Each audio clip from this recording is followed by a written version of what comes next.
Hey, welcome, ladies and gentlemen. Yeah, world records happen not all the time, but they do somewhat consistently happen on live events like GDQ and stuff like that. And even like here in the Mario scene, we've seen it with cheese and whatnot. So yeah, definitely not out of the table. All these runners doing their warm-ups, making sure they're ready. And before we start this, we will not be doing a no reset. This is 120 star. That would just take forever. So Makes sense. yeah, we are just going to get right into it when these runners are ready. And yeah, we got Yeah. Liam over here with the Wordle. Classic. Yeah, but this event is sponsored by Urban Arts. Urban Arts is a charity we work with all the time. I'm sure a lot of you already know who these people are, but they are a charity who helps inner city kids, underprivileged kids get into college through the program with computer science and stuff like that. And they have a 100% acceptance rate for these kids who go into college. So an absolutely insane charity to be donating towards. $12.50 is the donation today. You see at the bottom left. If we reach that, we will extend the time by 1 hour. So they will have an extra hour of 120 madness. Yeah, and that extra hour can be a huge difference maker because during that time, they can reset as much as they want during this entire competition. So if they get on a tear, they can finish out whatever run is at the end there. And that extra hour could mean the difference between being able to start one heck of a run, the tournament winning run, and not being able to, or maybe PBs or even better. Yeah, absolutely, and that's definitely what these guys are gunning for. And Blue Bob here on the screen, Blue Bob, one of the OGs of the Mario 64 scene, has been grinding it out back from a extended vacation, I guess you could call it, extended away time, as is pretty standard for a lot of the top runners here. Need some break, but really glad Blue Bob's back. Love to see him in these events, and he's one to watch for the PB for sure. I definitely agree. He's got a 140.45 right now. Currently placed number 23 in the bracket. You know, he's got some 70-star credentials there too. In 22nd right now with a 48.12, looking to probably push to that 47 if he gets back into 70 a little bit. And overall, 140 total months in the top 25 across all categories, all 5 of the major categories. So that's a long time. That's what, 11 years across both categories of holding Jeez. top 25 positions. That's incredible. That absolutely is. Yeah, really showing that OG status there. Indeed. That is insane. Yeah, Blue Bob's been at this for a while now. And yeah, really through Dark World with no major issues. Very nice. First run. Yeah, it's always good to see the first runs, and we see a couple of people starting up here, a couple of people still practicing. In the 16-star tournament this week, we saw practice being a really big thing, especially for Green Suigi, who would typically spend the first 2 hours of the 7 hours they were given each day just practicing, and then ended up, taking second place. So getting one of the few sub 15s to ever be gotten. Yeah, seeing it on live. It's crazy how we're actually seeing these 14-minute times live, and yeah, by tag getting that PB 14-minute. Oh man, Incredible to be there, to be able to call that, and what an honor for us to be able to watch that live. absolutely. Yeah, hopefully we get something really good today.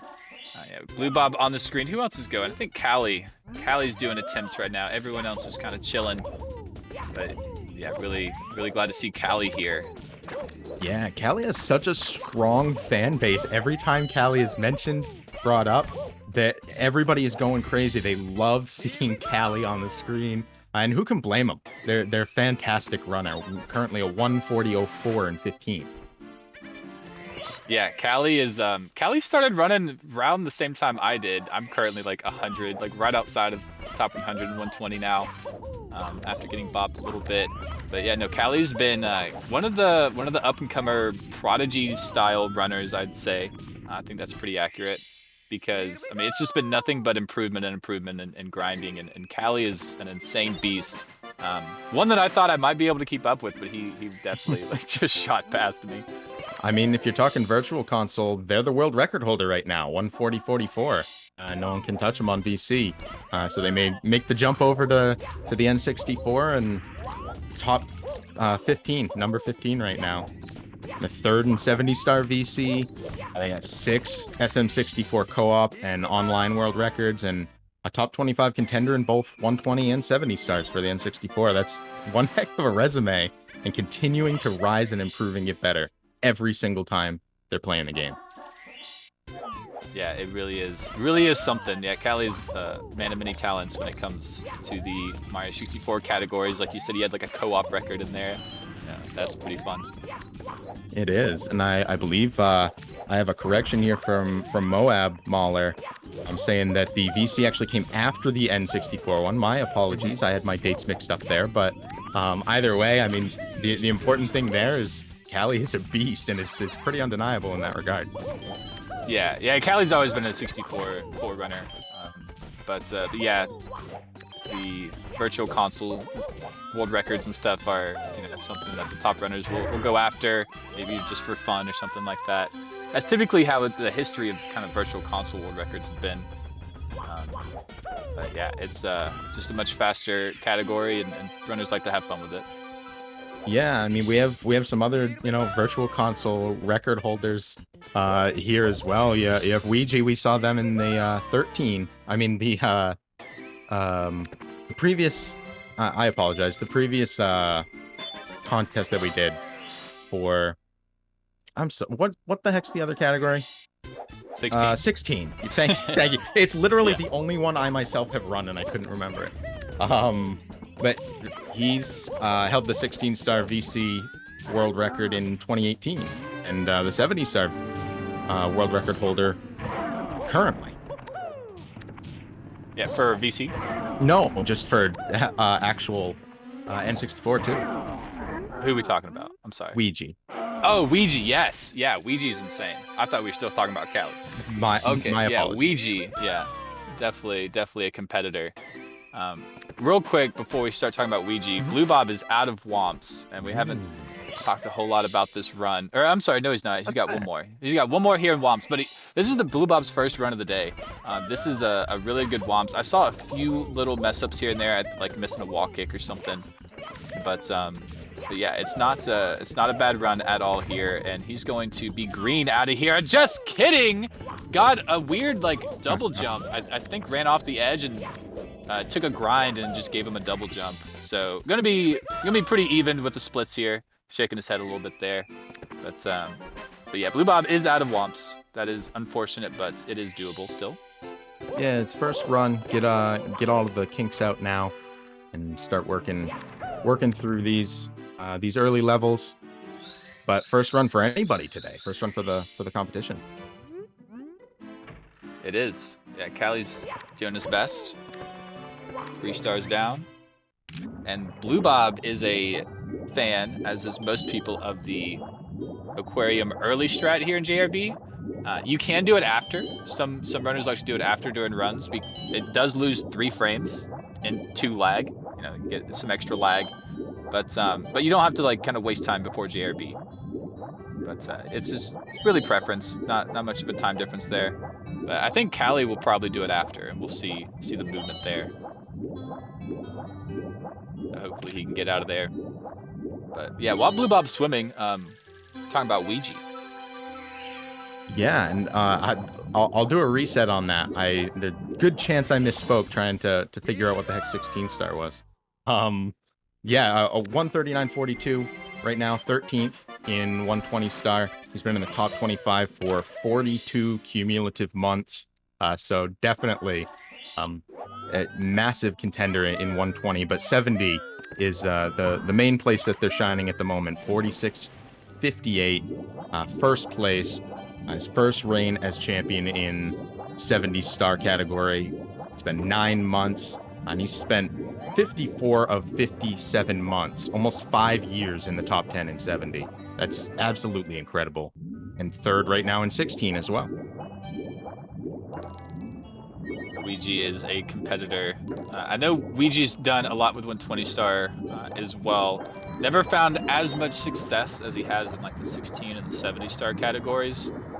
It's just 120 is so much sauce, and you've got Ouija, who has never really been a top 5. Maybe he has, maybe in the past or something, but hasn't been top 5 in a long time. But still has like a lot of the community best of certain segments, like all throughout 120. I mean, the kid is just insane. Yeah, I mean, and you're definitely right in that, and it's really made a lot of people look at how they're running levels and how they can improve on different stars, different levels as a whole, and the strats that they're using, and made everybody really have to tighten up as he himself has done so, continuing to improve every single star that we see run. Just a perfectionist. Absolutely mad lad. Blue Bob doing this 100 coin. I did see him miss 1 coin in one of the rings. And there's not, I believe, JRB, am I correct in saying there's not a lot of coins extra to go around? Yes, that is true. So there is 104 total, meaning if Blue Bob misses one of these blues, which he didn't, you cannot finish the 100 coin. Oh, wow. So yeah, there's 3 Goombas in this cave. We'll see him here, right there. And those are it, other than the coins in the intended route. Those are the only backup coins. So 101 is what we can end up with. You can miss 1 coin. And Blue Bob, getting all those, has just enough coming out of the cave. Not a lot of margin for error, but these guys at this top level are used to, bumping into the clam. They're used to having very tight margins and trying to improve on very small gains. Yeah, and that's very true. The tricks that these runners start to implement become lesser and lesser time saves. But as your time gets better and better, those that amount of time becomes more and more important. And Blue Bob's gonna take the reset. Wasn't too happy with the beginning. It was pretty good. It was pretty good, especially for a first run live event. But yeah, it was some mistakes there, losing some time, and just rather take the reset. Good practice. Yeah, I mean it's a long time to be doing a run. You're talking over an hour and a half. That it's when you're in a run that long, to continue it when you aren't feeling it, when you've made a bunch of mistakes, it can definitely be a difficult thing to do. You yourself, having run 120, what is the mindset there when it comes to a reset? At what point are you taking a reset, and at what point are you saying I might as well finish this out? Is there any sort of a hard and fast rule on that, or is it mostly up to feeling? In 120, I would probably say, definitely like Tippy. You get to Tippy in this event, it's probably just worth finishing out. But upstairs, I think if you get an early enough run to where not everyone has a time up, and maybe you're one of the first few, if you make it to upstairs, I'd say that's probably just worth finishing. You get some good practice in on the area you're probably not going to see very much, and yeah, you just get a good time down. And how does that change in a format like this, when you can take an unlimited amount of resets, all the resets you want, but you do have a time limit each day? That's 7 hours, 8 if we can hit that 12:50 before that 7th hour comes up. What was the question? What would I do? How does that change the mentality of being able to reset, right around Tippy, or once you're upstairs, Right. when you're in a tournament like this? It's for these top runners. I mean, we'll probably see top runners reset in Tippy and upstairs and stuff like that. They are much more perfectionist than those of us who are a bit down the line. I don't expect any runner to finish any run, to be honest. When you're at this caliber, because you have such a perfectionist mentality when you're at this level, right? And so these runners, when they are at a point where they've lost so much time to where they feel like this run doesn't accurately represent their skill level, a lot of them just opt to reset. They don't want it.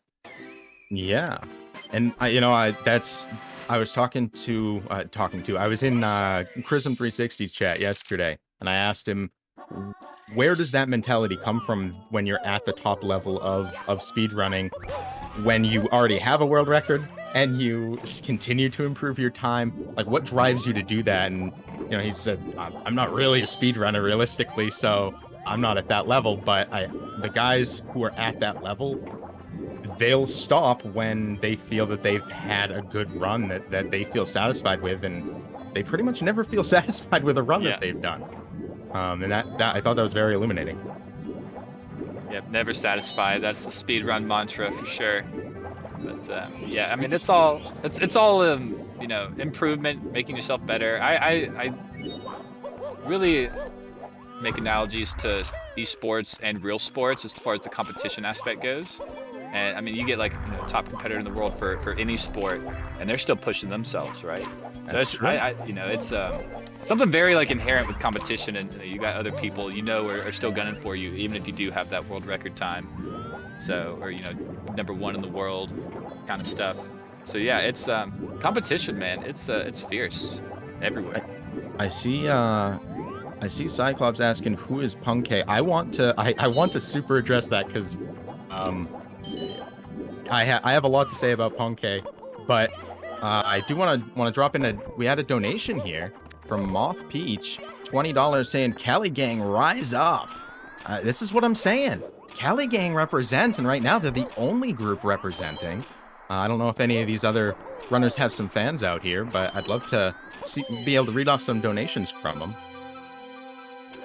Yeah, exactly. Don't forget about that donation. You can make us say some silly stuff. I'm not gonna lie. Maybe not everything, but there's been some messages that are real fun. Who is Punkation? He's 6th right now in the 120, 138.25. He broke in back in 2013 in 18th place. He was there for 2 months, and then he took 4th in November. And since then, he has never been out of the top 10 for 120 star. He has always been there since 2014 or 2013. That's 9 years in the top 10, 76 months in the top 3, 14 months in the number 1 spot as a 14-time 120 star record holder. That is just for that category, and that's amazing. Absolutely. I'm pretty sure Punkay got bopped out of 5th place somewhat recently, within the last like year or so. That was the first time he was out of 5th, and who knows how many years. But yeah, an insane runner, very consistent throughout all the years, and yeah, still going for it.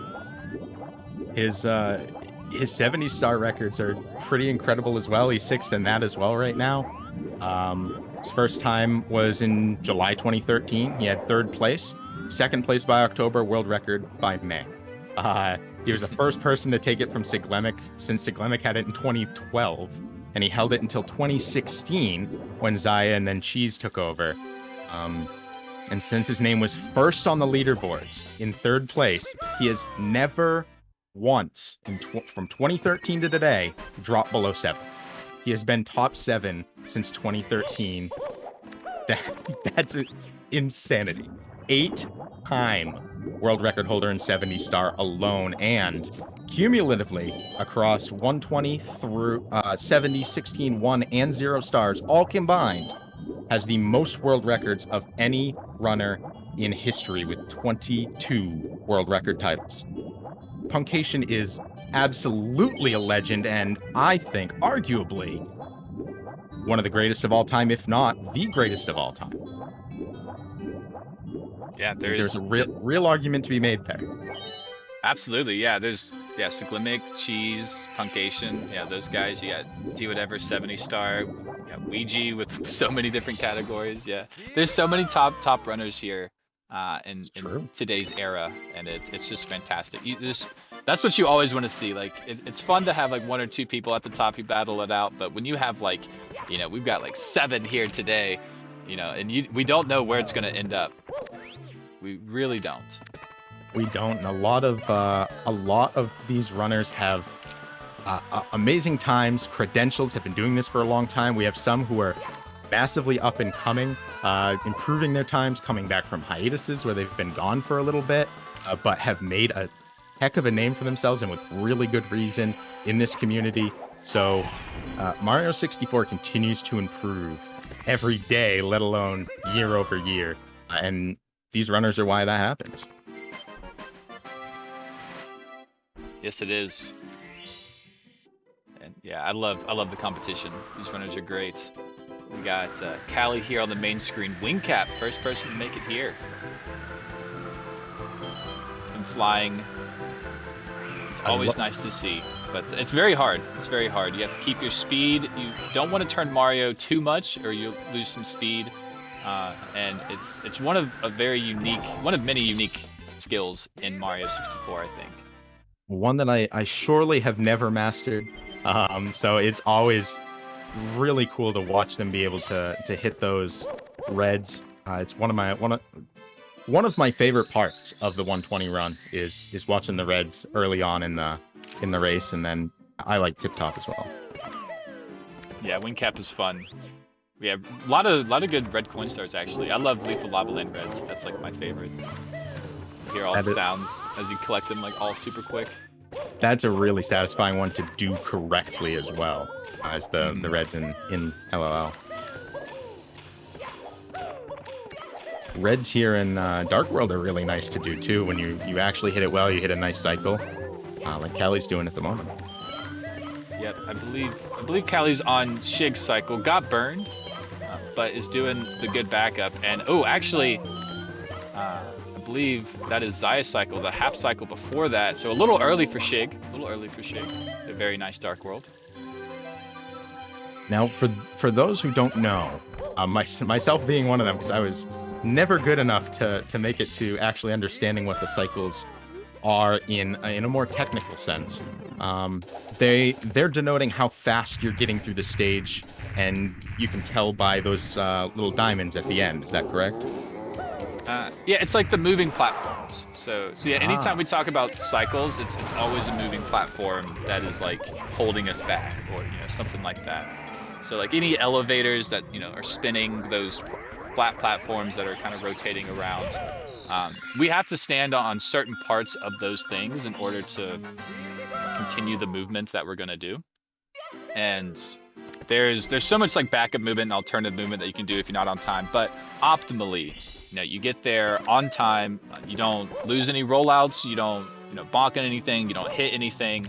And so in order to make these top cycles, I mean, you have to have like a very, very, very clean star, essentially. Anytime we talk about cycles, so like 100 coin and Womps with that rotating platform, Dark World, Vanish Cap, we'll have lots of different cycles we could possibly do with the elevators. So, a lot of practice, a lot of knowledge that goes into it, for sure. Gonna talk to Bomb King here, B.O.B. Yeah, this is another really great stage. If you're a 120 star runner and you're making it to BOB consistently, you're doing pretty well. You're playing pretty hot.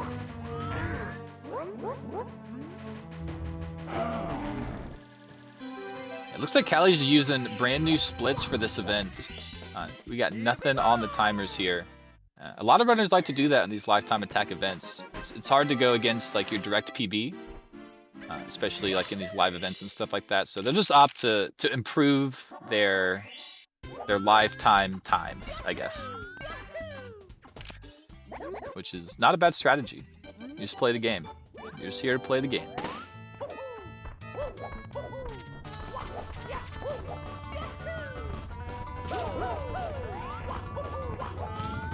Race with the Koopa. I believe Callie will do the new updated movements. It's really fun. This has become one of the more fun stars. And here we go. Yep, lining up with that green mountain in the background. Gonna slide off of this top white piece. Speed jump. And talk to the Bob-omb. So this route actually is very, very new. Was found by Circle Mark, one of the persons who finds all of the insane strats. Literally spends way too much time passing and doing stuff like that. But he has discovered how to make the Koopa go a bit quicker. And you see the Callie movement here. Just wasting a little time in that corner. You want these black balls here to get in the Koopa's way, because Koopa will have to jump over them. And when he does that, he speeds up. And so, dependent on how many RNG balls you get, is how much time you will save. And you see how Koopa stopped like super early there? That definitely indicates that he got some type of manipulation. Like this is a very early Koopa stop.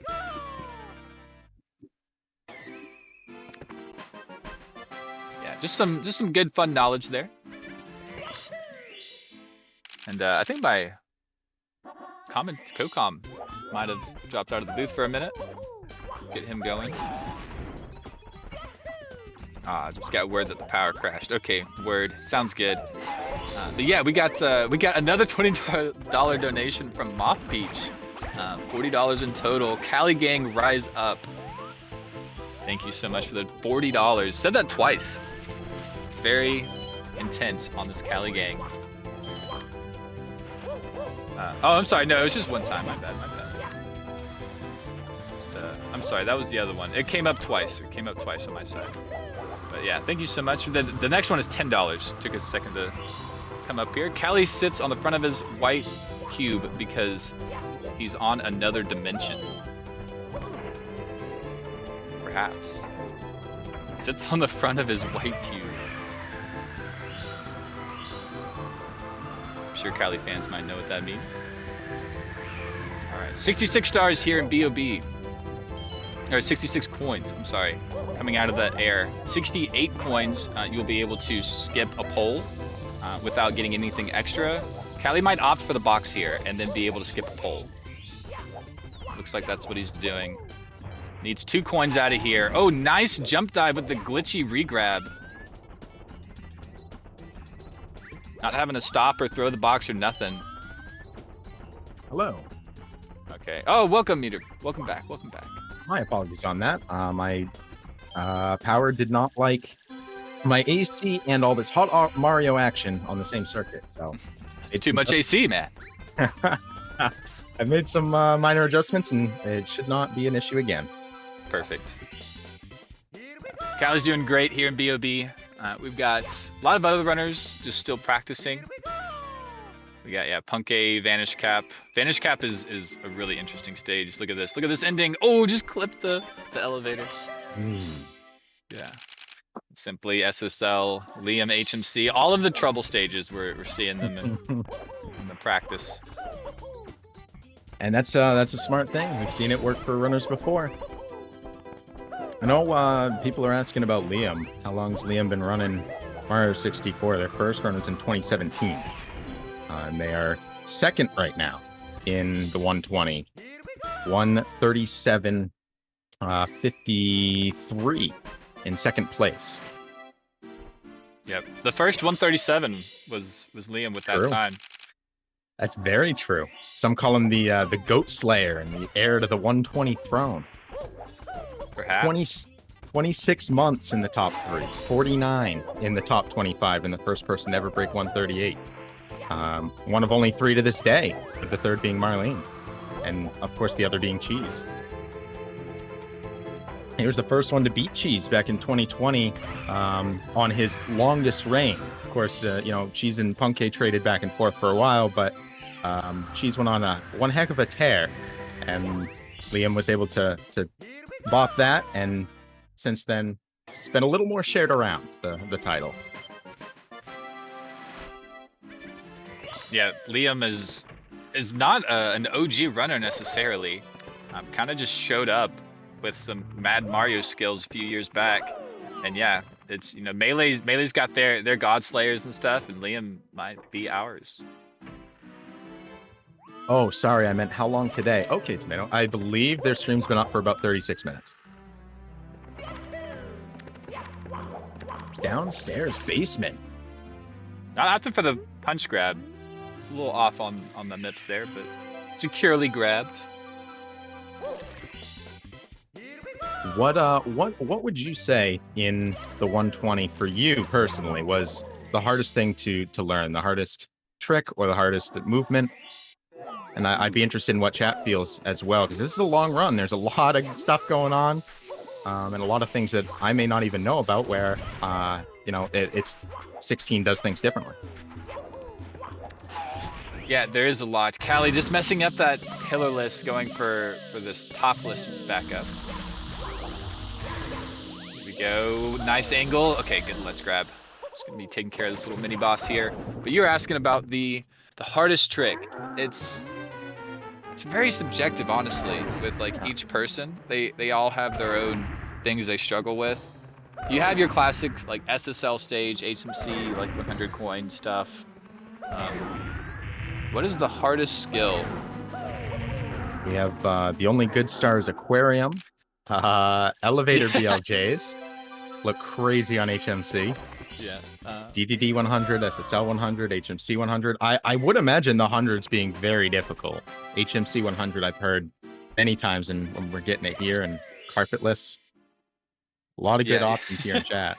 Carpetless was the hardest thing for me to learn. Let me tell you. No, I'm just kidding. It's yeah. I mean, probably the 100 coins. I probably struggle a lot with HMC 100. Mostly on like that jump from the elevator on to like grab the red coin, to slide, to wall kick, to grab the second coin. That's some crazy movements. That's probably one of the hardest points that I struggle with. That would probably be it for me. But a lot of people say reds and SSL, 100 coin and SSL. It's any star that requires you to do optimal movements for a long period of time, like a lot of these 100 coins that are like 2 to 3 minutes long. Those will kind of defaultly be the harder ones, I think. Yeah, and those are ones that you're getting with other stars at the same time, usually, right? A lot of times they'll pair the hundreds with the reds. Yep, that is exactly what's going on, and we Callie Oh, goodness. with the disconnect for a bit, still going hopefully, but we'll see. Get him back here in a moment.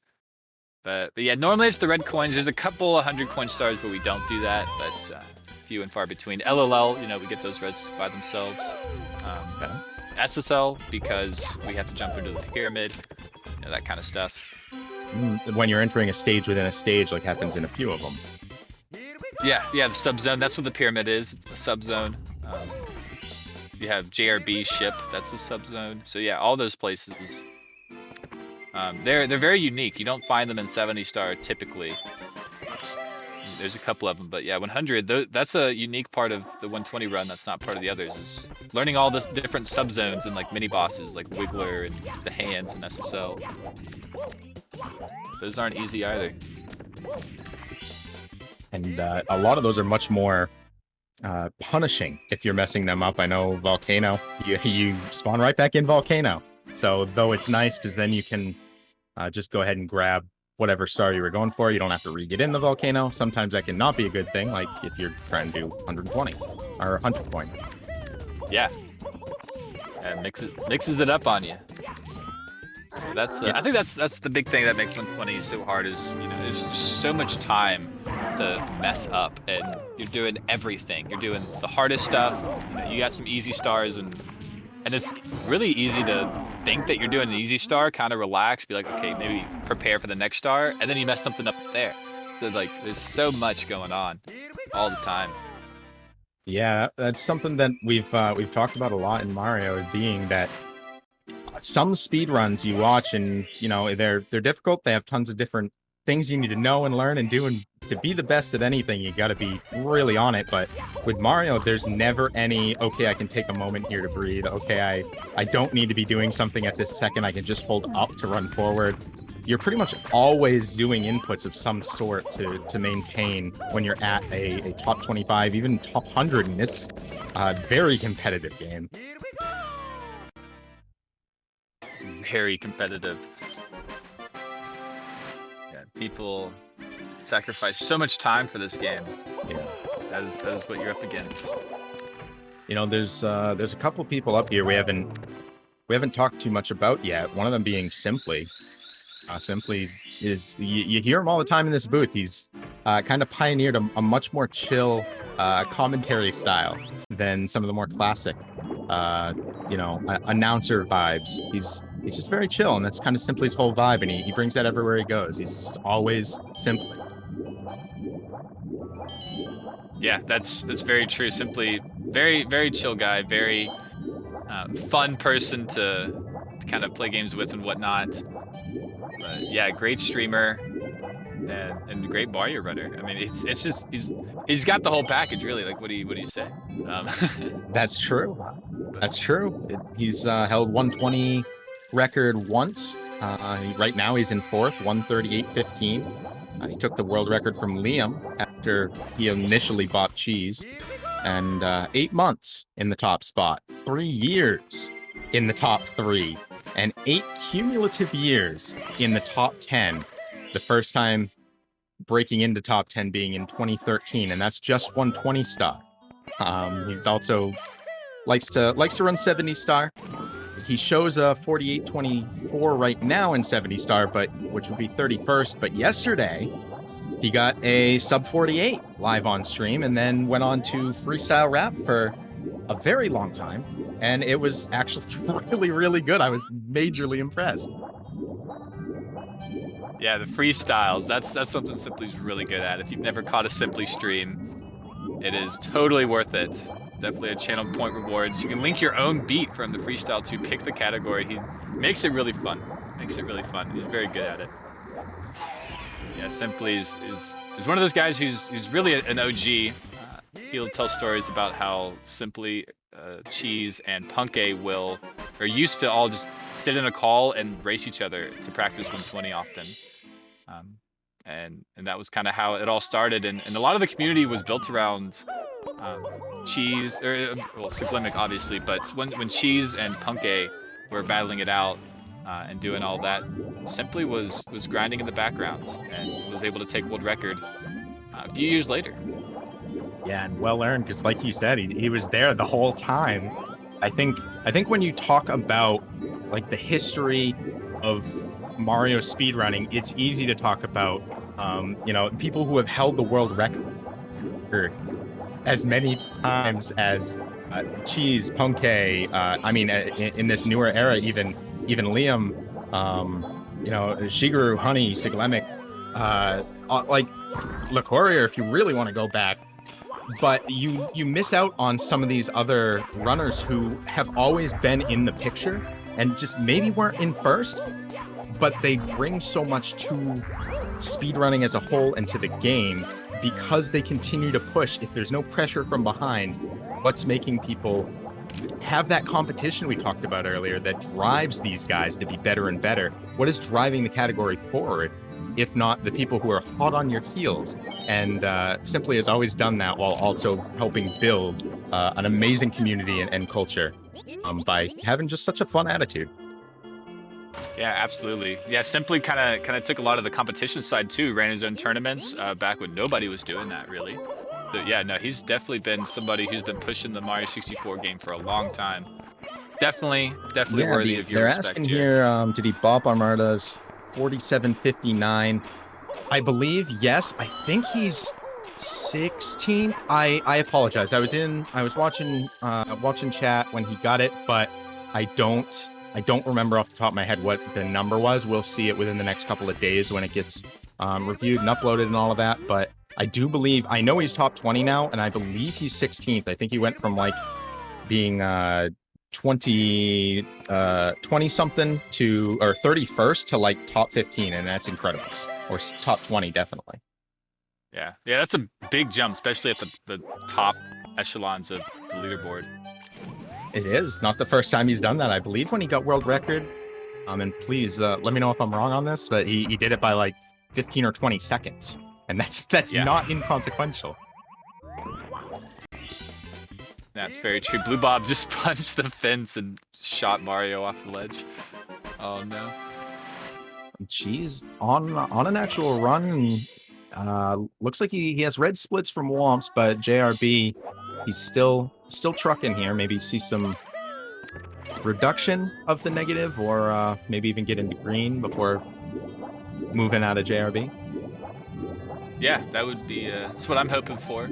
It was a really good Womps time, 7:02. You can get sub 7. It'd be like a pretty perfect Womps. But yeah, he's doing good. He's running against the world record splits that he has, so I wouldn't be surprised if we just saw a lot of red on his split times, even though he's on like a real pacer. Yeah, especially when there's no times up right now. So whoever finishes first, today, their first run, will be in first until somebody else actually finishes a run. At what point do you would you personally just say, I'm just going to finish a run at this point? You know, is this an early on, you want to just get it out of your system and clock any time to beat, or I'm going to wait until some other people have, or I'm going to be the last one and then I'll just take something. But until then, why waste my time? Because it's a lot of time, and they don't have too much. They have 7, maybe 8. If we can keep donations moving to get that 1250. Yeah, it is a lot of time when 20 is a beast of a category, and these runners know that. It's a lot of sauce, so to say, and it's very easy to maybe lose your timer, but you know, these runners, they swim in the sauce, right? They're swimming in it all the time, and they know when they start a run, it might last 2 hours, you know? I mean, just under. So That's true. These runners kind of know what they're getting into and whatnot. And this is day 1. Hopefully, we see a good number of finished runs today. I would like to see everyone with a run, with a time. But yeah, we'll see about the resets later on. That'll be very interesting to watch how the weekend turns out. Wicked interesting stat from Caleb. Last 120 tourney, she's only completed 1 run in overtime on the last day, and he won the whole thing. Yeah. That is incredible, and the most cheese statement you could make. I forgot it. I forgot about that. That did happen. That was so hype. I think Warning Track actually just reposted that recently on Twitter, and that was I rewatched that, and it was absolutely wonderful to see. Yeah, it was.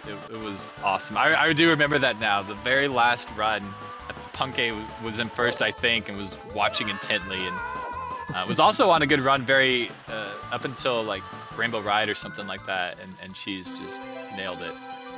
Incredible. Typical Cheese fashion. Let's go ahead. Oh yeah, I was just gonna shout out our sponsors real quick. I was gonna shout out Urban Arts.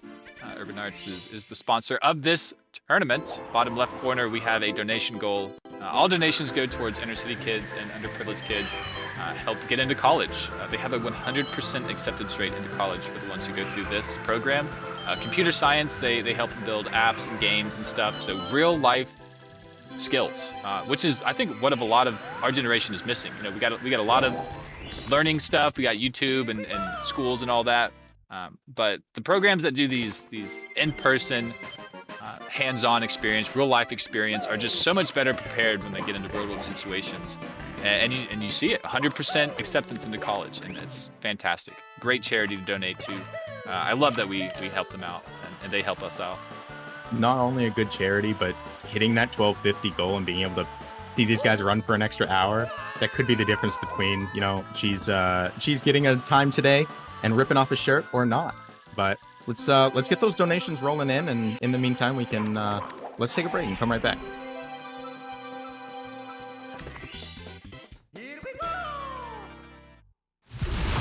Ladies and gentlemen,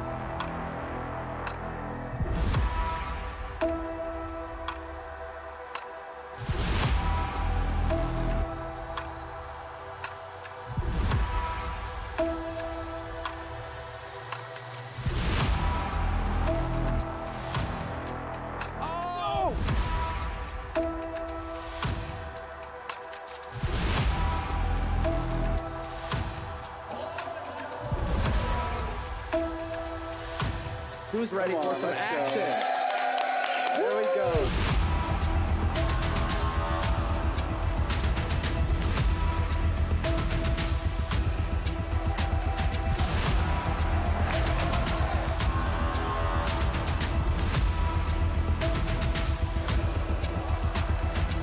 Everybody get it out. All four. Here we go. All four.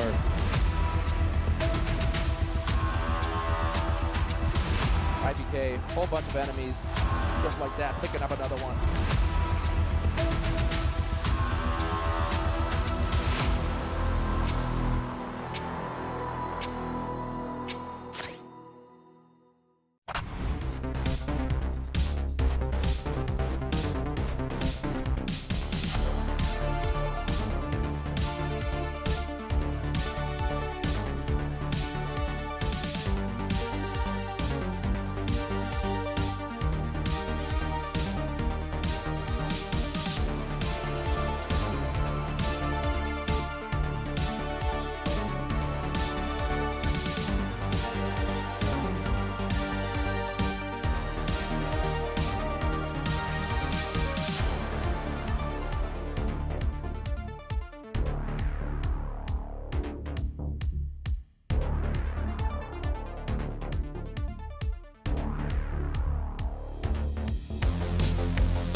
Welcome back to the Speedrun World Record Circuit here on GSA. My name's Meter, and I'm joined in the booth here today by Markinator. How's it going today? Yeah, it's going fantastic. I'm really excited to be here. Took a bit of a break. Cheese has made it through VOB since we are gone, and yeah, I'm excited to see Cheese take on this basement. Me as well. SSL, HMC, yeah, the scariest part of the run. We were talking about it earlier. The 100 coins here are, extremely daunting and a lot of movement, a lot of hard tricks, easy to mess up. It's gonna be great. Yeah, I'm very excited to see the first run finish and what that time's going to be, because that's going to kind of set a pace for everybody else and what they have to do. Absolutely. Yeah, that's what these early times do, kind of, is if you get a good one, it will kind of spark some mental debate in all the competitors. Do I finish this run? Do I not? Do I take the reset? Do I have time to take a reset? Yeah. There's a lot to consider there. Sure. Okay. Look, you can see Callie right here doing cannonless JRB. This wall kick got a firstie. Oh, that sucks. That sucks. Okay. So Cheese getting the Talon. That's not a reset for Callie. That's just a few seconds lost. That is such a cool strat to do that long jump wall kick. So that's like a lot of other tricks. If you're hitting the first frame on the wall kick, you're not hitting the trick. Yeah. First frame wall kicks give you extra speed, extra height, and yeah, oftentimes we want to avoid them for those kind of things.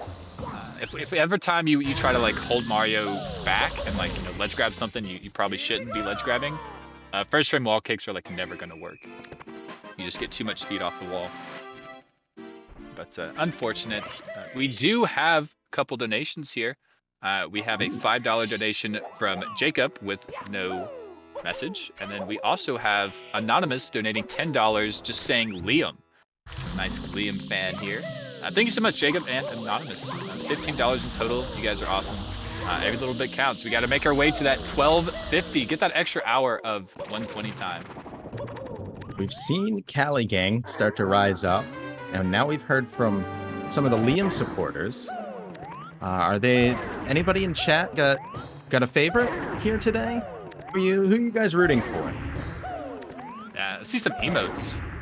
Give us your favorite emotes from the runner you got. The real powered move would be dropping it in a dono and having us read it. Copy paste that emote into the dono. Yeah. GTM is, GTM. I hear them being talked about all the time as well, all through the 16 they wear. And who can blame you? They're a top tier runner. Here we go. Cheese with the SSL Reds. I think Cheese says that this is his hardest star. And at this level, you have to go really fast. Look at this. Went as high as you could to slide down that pyramid to gain as much speed as you can here. And look at the speed. Oh, it's so fast. Yeah, grabbing all these coins. Low dips, maintaining that speed. And see how this ending goes. Okay, missed. That's a frame perfect Z press to get the speed slide there. So I just wasn't able to get that. This is still gonna be a good ending. Losing probably, I think, 2 seconds or something. Not a big deal. Yeah, beautiful. She's making it through. 2 seconds over the course of the hour and a half plus run. They build up long term, but any single one, not really a deal breaker. That is true, yeah. Yeah, you kind of think of it at this level as like kind of like sum of best, like how far are you from your best possible time, kind of deal. And so it's like Cheese has a best possible time of technically 1:58 or 1:35 probably, and then you can miss like 2 minutes in order to get like a world record, and after that, every mistake you're just like, oh my gosh, this run sucks. This run sucks. Oh, it's awful.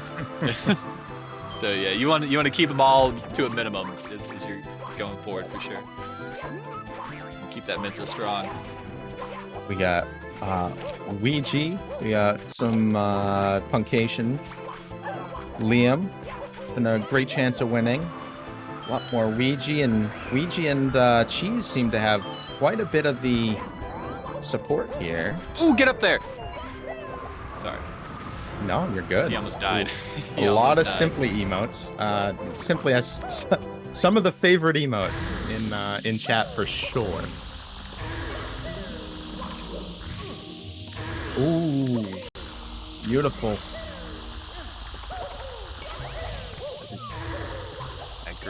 Great movement here. Grabbing that ledge, so it's on the fastest cycle here. See this ending. You have to grab all the coins. Oh, he does. Okay, there are backup Goombas, but yeah, grabbing every coin in SSL 100 is probably the hardest thing to do. And that's the end. Wow. Exceptional. Yeah, I think, yeah, grabbing like every coin, especially with that line of 5 at the end. And then the red coins here in SSL, I'd say that's fairly equivalent. I think that's one of the big things that makes SSL 100 so hard, is without getting any kind of backup coins. And it's also one of those ones, like we talked about, the sub stages where if you get inside that that pyramid and you don't have you die, or you accidentally get a star early before the 100, now you're in there without, and you need to get a star in order to be out of the pyramid again. Yeah, every sub zone, especially with 100 coins, that's the danger zone. Gotta watch out. Ooh, and that's a green split coming out of SSL. Cheese is feeling good about SSL. I think his body language showed that too early on.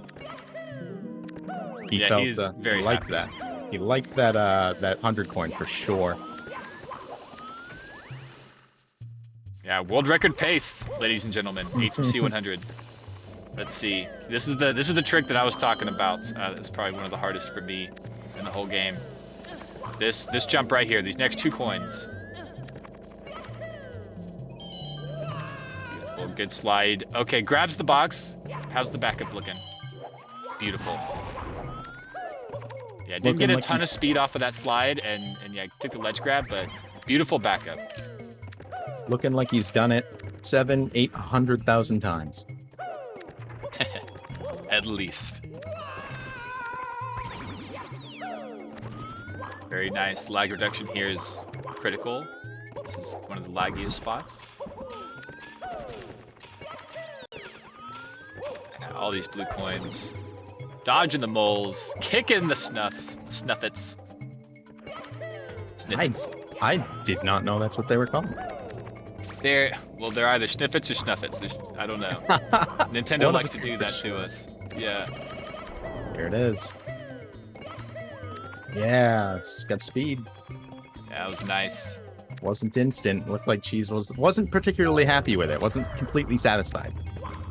I was expecting for it to be instant or a 1 kind of off the elevator, and yeah, it took 2, but that's okay. That's just 1 second. Oh, Cheese.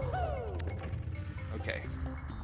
Yeah, a little frustrated here. Ending not going great. That jump over the wall is extremely new. Saves at least 1 or 2 seconds. You'll see a lot of these runners go for it, but I imagine not a ton of them will actually get it. Just in my viewing experience, it's just a commonly missed trick, but it doesn't cost a lot of time when you do miss it, so I do expect to see it. Cat's saying that they don't believe this is against world record splits. Now, might very well be the case. Yeah, I guess it's not anymore. I think he originally did. I saw the 137. But yeah, it's the 140. 140 is what the end timer says. And GTM, GTM does pop up in chat.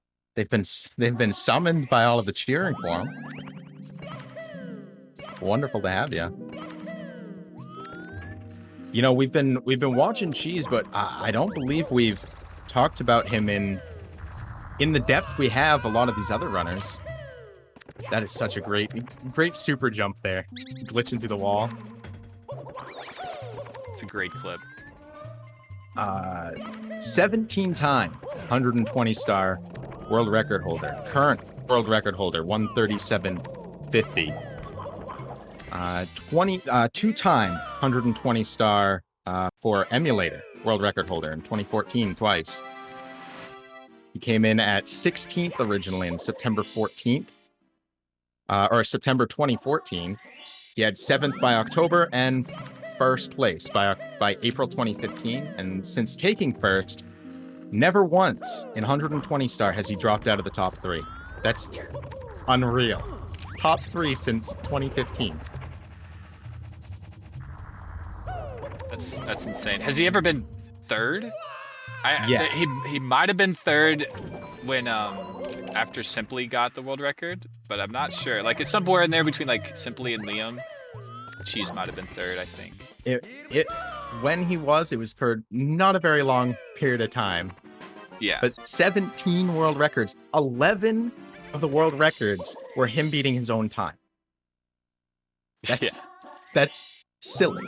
That is excellence of, I'm not playing to beat you, I'm playing to beat me, I'm playing to improve the time because I know I can do better. That's the mentality it takes to be the top, the top cheese. Exactly. I love it. The 3750, the 13750, one of only 3 people to break the 138 mark. One of the other 2 is here in Liam.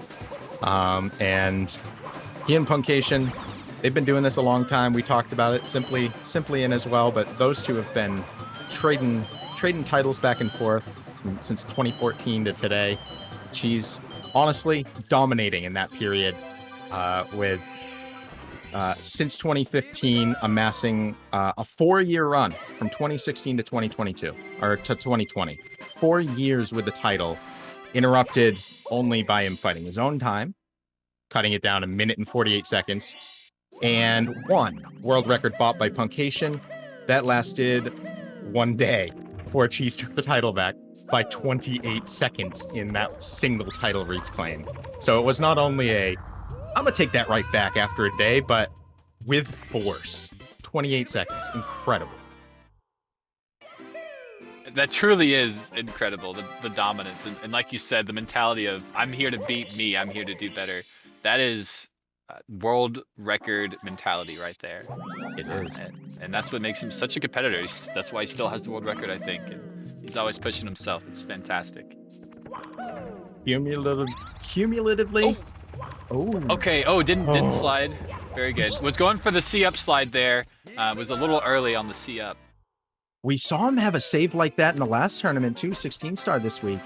He was able to not fall down there and hold himself somehow. And he had like this bewildered look on his face, like, how did that happen? But immediately knew what to do and saved it. And the backups are incredible. I saw people saying it in chat, and I need to echo it because they're right. Cheese's backups are how you know when you're looking at someone who's been doing this for so long and dominating for so long. Yeah, the backup game is extremely important, not only in PBs, but especially here on these live events. If you're just kind of being realistic and be like, I don't have to PB, I'm just going to play my best. When something happens, that mentality of, I just need to fix this immediately, instead of getting down on yourself about how horrible it was. That's going to be a big difference maker here in these live events. Definitely will. LLL. Looks like HMC ate a little bit of time on him. The 100 point. So he was green coming out of SSL, right? Yep, was green. Yeah, has only was green by like 2 seconds or something. He's been on pretty consistent pace. Mistake or here or there, Fair enough. Yeah, Cheese is doing pretty well, I think. 32-minute HMC exit. Or sorry, 32-100, 36 exit total. Yeah, that's really good. As somebody who has a 146, like right at, I think my HMC exits are like 138, like mid to high 138. Or 38 minutes, not 138. So he's like a minute and a half already faster than I am, and like 30 minutes in. I mean, comparing yourself against the the world record holder and one of the best and arguably the best Mario player to ever live. I know I said it about Puncation. I think there's also an equal argument to be made about Cheese. I think that is two of the maybe 5 that I would bring up in that conversation to be very good arguments for them. Absolutely incredible. Hard to compare your own times against them, especially when they've been running it for so long. That's true. Yeah, I being like 103, like I feel like I'm good enough, but like people could still catch up to me like fairly easily. So yeah, I know somewhat of a decent benchmark. You know, he's minutes ahead of a good paced run. You know what I mean? Like it's insane.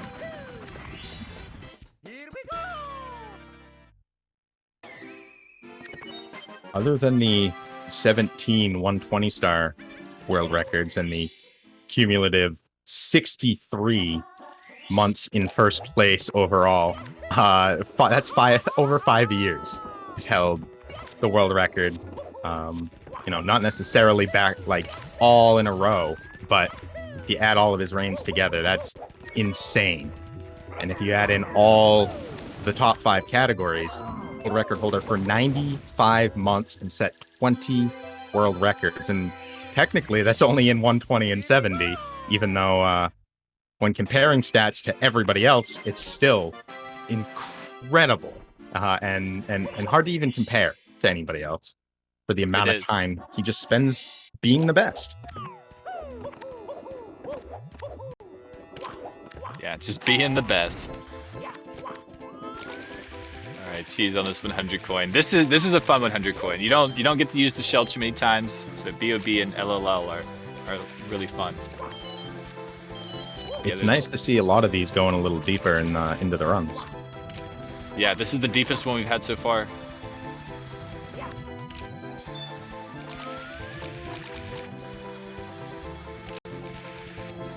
Alright, here we go. Cheese. Grabbing this. This is the big area for lag. Let's see how it goes. Oh, going the opposite direction as normal, not getting hardly any lag. That could be a new strat. Not familiar. Wow. Yeah, normally you see him go left and maybe you'll hit a bunch of lag, so we'll see. That's a nice recovery, nice strategy there. I'm definitely excited to see these guys. You know, we're in basement. You're saying it's the hardest part of the run, and then from there you're heading back to the upstairs. I'm very excited to see them get up there so that they can finish some runs here. Because these are long runs, and I think the amount we're going to see actually finish are few and far between. And when they're on a time frame, that's why I saw somebody ask in the chat. You know, they didn't start with a no reset. I had asked the same thing leading in, and no, these are long runs. But we can help them out in that regard. If we can hit that donation goal, donations all going to Urban Arts here, and if we can hit that goal, we're going to add an extra hour. And whatever run they're on, at the end of whatever regulation ends up being, be it the 7 hours or the 8, they're going to be able to finish that. So that could be the difference between them being able to start a day-winning or a record-breaking, be it their own tournament or world run, and us being here to see it. So get those donations in for sure. Yeah, extra hour can be huge, and yeah, like you said, it doesn't end just because you get an extra hour. Like it could be an hour after that. True. These runners get to reset within that time. Yeah, That's a lot of Mario to be had today. A lot of it. But yeah, 120 runs with a no reset would be pretty hard. And Cheese with some fantastic movement in this Vanish Cap. That quick ending. We were actually watching Punke practice that right before, and he didn't get it very often. He only got it a few times, and Cheese is nailing it. I did, when we were talking about hardest tricks, some people did say for Cheese that was the hardest one. Yeah, I think that's accurate. I've heard him say it's probably one of his hardest ones. That and SSL Reds, I think, are the two. As we see Callie on SSL Reds here. Okay, didn't have a great angle to get this triple jump, but man, what a fast time. Whenever that block is at the very end there and these runners are going, it's like a really good paced Reds. Pro strat wall kicks. Yeah, good ending. That's always a scary star. Like, kind of no matter how good you get, because the depth perception can be a little tricky. Muscle memory kind of takes over, like, as you play for so long, but it's still super easy just to hit A a little too soon or a little too late and die. I know as a kid, I always wanted to be able to just not have to take the cannon to get down to that lower area. And little did I know it was just that easy. You can just fall down there and back kick, or do that little back jump. Yeah, it's literally when you run off the edge there, you don't have to jump or anything. As soon as you reach the end of the lip, Mario kind of does a little bump upwards with all the speed. Yeah, super easy. Anyone wants to try that one out? The penguin is a really fun one for that strat. The time gain there heading into CCM is, wow, that's double digits. Yeah, Cheese on a really good run. Like we said earlier, 140 is the time on the splits. Yeah, negative 13 or something it says. Yeah, my eyes are in between Callie and Cheese right now. Callie's got the 100 coin. So does Cheese, but SSL's a bit more crazy. And Blue Bob heading downstairs too. Getting some good runs here. Okay, Callie taking some ledge grabs here, just grabbing these coins. If you get off at all on those moving platforms, it's kind of difficult. So here we go. Callie spawning the star. We'll see if he gets these line of 5. Saw Cheese get it, and just missed one. That first one, it's just under it. Yeah, just grab back up Goomba. No big deal for Callie, and she's taking death. What? Goodness. Wait. I understand that this is Cheese's stage to die. Like, that's just been known for a long time, but was he doing the penguin? I mean, I can't say anything because I myself have died on that about 1 million times, but he dropped not the one you'd expect. Yeah, so chat says he dropped the penguin and he jumped off on purpose. Yeah, that makes sense. That tracks. Yeah. Wow. I wish I would have seen it. I was watching that 100 coin from Callie. I'm sure I baited a bunch of others too. Fair enough. She's still going for it though. Like the time probably lost him a good 20 to 30 seconds.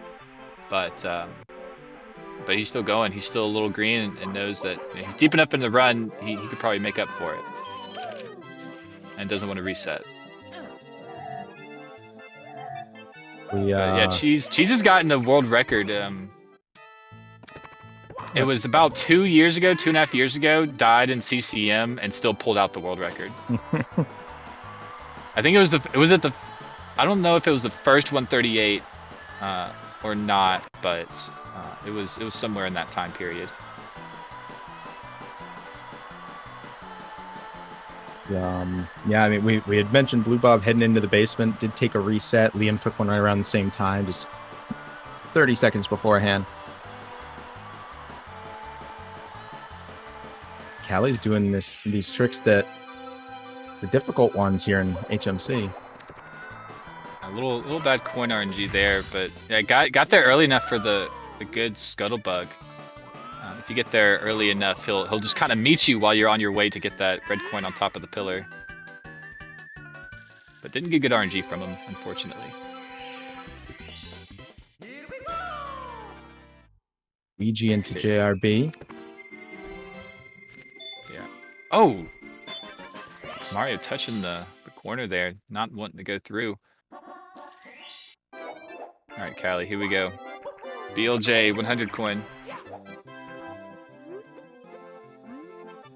Oh, okay, went too early, but yeah, because he had enough speed, if you zip your way to the edge there, the elevator would just reset. So not losing a lot of time there, thankfully. This one looks a little better. Very nice. Good backup from Callie. Got the elevator reset to not lose too much.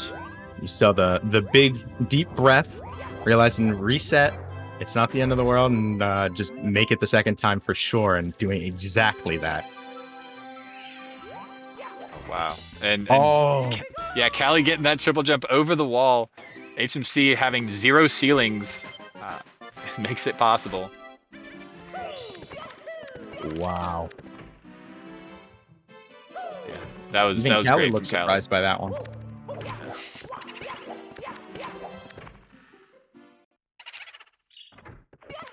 The haunted stage here. Nice RNG from Callie. Good. He's feeling good about that 100.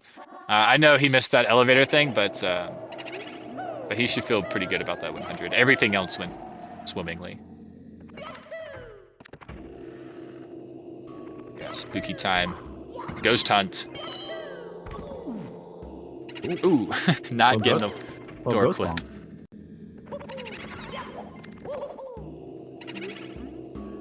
That piano, man. Everyone, I know everyone said it. It's the meme, but it truly did terrify me as a kid. I would not go in that room. Oh, everyone. Yeah, it's one of those things that becomes silly when you get older, but yeah, as adults don't understand how sensitive we are, man. Us kids. It was crazy for sure. Running this game as a kid. Well, I guess not running the game, but they knew what they I mean? were doing. Yeah. Miyamoto. That was a great "Scare 'em." backup from Callie. He did like a wall kick to jump up onto that elevator. I don't know if that was a mistake, but he's pulling out some swag. Cheese with a good star grab too. There's just like 2 great runs on our screen right now.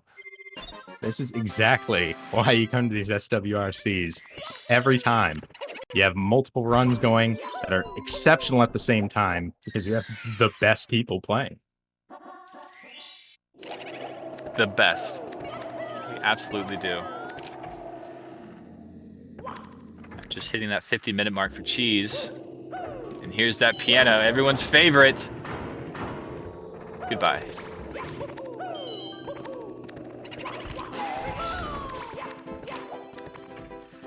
Marlene Okay. not in this one, Fader, but definitely worth mentioning when you're talking about the best, especially at the moment. Top 3, one of the only people in the world to ever get that sub time. Okay, Cheese making it out with like plenty of time on this vanish cap. He had a bit of trouble like getting to the door right after the grab, but the outside went so well. He had so much vanish cap left. That's probably the scariest part of this 100 coin. That and maybe the very end if you get messed up somehow. But yeah, if you lose time, too much time, and that vanish cap runs out on you, then you kind of just have to take a reset. That's like 30 to 40 seconds. He's getting coffin smashed in there. He did, yeah. Smushed by the coffin. Yeah, this game has so many like unique ways to hurt you. Yeah, you can get smushed. You can get pounded by something. You can fall off. It's crazy.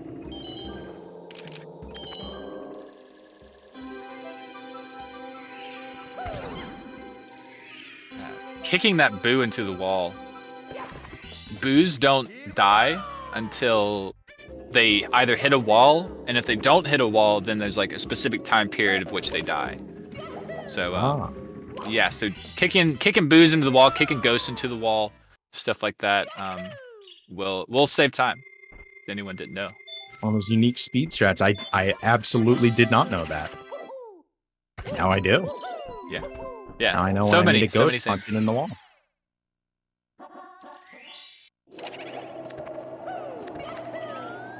Go ahead. Oh, I was gonna say there's a few areas I'm blanking on where exactly they are, but that comes in handy a few different spots. Oh, like right here. Like right here is one. Like watch, he's gonna ground pound it. And it's gonna hit the wall and die.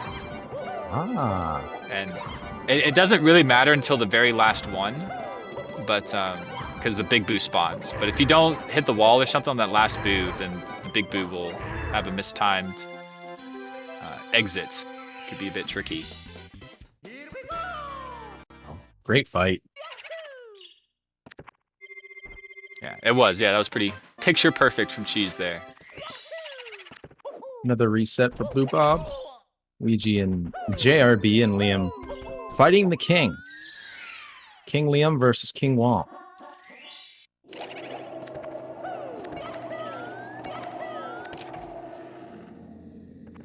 Is he King Womp? Am I wrong in that? You know, I was gonna say something. I thought that, but I was like, nah, I'm not gonna correct him. but yeah, it's a good question. Like, is it King Womp? Is it just a big one?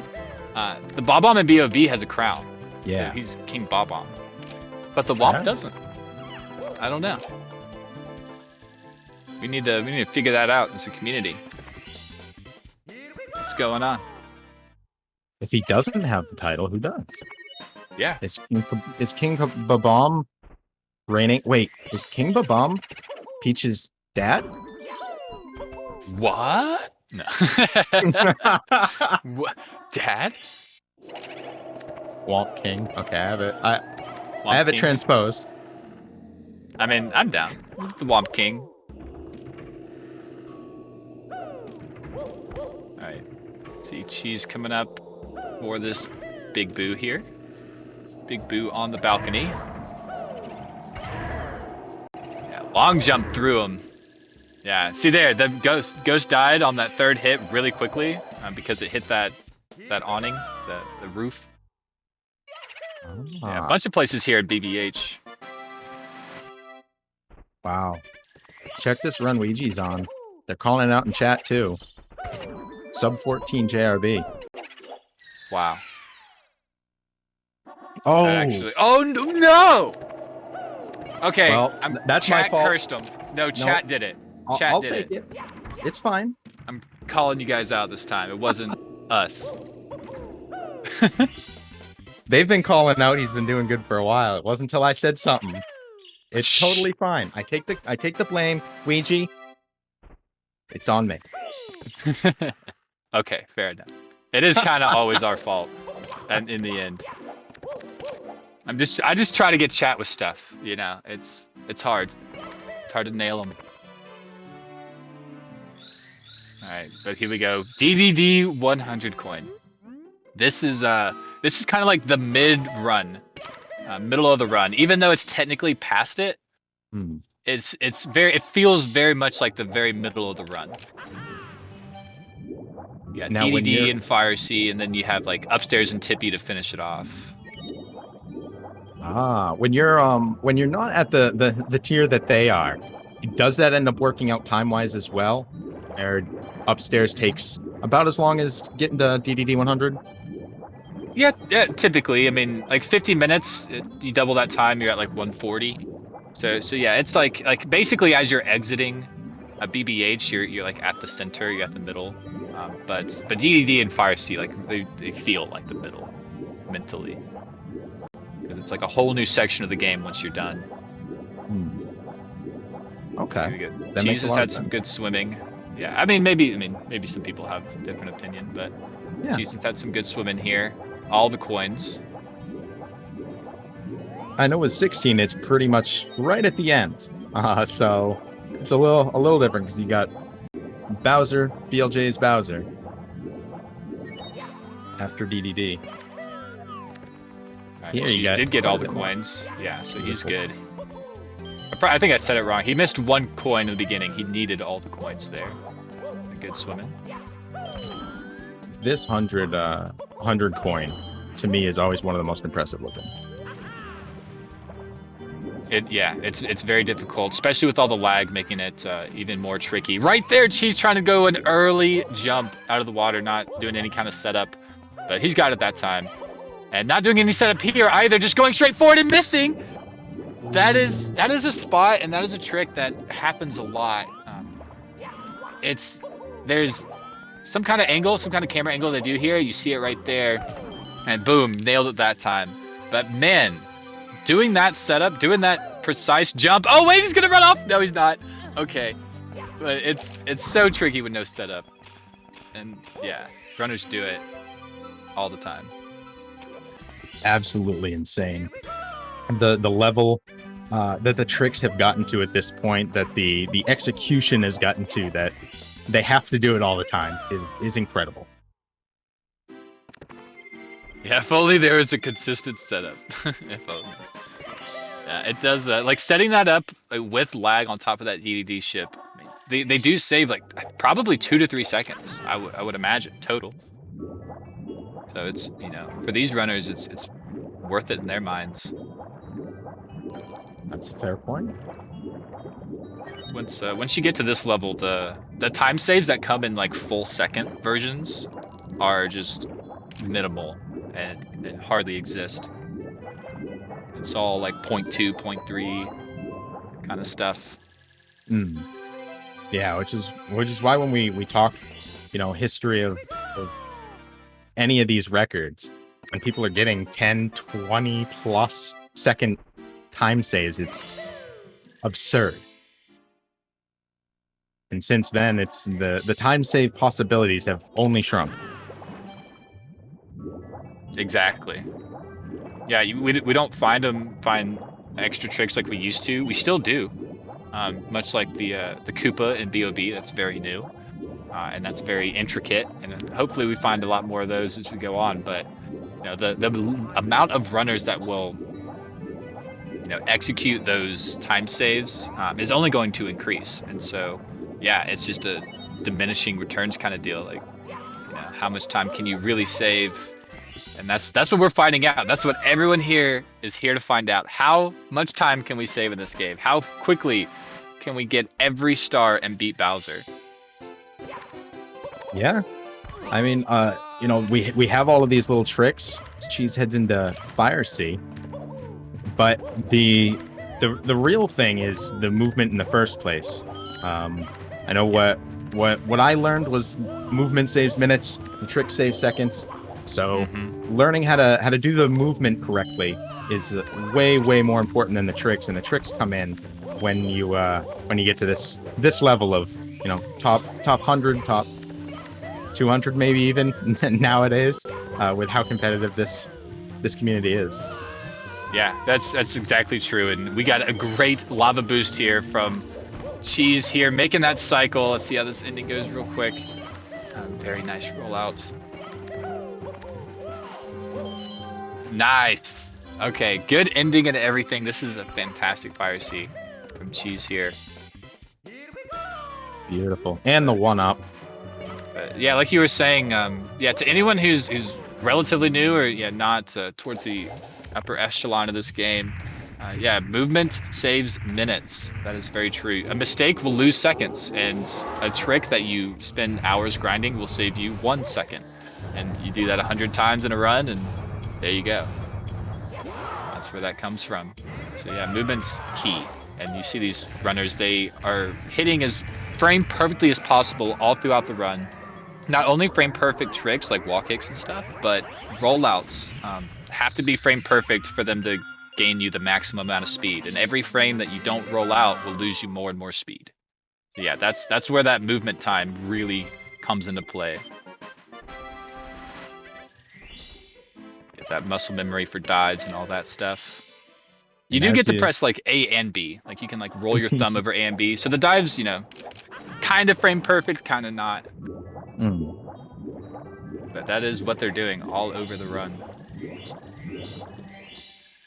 And as you run, you understand that very quickly, that the movement's a big thing, and a lot of people suggest starting on, you know, 70 or one of the bigger categories to really improve your movement and learn all the different types of movement early, and then really honing in on which category you like to dump the time into for tricks and such.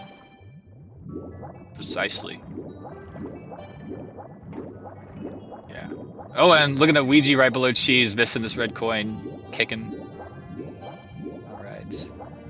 Yeah, Ouija, yeah, still on a pacer, green here in BOB. Liam too. I was gonna wait until slide was done, but halfway through, we'll see how cursed I am. We'll see. Yeah, every runner is on something. Well, okay, Blue Bob is not doing LBLJ. This is #1 star. Okay. So, most runners got it going on.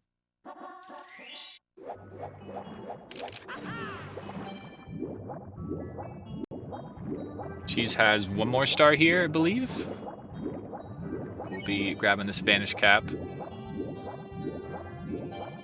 So there is a route in DDD to where you do these stars before Fire Sea, but that requires a lot of precise angles and lag reduction. That has a lot of runners started it, like Cheese and Simply. They started doing it in runs and practicing it, and Cheese, as you can see, has since dropped it. We'll see about Simply. I'm not sure if he still does it or not. But that is one time save that can save you a few seconds here. So the reasoning there being that the sub goes away when you've beaten Bowser. Is that correct? Yeah, that is true. So when you can get the star, you can get the red star, but yeah, Bowser, it's like when you beat him, he leaves. That's kind of the idea.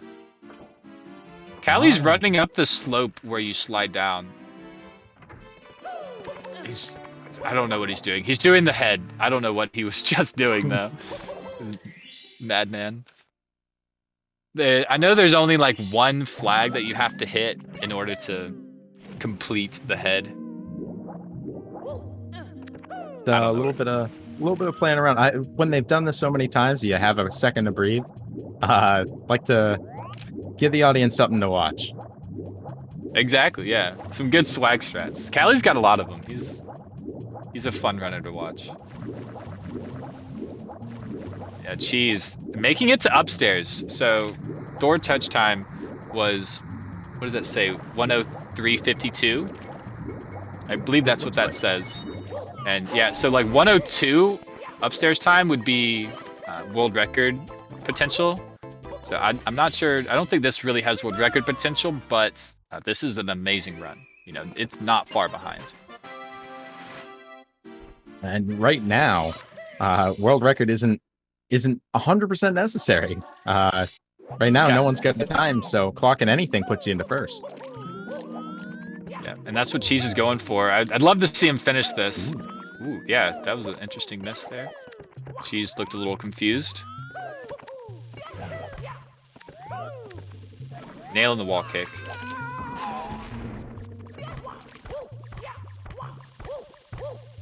Come on, left enough. Yes, very good. That was a great ending. Callie finishing up this BBH. Yeah, while we have a little bit of time here, we'll go ahead and shout out Urban Arts again. We have a donation goal, bottom left corner, $1,250 at the end of the day will secure an extra hour of resets for these runners. So instead of 7 hours, we will have 8 hours of resets, and then however long it takes them to finish after that. So please, we can read all of your donations, assuming they're TOS friendly, and yeah, you can have some fun with it. So please help us reach this goal. And Urban Arts, hopefully everyone's heard of them, but you know, they're a charity who helps inner city kids make it to college, and they do some amazing work. So please donate, have some fun, help us out. If you enjoy the content, you know, that'd be the best way to help us out. Give to charity. So we got Simply back. People have been calling for it. Now it's happening. Simply and Punke both spending a significant amount of time here practicing, which we saw it work for Green Suigi in the 16 star just a couple of days ago. So it's definitely a strat. It's definitely something that a lot of these guys will do. We'll see how it works out for Simply and Punke. Indeed. You know, one of the things we've done before that I really liked was where people were guessing what they thought the final time, the winning time, the number one time was going to be, either today or for the tournament as a whole. Doing that with the donations is pretty cool. Just going out to 3 spaces will be, you know, probably $1 something, unless you don't have faith in the runners, and then maybe you're talking $2 something. Or of course, if you want to do, you know, $10,000 donation, that's cool too. Yeah, that'd be great. Any oil princes out there? Love some Mario. Yeah, okay, this is a good wet dry world 100 for Cheese. Had a couple small slowdowns there. Ideally, at the very end, you grab 3 coins out of that line to do what he did, but he backed it up pretty well. Was able to get all 3 and still maintain some good momentum. Yeah, with that ledge at the very end. Jump up, clip onto that ledge. So Cheese is killing it. Seems to be in the zone. I think as a kid, this was my least favorite stage. What dry world? That's true for a lot of people. It was very confusing. You know, water. You're like, why is the water like this? Turns out you jump into the painting, and it changes the water level depending on where you jump in. You know, no 7-year-old's gonna figure that one out. Not on purpose. Yeah, almost like it's on purpose. Yeah, this game is half a puzzle game. Like, it really is. It's true. There's one going on right now. Secret stars. The secrets. Yeah, a brilliant ending landing on that fence. We did get another donation. We got Mothpeach still on top donation, $20, but new donation of Judo Garudo says, loving the tournament over the last few days, calling a sub 140 for Cheese. Wow. Okay, so this run, I'm assuming that's what he's talking about. I think possible. It is possible. I think total tournaments. I'm gonna call my time early and say 138.28. Wow. I'm gonna be bold, and people are gonna get close to the world record. I know people are calling for Simply to get the sub 130 or 138, and you know I want to see that. I think that's not only entirely possible, but let's just make that my guess as well. I'll say Simply's going to break the 138 barrier. Yeah.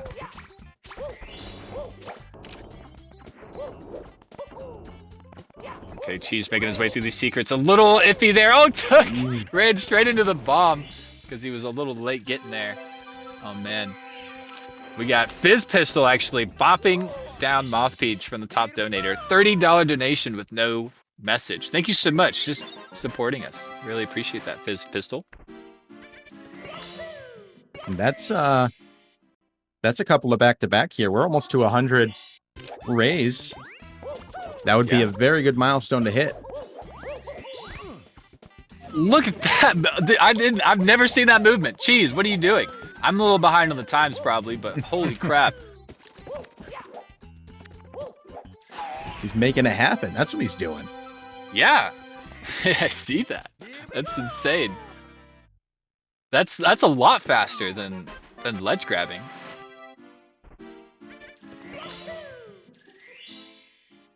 Alright, Liam pillarless. What? Liam. The bird's not there for you. Oh no. Almost was. The backup to the backup. Yeah, the backup to the backup. Unfortunate. Liam, after you get that glitchy bomb grab on pillarless, you're not allowed to move the stick on anything that's not a slope.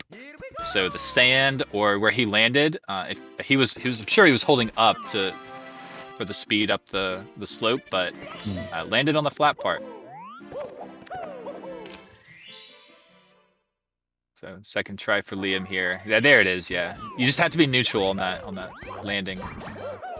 But she's going for the 100 coin plus Koopa, jumping into the big island. That is what's going on here. We got Ouija and HMC as well. Skipping that coin. It's like everybody but Blue Bob and Simply right now are downstairs. And of course Punkay in practice mode at the moment. Waiting to shock everyone. When he returns from his practice hiatus. Look at this routing, man. Look, he's gonna talk to it still. No, he didn't. He missed it. Okay, normally you still talk to him. He must have just been outside the range.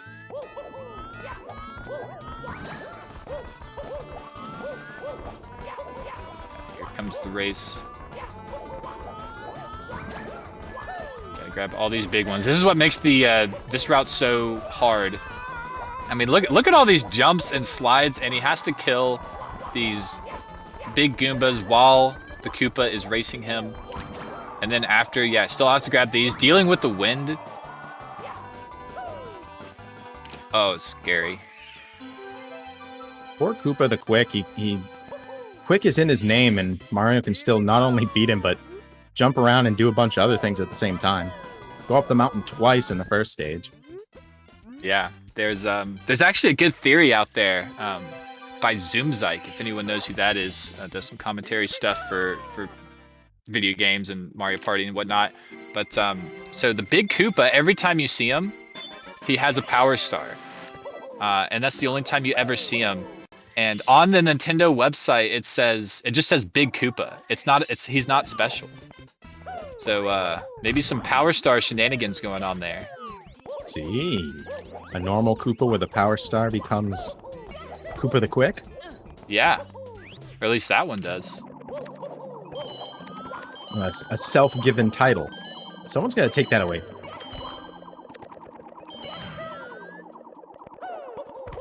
You're finishing up these reds. Yeah, you have to do these reds by themselves if you do the Koopa strat. All right, we have 2 more donations from D-Sang, $20, saying, so cool to see all the runners going at the same time in one place. It honestly is. That's what makes these days so good. And they're all like on good runs. Cheese jumping into the water. Yeah, see, that's the normal get up strat. You just jump over there, ledge grab. Real easy. But we also have another donation. Cheese, come on, get in here. There we go. Good clip. But yeah, another donation from Anonymous, $5. Says, great event and great cause. That is facts.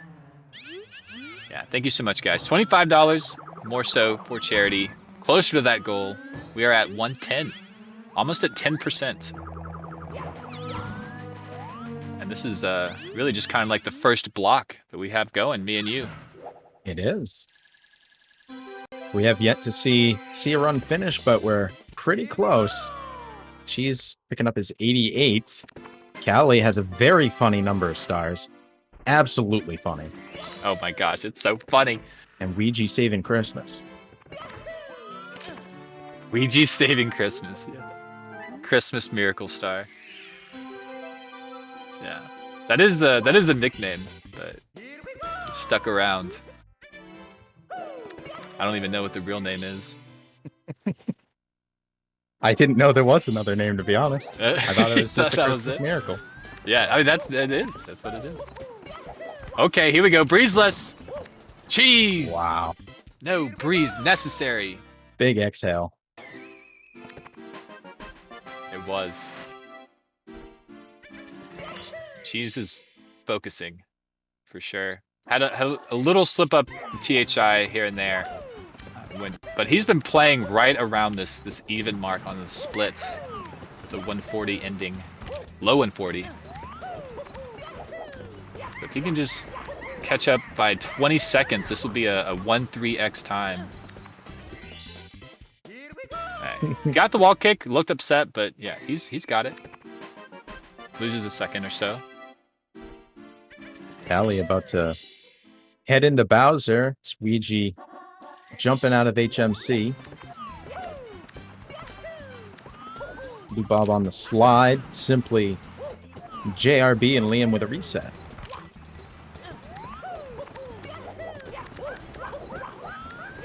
Callie is an hour in fighting Bowser.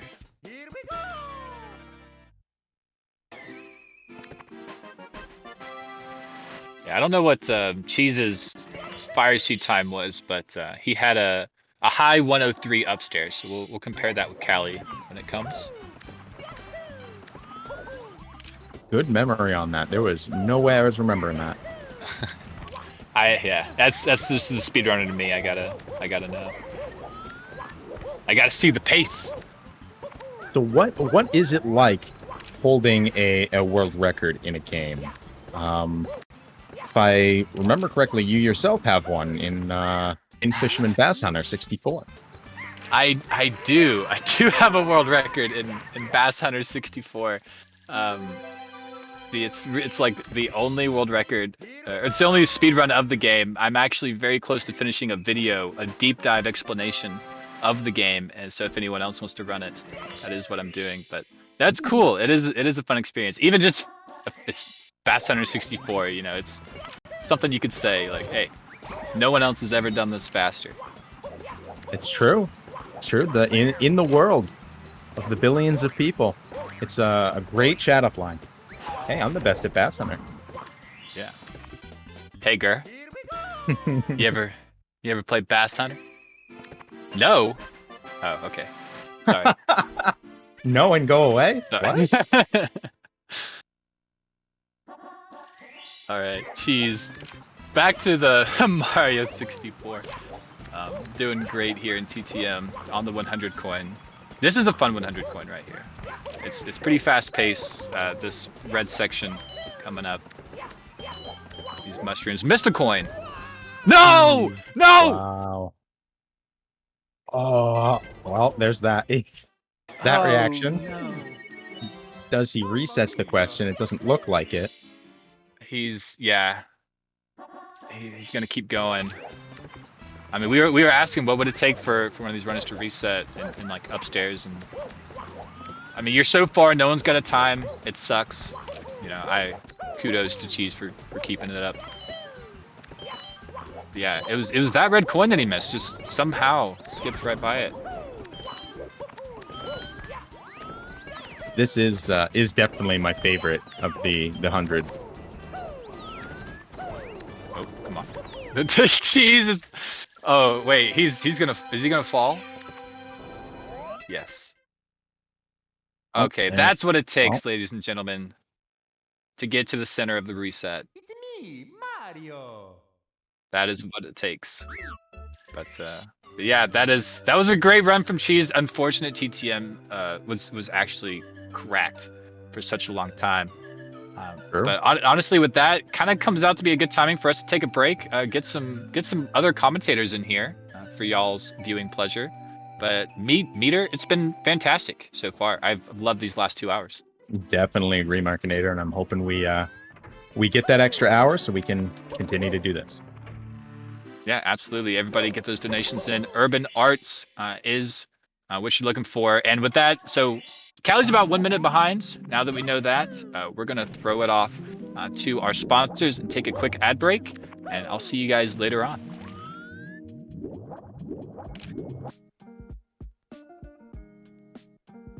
Urban Arts helped prepare me for college by giving me a lot of experiences working both independently and collaboratively with other people to make really cool games, and taught me how to put my all into creative projects, and that helped me put together a very strong portfolio for college. The best part about being in the urban arts community is the people that you meet. A lot of the people here have the same interests as me, so in the future, making friends here will benefit me and them and everyone around, because we all benefit from each other by gaining skills that other people had that I may need. Urban Arts helped me see myself differently by showing me that I can be a good leader. In the studio program, I was assigned the role as project manager, and fulfilling that role for the first time actually helped me realize that I have good leadership skills, and it really helped me to develop them.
All right, welcome back to the 120-star event at the Speedrun World Record Circuit from GSA, sponsored by Urban Arts.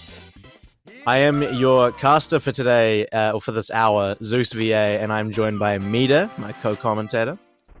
Hey Zeus, how's it going? It's really good to be here with the 10x canonless world record holder. Oh yeah, yeah. 10 times canonless, taken by Ouija. Oh, he took it? No, I said that wrong. I'm 3-head even. My brain hasn't switched on. I apologize. You took no, I took it took it from Ouija. Yeah, no. Though I've heard many people say it doesn't count because it was done on emulator. But you know, it is what it is. That console elitism that isn't really there, but everyone memes about.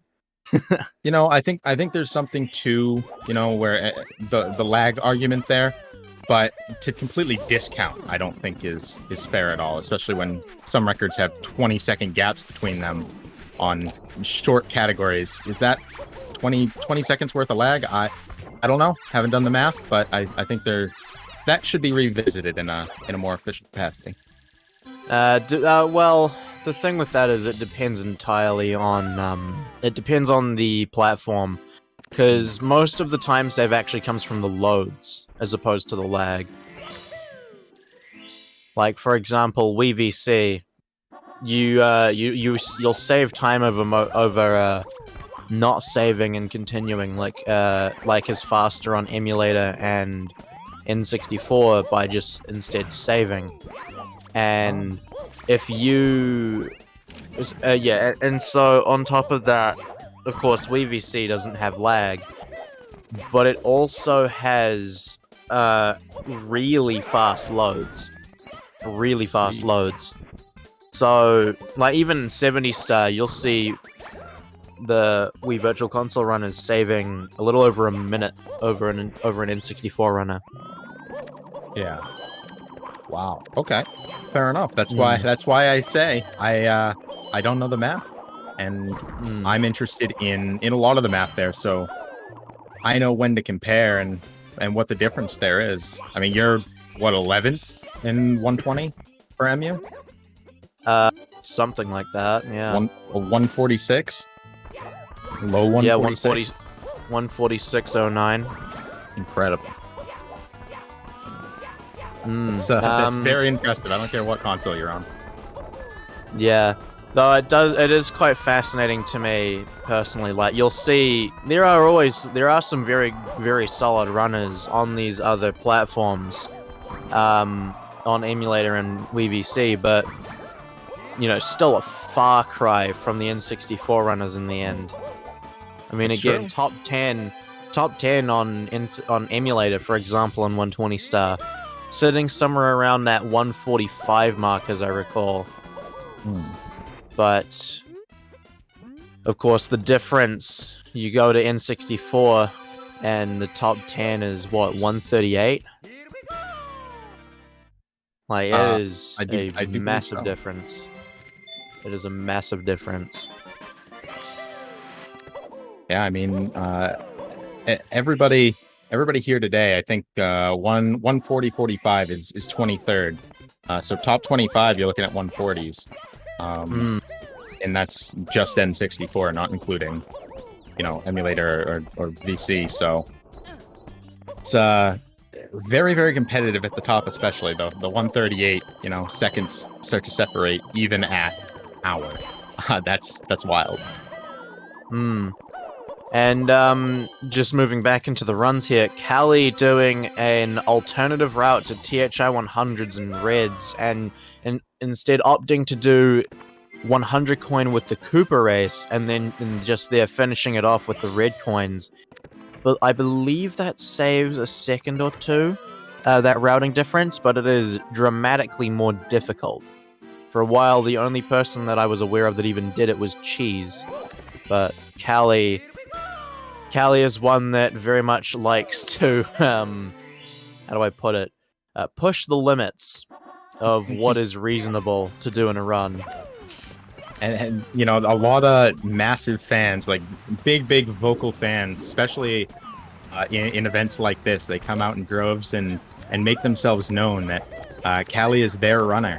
And that's a lot of that comes down to being unique in that way, and that Cali does a lot of strats that other people don't do, won't do, to continue to push things. People can say a lot of really cool movement, which I myself have not watched a lot of Cali, but watching today, after hearing that from people in chat, I 100% see why that's exciting to watch, why Cali's so exciting to watch. Cali's actually been one to watch in 120 star and 70 star over the last couple of months. He, in 70 star a while back, of course, got the 48-15 that he has, which was pretty much just a short break from 120 star. Like, he didn't put too much effort into it, and has also had multiple 47 paces in 70 star as well since. But also, in 120 star, has been progressing incredibly fast. Which is almost definitely actually due in part to the way that he plays, in regards to really pulling out everything that he can find and trying to make that as consistent as possible, and he does it in spectacular fashion. But monkey there. Yeah, his biggest thing here is going to be whether or not he can pull out that fabled 139 that he's been looking for. He narrowly missed it a few days ago, getting a 140.05, but I think that we might be able to see him pull out the 139 at this event, quite possibly. Yeah. I think my notes say 140.04, but they may have been a retime, or it may have been an even newer time, but 15th. And number one in VC, we were talking about 120 Virtual Console, they're number one there with a 140.44, and third in 70 star VC. So then top 25 contender for 120 and 70 star N64 for a while now, and continuing to push and get better and better. That 139's coming. Yeah, absolutely. Cali, absolutely, without question. Okay, it was a retime. Cali, absolutely, without question, when it comes to these categories, an up-and-coming behemoth. It's almost insulting to say that he's up-and-coming at this point, because he really is just at the top of the barrel right now. But of course, with 120 in particular, you also have to factor in that there is that pretty notable gap between, the top 25 and then the top 10. And even the top 5 again with that. There is a pretty notable difference between those points. And Cali's proving, he's got the skills to jump into that kind of range. But, of course, you just have to get that run first. Yeah, and on top of that, you're talking about going against some of the people here today who have been in the top spots for so long. They've been doing this for 5-10 years, playing this game and being excellent at it. Cheese having never dropped from the top 3 spot since taking the first spot the first time. That's incredible that someone can even do that, hold a top 3 spot for so long. Absolutely insane. Same for Punctation and Simply, just holding in that top 10 for years and years and years. Absolutely.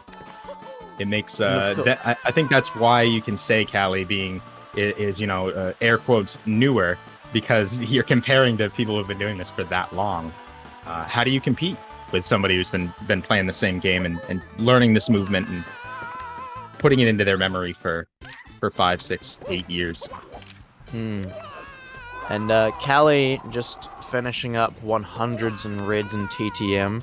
It is a very, very cool route that he does here. Cali opts to get the last red coin, and thereby the red coin star with the 100 coin very late. Very, very late. It's not a method that is often done. But the red coin star movement that he does there, I want to say it saves 2 seconds. his movement in general is just ridiculous. Simply, unfortunately, getting hit by the eye over there and being knocked down. But fortunately, because he hasn't spawned the coin and taken damage like that, he's not going to be losing anything, just a bit of time.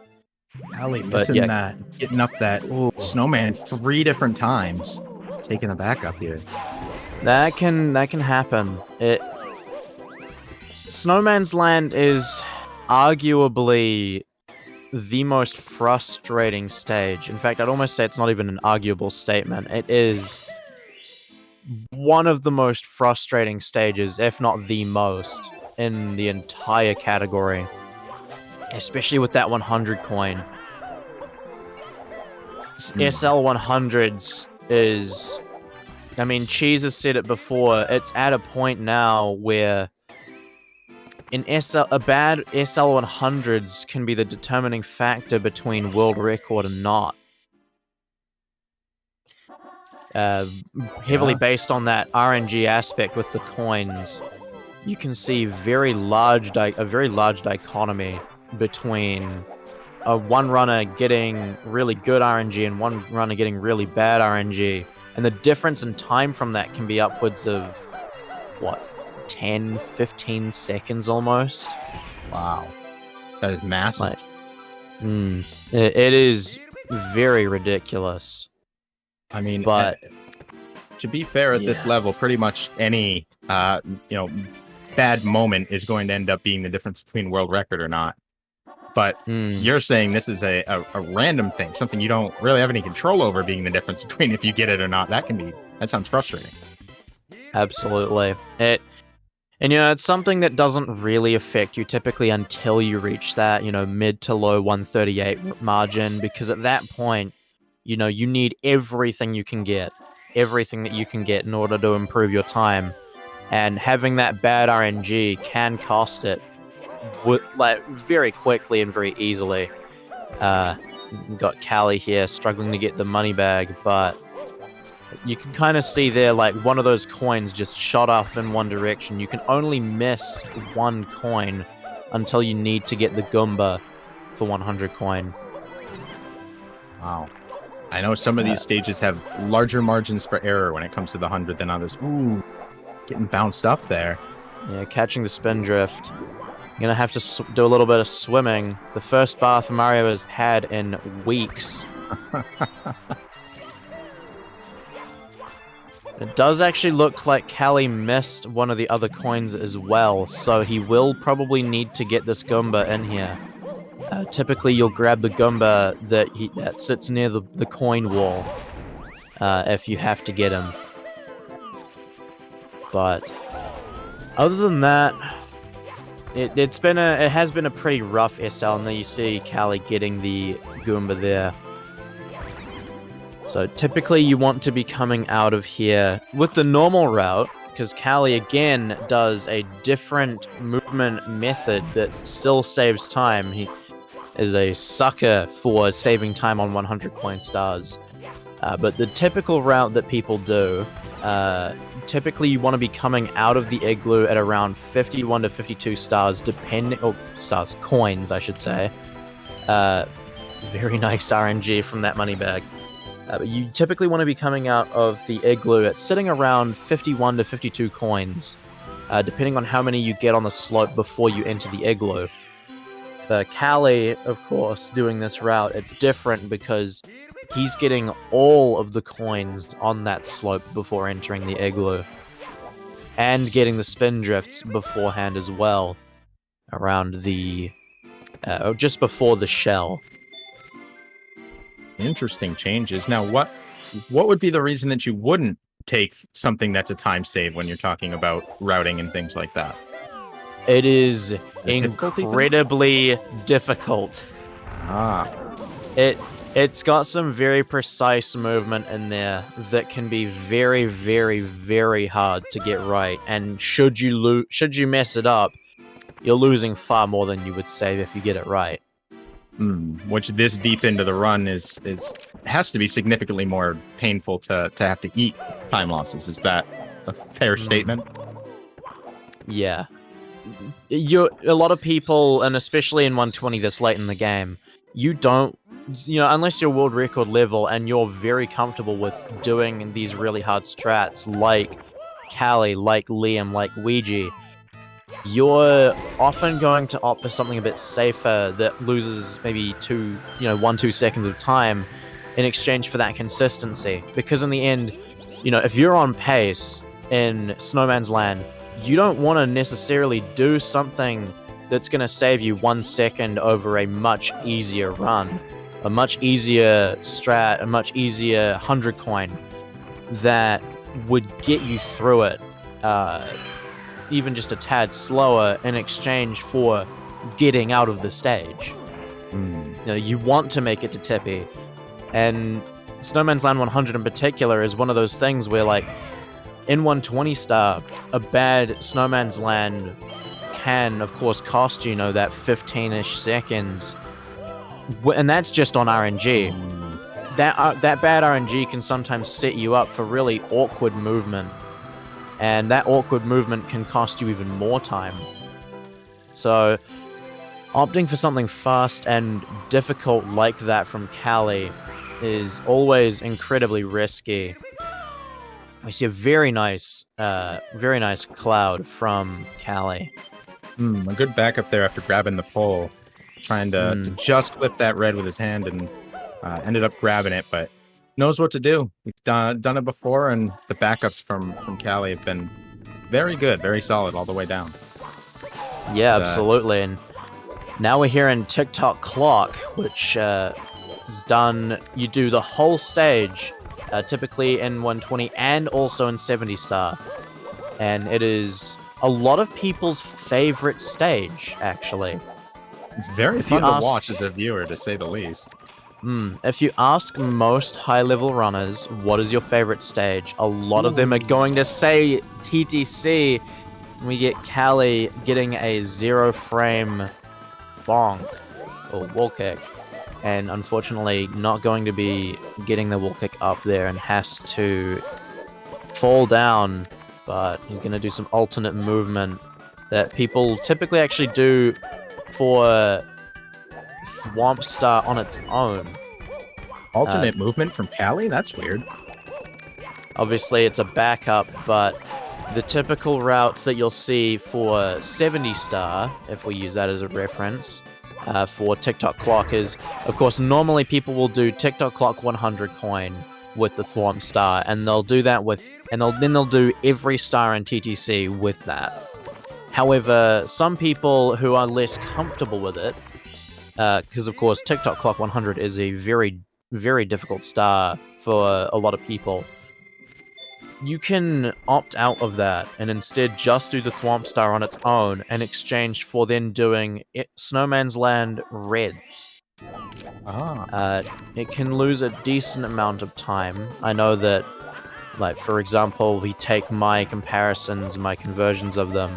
The difference will be, as I recall, your fastest Thwomp plus your fastest SL Reds plus, I think it was 2 seconds, and also then taking off 14 seconds for menuing. There's a few parts to it, but as I recall, like if we take mine for example, my SL Reds, I would have to be getting a 112 second star grab, for the Thwomp Star grab for the 100 coin in TTC in order to be saving time. But then I can get a 102 star grab quite comfortably. So you can see people saving 10-ish seconds, give or take, doing that route, doing TikTok Clock 100. But of course it is not necessarily unbelievably harder, but significantly, without question. Yeah, and when you have runs this long, resetting more and more painful the more you go into it. We're seeing it right now because Cheese took a restart heading out of Tall Mountain, and now Callie's further than anybody's been because that was the furthest until then. And wait, Callie wait. doing moving reds. Just Beautiful. pulling out everything, as I said before. He is doing everything that he can think of to save time. And still, probably not on 140 pace anymore after that 100 coin mishap, but absolutely still on a 141 pace right now as he closes out TTC. Unfortunately, not going to be able to get that triple jump with the side flip, but still very, very solid finish for TikTok Clock. I want to take a quick look at where everyone And else of course, is at. in ahead. saying that, of course, he makes some mistakes. But we've got Simply coming out of Vanish Cap, going to be heading into CCM, Cool Mountain. One of the easiest stages in the game. I think most people can agree with that.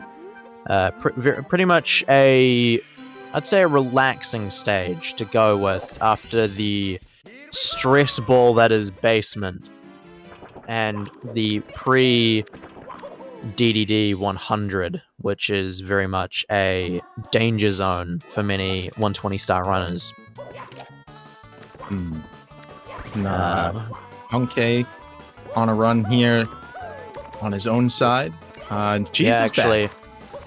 Punke actually just about to be finishing up lobby and heading into Basement. That most scary part of the run. Yeah, that's definitely what I'm hearing from the 120-star runners is Basement is kind of where it's a make or break, and then I personally would think it would be upstairs, but everyone's saying Basement, so that's very interesting to me. Is that where most of the resets end up coming in because you're not resetting as much upstairs even with mistakes? Typically, yes. You'll be looking at a lot of resets in SSL and HMC specifically. Even more so with HMC, the 100 coin star is a big one. HMC 100 in particular, I think, is probably the most notorious 100 coin star in the whole game, alongside, of course, SL 100 and SSL 100. HMC 100 having some pretty tight movement. Typically, at these guys' levels, it might not necessarily be particularly difficult, but it is not a forgiving star in any way, especially in the early parts of it. If you screw up the early segments of that 100 coin, that's the end of your run. Like a good example being, typically once you get on the elevator, once you've triggered it, you'll go and grab the first couple of reds, and you'll ride the elevator, and then you'll do a long jump over to a box near it, and you'll long jump off of that box to grab a red in the air, slide off of a slope, do a short hop, to then land on another box and do a double jump off of it, to then wall kick off of essentially what would be considered the leg of a ledge, to then grab a red coin on top of it. And in order to get that, you have to have the right angle, and I believe you have to be neutral typically to get that wall kick off and grab the red coin. Not 100% sure if you need that, but I find that it's easier to do so with that. Yeah, I know Markinator was saying the same thing about that exact trick. So we've seen it a couple times now by these runners, and it always looks impressive. And it's good to know that sometimes things look impressive and they're easy, and vice versa. Sometimes they look easy and they're actually very, very impressive and difficult. It's good to know that one kind of matches. It looks impressive and it's darn difficult. Absolutely, and it is one of, if not the hardest move in terms of just the movement itself, 100 coin stars in the game. Because of course SL100, the movement for it isn't particularly difficult unless you do the Cali route, in which case you're just setting yourself up for pain. But otherwise, you're looking at pretty much only SSL 100 and then what? HMC 100 and THI 100 as being the difficult 100 coin stars. A lot of people saying DDD is also a very difficult one. DDD, I would say, I wouldn't say it's particularly difficult until you start pulling out all of the really hard stuff, which typically only save a couple of seconds at most. I think for the most part, DDD 100 is pretty cozy. It's just that, like, especially on N64, it is very, very laggy, and there isn't a lot that you can do to nullify that lag. But, like, me doing it on emulator, you know, I find it quite comfortable. It's not particularly hard. You just got to avoid dropping swims, and then there are certain ways that you can use Mario's movement to make sure that you get the red coins without any difficulty. And past that, it's just the triple jump dive into the last red, or into the cage with the last red. And once you know how to do that, without, of course, missing it, it's very, very easy. Like, it's easy enough that the top runners, you know, Liam, Cheese, I don't know if Cheese does it actually, but Simply, you know, they know the angle well enough that they don't even need to pause to get the angle in the triple jump. They can just turn around holding a specific angle with the right camera, get the triple jump dive, and that'll be it. They're in, and that can save, you know, maybe 3-4 seconds. That backspin dive into the cannon right there by Callie was very cool. Let the wind blow him into the right spot, dive forward when it's overshot, right in. That was absolutely slam dunk. Looks like they may be the first one here to finish a run, which, you know, we're about 2.5 in right now. What are your thoughts when it comes to that in a format like this? You know, we're 2.5 hours in, still a lot of zeros on the board. I've heard both sides in chat. Some people fully expecting that. Some people kind of surprised. Why are there still zeros up on the board? What are your thoughts on that? Well, again, like, we're 2.5 hours in. You know, a full run's gonna be taking these guys somewhere around 1 hour and 40. So that's only enough to get really 1 and a bit runs in. It's not even enough to get 2 runs off. So it's not too surprising that at least this far into the event, you know, we haven't really seen anyone get any runs. Of course, it's surprising that no one's gotten a run on the board yet. Yeah. Because, of course, typically with these kinds of events, you would typically see people doing a no reset at the beginning to get something on the board. Yeah, I know that was talked about and decided against. There are a couple of things as we see Callie take the big screen heading into Bits. This is the big one here, Bits Reds. Yeah, 141 pace. The decision there by all of the runners and the organizers is it's a long race to have to force through a really bad run, and it's demoralizing, and it wouldn't be good for this format given the length of the run. 16, even 70, it's a little more reasonable than, you know, 1 hour and 40 minutes. You're losing almost a quarter of your race time that's allowed just to one bad run. That why bother? Yeah, I remember back in, I believe it was the Break the Record Live 2019 for 120. At the start of every day, all of the runners had to do a no reset, and a lot of them hated it. Yeah. So I can understand why they wouldn't want to do it here. Yeah, very nice Bits Reds from Callie. 120th star. One thing left to do. We're gonna see it right now. Okay, so typically throws will take around about 40 seconds. So should he hit all of his throws, we could possibly see a gold. It did look like he entered the pipe a bit ahead of the 215 that Callie's got on the board. And that's all 3. I think that's gonna be just about a gold tie due to missing the first tail grab, unfortunately. But Yeah, looking around abouts to be a 216. This is gonna. GG's for Callie. 141.42. Very, very, very nice opener for Callie to get the runs kicking. Really is. This is going to Markinator and I speculated on this and how much pressure this is going to put on everybody else. Now that there's a time on the board, you have something to beat. Maybe people accept a little bit more wiggle room. Maybe they start to finish some runs that they wouldn't have finished before, so that they can make sure they have a time up on the board. Absolutely. And with that good finish from Callie, we're going to go to a quick ad break. So stick around, keep watching, and we'll be back soon. Ladies and gentlemen.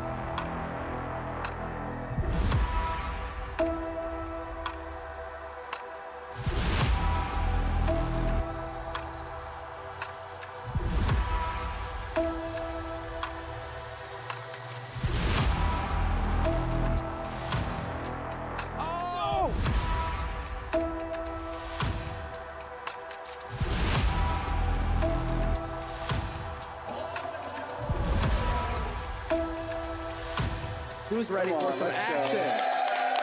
Here we go.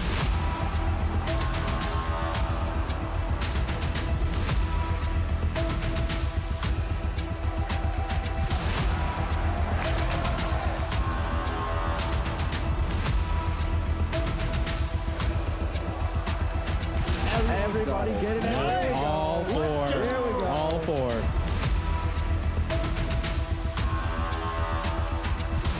IBK, whole bunch of enemies, just like that, picking up another one.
Welcome back to the 120 star event in the Speedrun World Records circuit.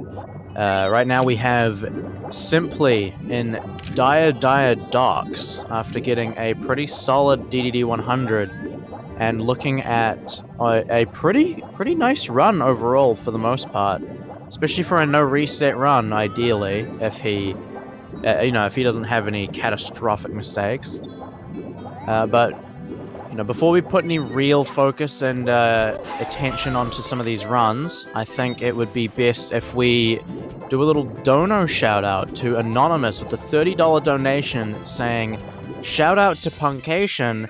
This one is for all the Punkationers." Thank you for the dono, and can we get some love for Punkay in the chat?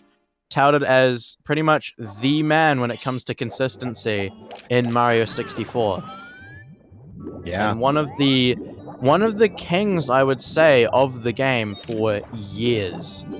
It's true. I was running through some stats earlier, and there's an argument to be made that Punkation may be the best Mario 64 runner of all time.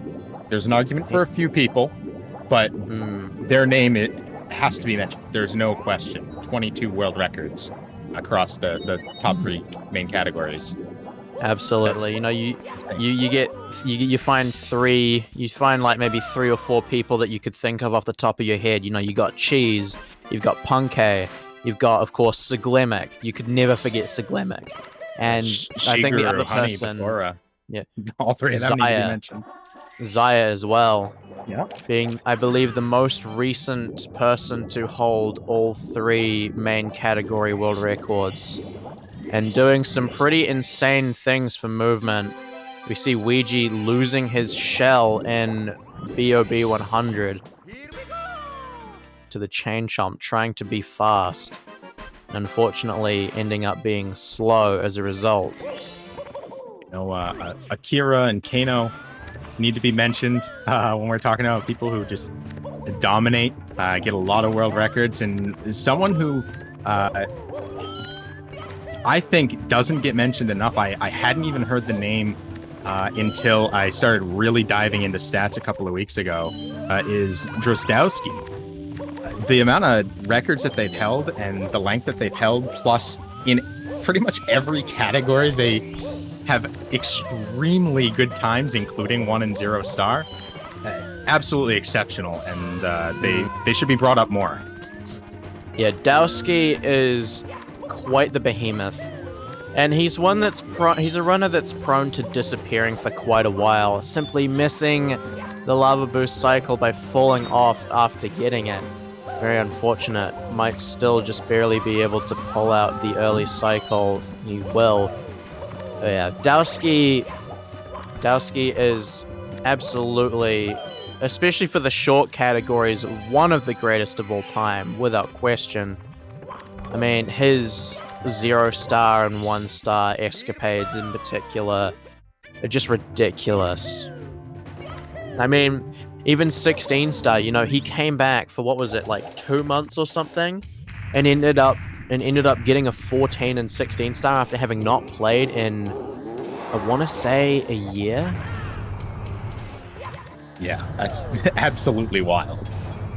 At that point as well, that was 3rd place on the leaderboard, so he got himself back to a leaderboard position in 16 star in an unbelievably short amount of time for someone that has not touched the game after, somewhere around maybe a year. I think it was a year. It's not that different to what Liam did with getting world record in 120 after 2 months of returning after his year and a bit long hiatus. That's true. After he came back from jail, as the community likes to say. Another name I don't think gets brought up very much is the Courier. Very early on runner. That, we're talking 2005, but dominated 16 and 70 simultaneously, holding for over a year, maybe even 2 years. Incredible. 106 total between all the 5 main categories, 120 through 0. 106 cumulative months in 1st place. That's insane. Only beaten by one person, and that's Akira, who's had 108. That is ridiculous.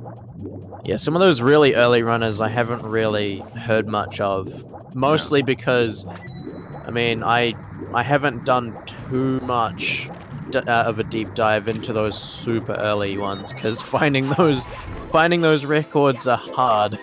Yeah, when I found the spreadsheet, I was blown away, and I had to make my own custom one to kind of compile it. So that I will make that available to the community at some point. If anyone wants early access, is that interested in stats, you can find me. Hit me up. Yeah, it's so weird to me hearing about these runners that have done like all of these crazy performances and all this domination back, like even like 2005. I was a year old turning 2. Well, okay, I'm old then. Like I was born late 2003. Like, so hearing runners from all the way back in 2005 really puts into perspective just how young I am. Fair And enough. there are guys younger than me. You know, there are guys in the community. You know, I'm pretty sure Sweegie was born, I think, late 2004, early 2005, something like that. Like, and Benji as well. You know, these guys, you know, they're like, what, 16, going on 17. These guys are young. You got Deku Dude as well, another really good runner, who is, I think, currently 21st in, or maybe 20th in 70 star. You know, he's 16. Yeah, there's so many runners, like really good runners now that are incredibly young. That, you know, some of those earlier runners that dominated, you know, they were dominating around the times that these guys were born. Yeah, it's true. It shows how good of a game this is in speedrun and how prolific it is in what it's generated, what it's created. It's created so much community and competition. And some of these guys here today have been here for, you know, 8+ years, and some of them have only been here for a few. And they're on the stage together because they're all so good at this game. There's something about coming in, not having 8 years experience that gives you a different type of advantage than having that muscle memory so built in that, you know, maybe it's harder to learn new tricks, or it's might be easier in some regards because you've moved Mario for so long. Yeah, I mean, and then, you know, you've got a lot of those big dogs in 120 here as well. Like, I believe Simply Cheese and Punkay all sit somewhere around that late 20s range, from what I recall. I mean, Simply is unconfirmed because he's everyone's dad, so for all we know, he could actually be like 7,000 years old and just doesn't age, like a wizard or something. I wouldn't be surprised if he's a wizard because he has some magic in his runs. But, I mean, yeah, these guys, it's just crazy how there's such a variation in ages. Such a massive variation. It's really cool that something like this can connect everybody, and nowadays we can all stream it together and have everybody here together. It makes for a very cool experience with a lot of different angles to look at things from. I'm happy to see another runner way up in the castle here, simply in Wet Drive. And it looks like Punkay unfortunately lost his run that he had going. Which, yeah, very unfortunate. You hate to see it.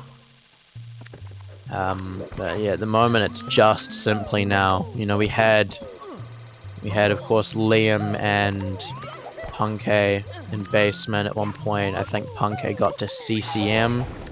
I'm not sure if he got to DDD or not. Simply having a bit of a Wet Dry World meltdown on secrets. Now you've run the top 3 categories. I always say the top 3. I mean the 120, 70, 16. Those 3, and you've run them very well. You have good times in all 3. When you're looking at a run that's this long versus, like, let's say a 16 that, you know, you're talking maybe a 16-minute run on that end, or for you, well sub 16, 15:39, versus an hour and 45, an hour and 50 minutes. what does an hour's worth of real world time mean in a format like this when you can reset as many times as you want? Because you can't get a full run in. You could get 2, 3, maybe even 4 if you're one of the world record holders in 16, but not in a category like this. How does an hour stack up in real world time comparing categories? An hour is... So obviously an hour is going to be sitting somewhere around that like upstairs door touch time in the run.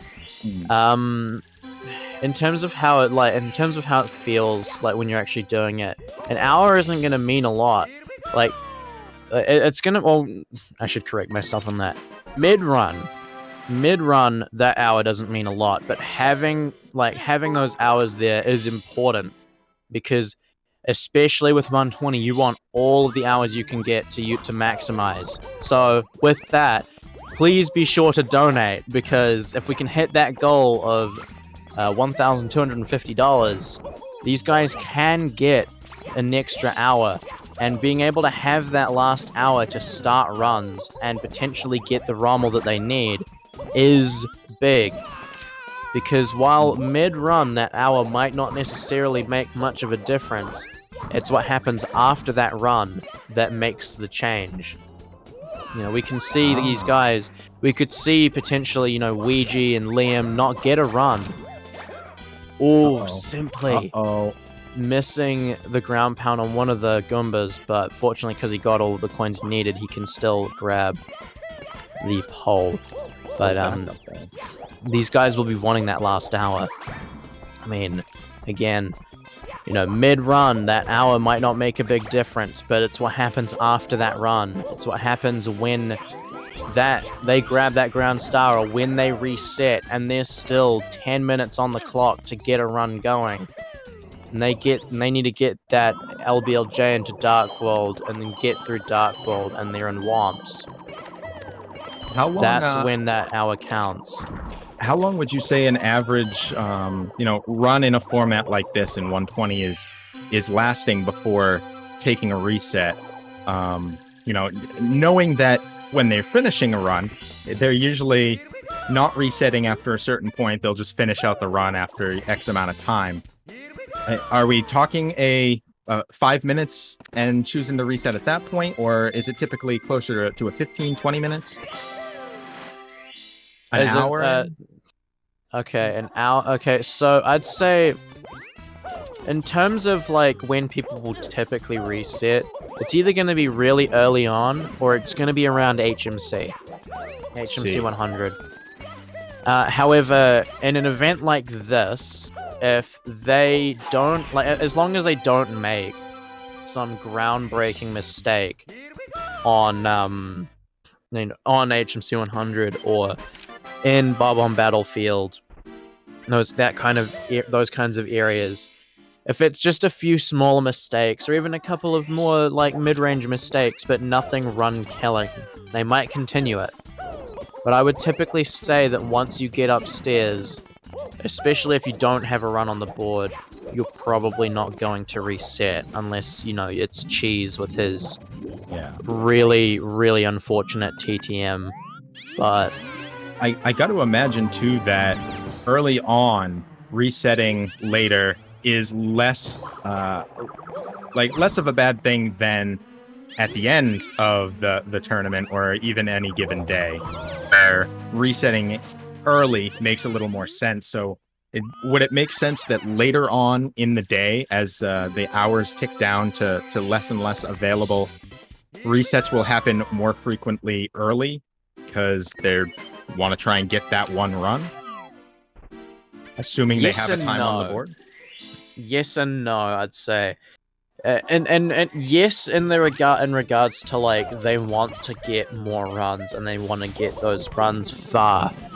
No, in the sense of if they make mistakes early on, you're not gonna want to continue a run that's lost, say, 30-40 seconds in the early stages, because that's going to be something you think about while you're in the run. Because, these guys, although they're not necessarily aiming to get a world record in this event, they're still looking for a good run. You know, Simply Cheese and Liam and Punkay, you know, they're all going to be wanting to get, you know, that 138 if possible. They're still looking for that.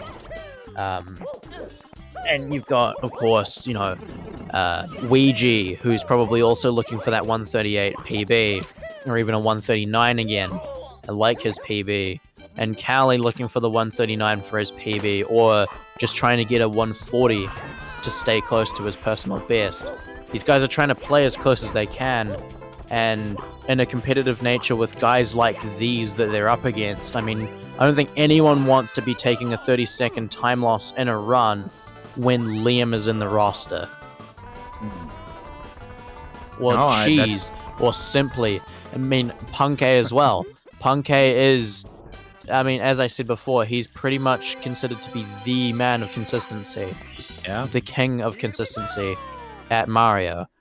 Like, if you give Punkay that chance to get a decent run, you know, he's probably the most likely person to pull out a 139 earlier on, just cause he's much more lenient on those resets, and he's consistent.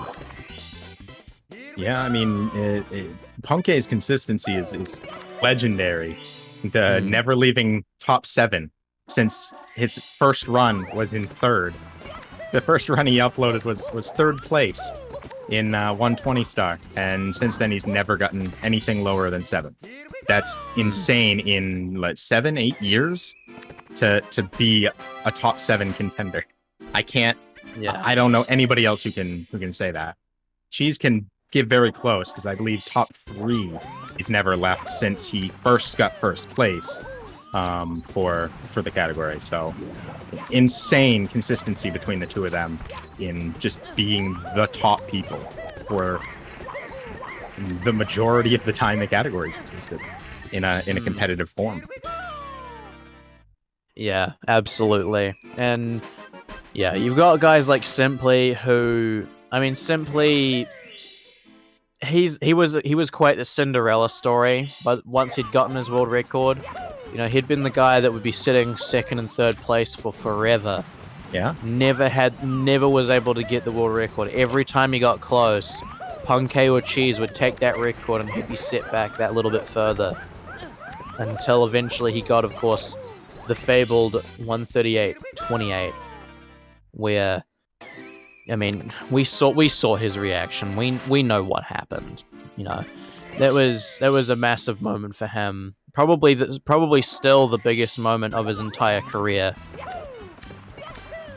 Being able to finally get that world record, and you know, now he's what, 3rd? Is he 3rd or 4th? 4th. That's right. Marlene is 3rd. Yeah, the only one here, not here, who has sub 38. Yeah. Of course, yeah. Marlene being a Japanese runner who has gone by many names.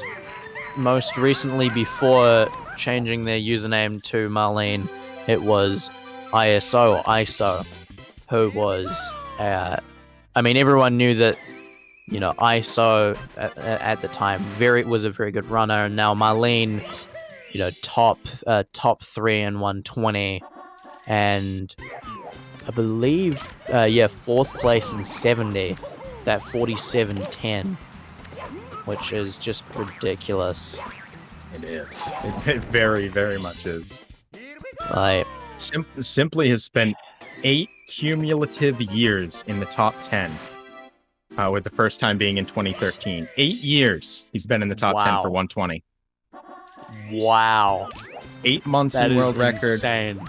3 years top 3. 8 years top 10. That's incredible. And 70 star, he just got a sub 48 yesterday. It's not even on SRC yet. Yeah, he did. He got that 47. And, you know, that whole 70 star shindig that he had going. That was all a break from 120. That was him just taking a bit of a chill pill and, you know, hanging out, having some fun. You know, following, of course, 70 star break the record from a few weeks ago. Very nice reds by Simply, not having the the same issue that Cheese did. Heading in here he's looking pretty good at the moment. He's looking very good at the moment. Very much so on that low 139 pace right now, if not possibly high 138. But yeah, at the moment, still don't really see anyone on a run at the moment. We've got Liam in Bob-on Battlefield in the green on what looks to be, I think that's a 142, I want to say. Perhaps a 141. But yeah, until we see someone get through basement, or even just HMC 100, I think it's fair to say that we haven't really got anyone on a run outside of Simply. And that's to be expected. I know I've been seeing pre-basement seems to be the biggest reset points. People getting into basement. There've been a few of them. Usually HMC has been eating runs, and then we've only seen 2-3 runs get upstairs. Now that Simply's up here, Cheese had one that died in TTM, and Liam finished. So I mean Callie finished. So Simply only the third person to do it. Top 3 spot again. Figure. Actually, chat correcting me. Liam is actually running against his 137 right now, and is green. That's incredible. Going into Bob-on Battlefield. So, yeah, very, very nice beginning from Liam here. I'm going to be honest. I expect to see Simply PB today. I called that out earlier, but You Liam expect him to PB PB? I do. I expect, if not today, then tomorrow. But you know, the more time he has, I think the higher the chance, obviously. But I think a Simply 120 PB is imminent. And I would be very surprised, and would be happy to eat my words if he does not. But the guy is on it right now. He's on it. He's got the fan base. He's got the vibes. He's got the terrifying height. I mean, he's what, 6'5" or something like that? I do not know. I know that he's well into the 6 foot range. I heard he was at least like 40 or 50 feet tall. Something like that. Something like that. I mean, last I heard, he was just casually taking a seat on the Eiffel Tower. It wasn't quite tall enough for him to climb it, so he just sat on it. Yeah, that checks out. Liam picking up some wing cap coins. Looks like we have what, two people in BBB, Punctation on a reset, and 2 in Womps. Well, Simply is up here hanging out with the snowman. BBB chatting. Nah, I think what would you expect these runners to be in terms of height? What do you think? What do you think they how tall do you think they are, just from like the vibes that you get from them? The vibes that I get from them? I mean, being I don't know that there's any like direct correlation between, you know, skill, ability, and vibe and height. But there absolutely is. Maybe there that's absolutely me being is. ignorant on that. I've seen the majority of top runners be fairly tall. Really? Yeah. Fascinating.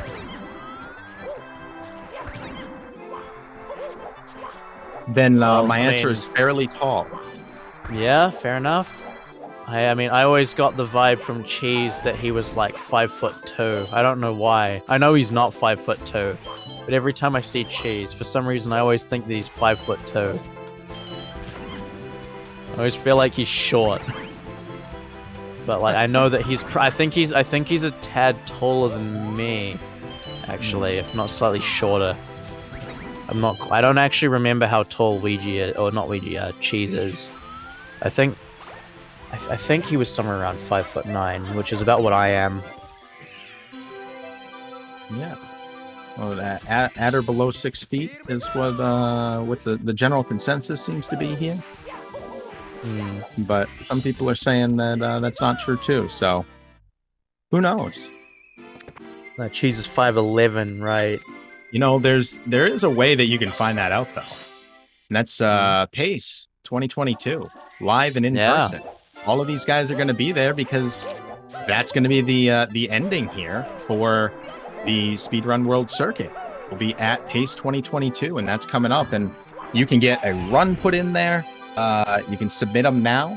There's also the ability to volunteer, and that's only open today and tomorrow. So if you were looking to get involved in a very direct way, head on over there now. They're buying your ticket early also ends up saving you money in the long run. So if you're thinking about going, now's the time to check it out, and highly suggest it, because that's going to be incredible to see all of these guys do this live. The energy is like nothing else live.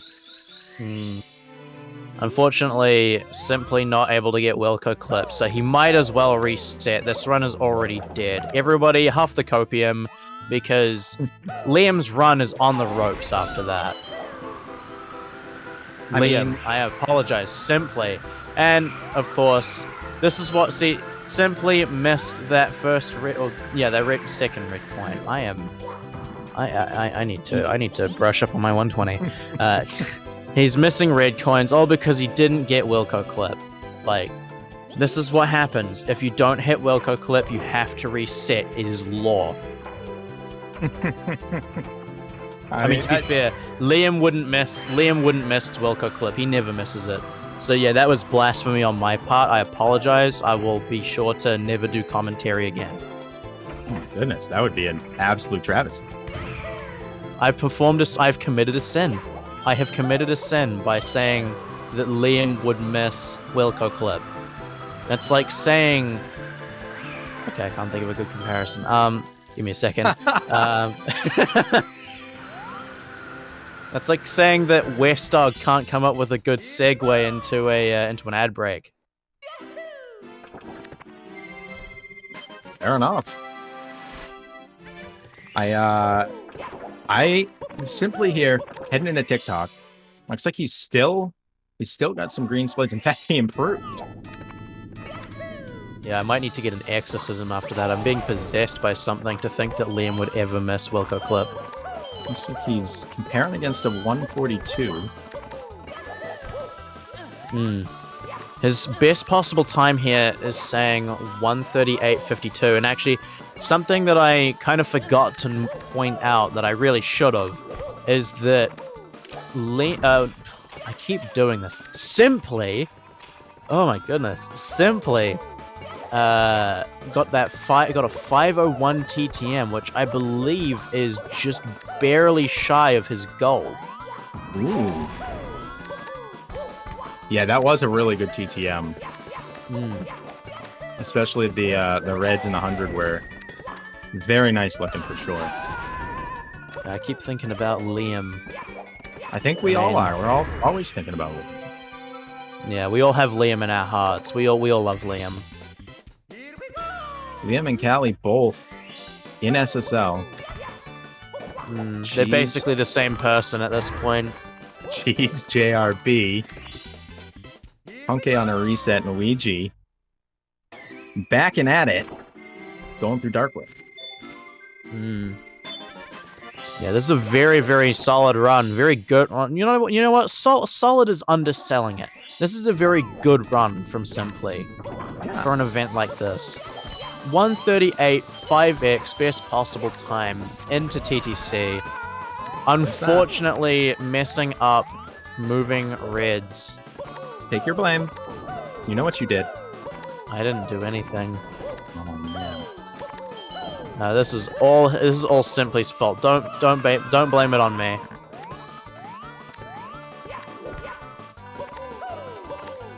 Even still, putting a time up right now is going to be big. It's going to give them, you know, their kill switch. They know when their best possible hits a certain time, I might as well reset. And right now, there's no minimum. You know? So I am a big fan of finishing out a run, even if it's a first one, no matter how bad it is. But understand in an 8-hour format that does not make sense compared to when you can just stream as long as you want and play as long as you want. And there's nobody else competing directly against you in the moment. No, I don't understand, guys. Why are you saying, why is anyone saying it's my fault? You signed the contract. I hold no liability for the mistakes these guys make. You got a cool contract then, because my contract said I am responsible for any mistakes that they make. See, since I'm a young man, I can't take responsibility. Ah, I see. You know, I'm still growing. I'm still learning. I'm still growing. evolving as a person. I'm still growing. That got me, Zeus. That got me. The sad thing is, there's only one part of me that's aging, and that's my hairline. Got the Squeaks hairline at 18 years old. It's painful.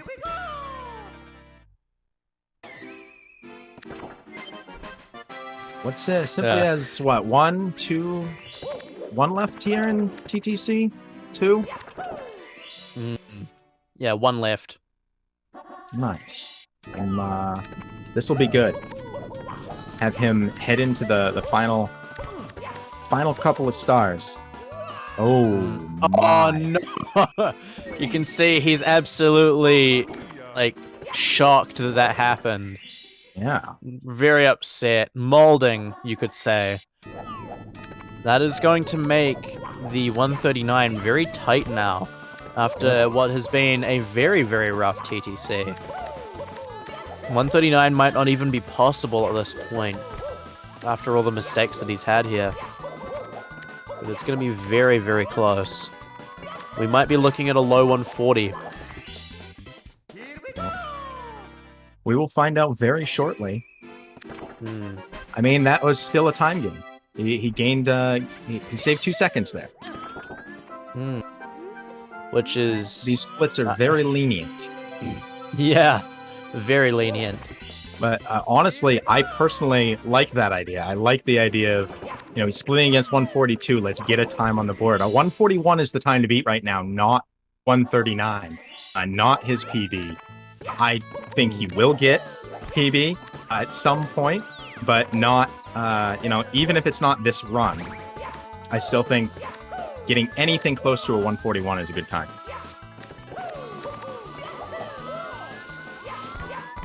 That is a super good question.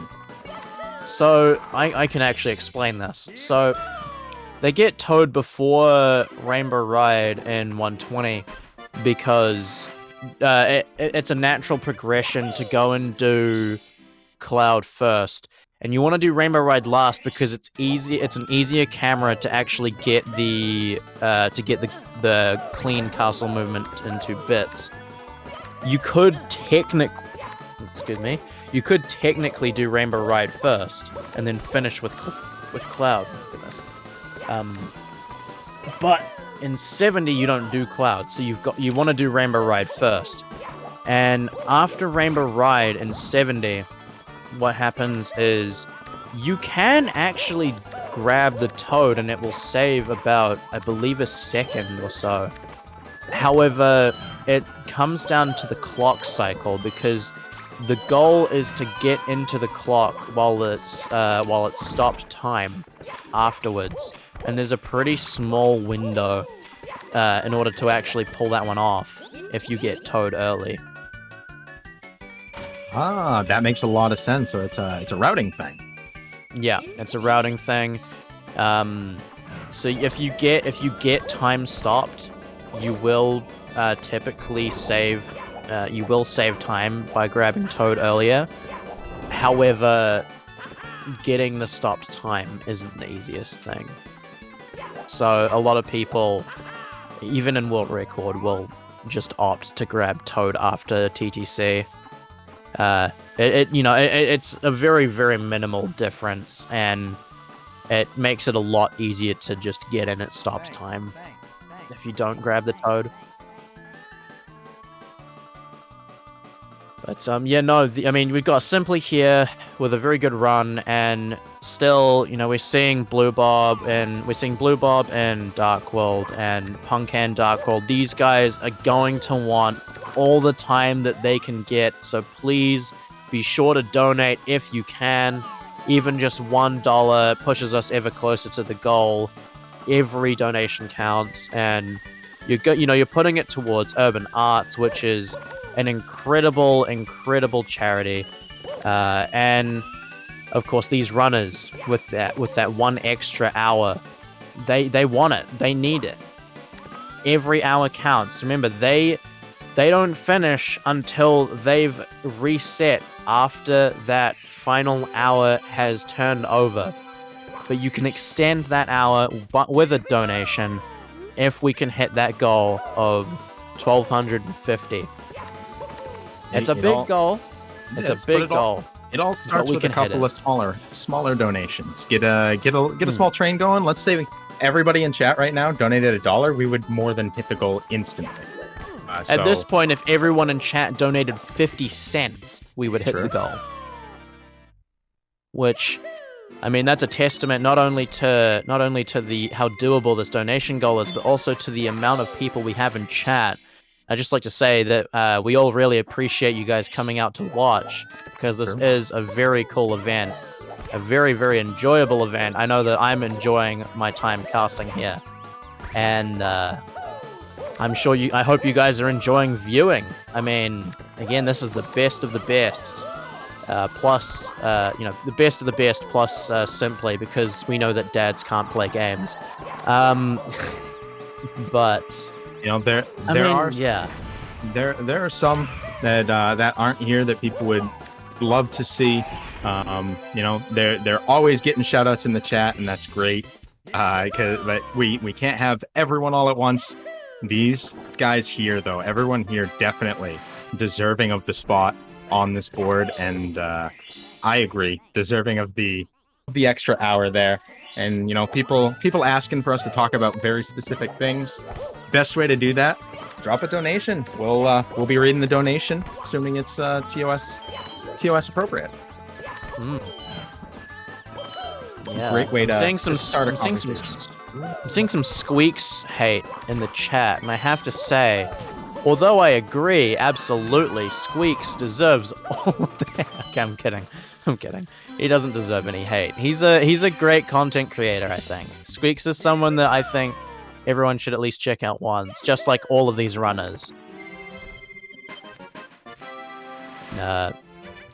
We've got a $1 donation here from Dr. Ravioli saying, $1 dono train, choo choo. Somebody pull up the carts to this train. We need to pull that along, get those $1 donos in, so that we can make that train the longest train we've seen ever. Dr. Ravioli. That name is very familiar. Longtime viewer, chatter, donor. Big supporter of Urban Arts, GSA, and Mario 64. Now we've got a $5 dono from Poofy Slim, thank you very much, and a $20 donation from Holly JKK. Paying forward to a few other 50 cent friends. Hope we get the extra hour, smiley face. Any prediction on who you think will get first? Ooh, that's a good question. Is. And before we answer that question, we've got another $10 donation from Anonymous saying, "You convinced me." Fantastic. Well, I'm glad that we could. Glad that we could convince you. So we've got simply entering Bowser in the Sky 139 possible. It's always weird to me now to not see them BLJing up that staircase. My brain is so broken. Yeah, I mean, the 16-star event was only a couple of days ago. There. But, yeah, to answer Holy's question, my prediction on who I think will get first, in my heart of hearts, it's Callie. But, if I think with my brain and not my heart, the winner of this event is going to be Cheese. Wow. The world record holder. Going because with a safe Cheese, I'm going with a safe bet, but also a realistic one. Because the thing is, Cheese has always been able to pull it out when he needs to. Like last minute, he'll bring out that one run that just eclipses everyone else. And in this event, I think the only person that realistically I could see beating Cheese in this event is probably Liam. Just because Liam is a cut above the rest in terms of how much of a monster he is.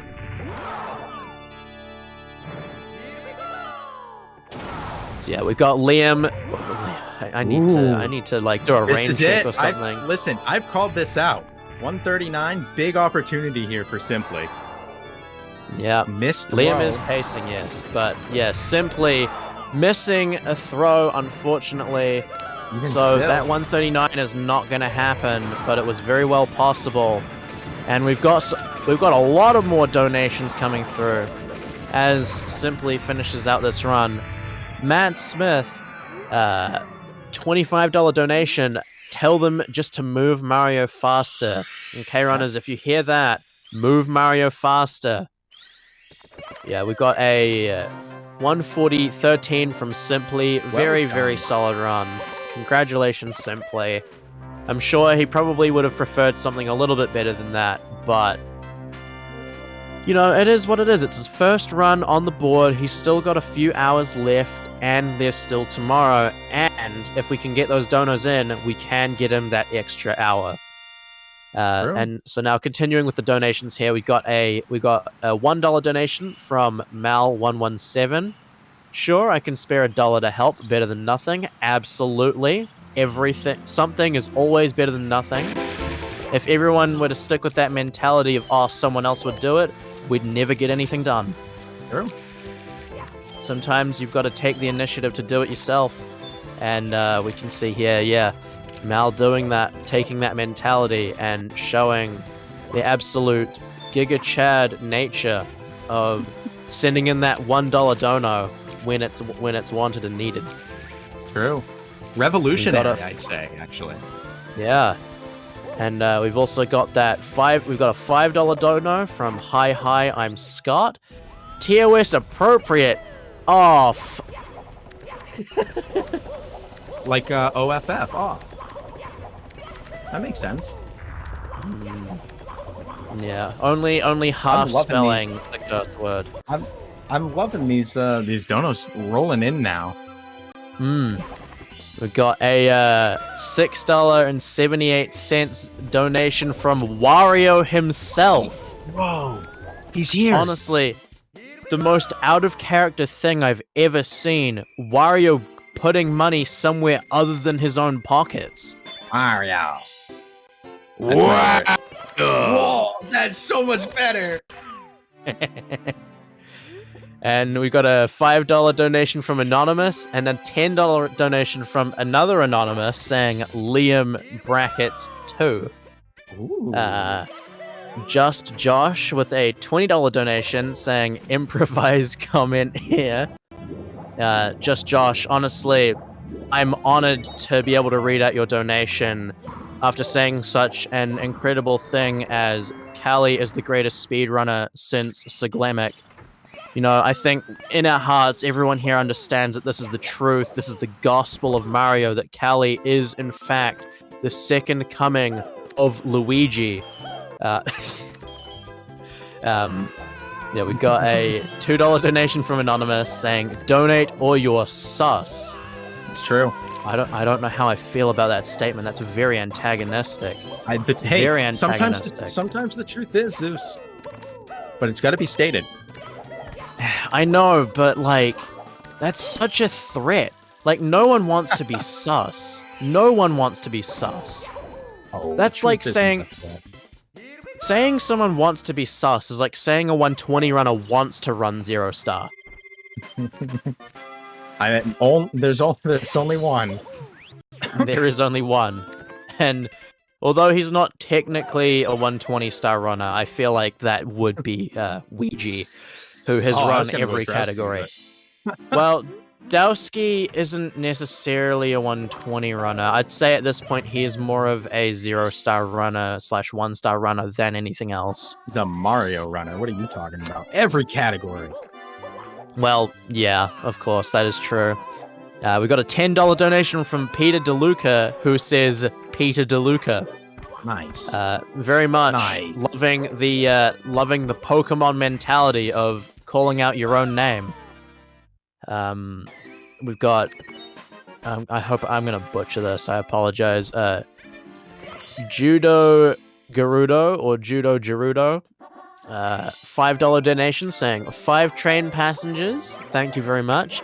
Alicia with $5. Squeaks is my favorite content creator. And you know what? I think that's a very fair statement. Squeaks is a runner in the community who has been building his platform for a wee while now, and he is absolutely an excellent content creator. There is no doubt about that. You know, he deserves everything he's got. Now I just want him to get good at Mario. So then, you know, he can deserve the Mario viewers he can. Like Yeehaw with a $2 donation.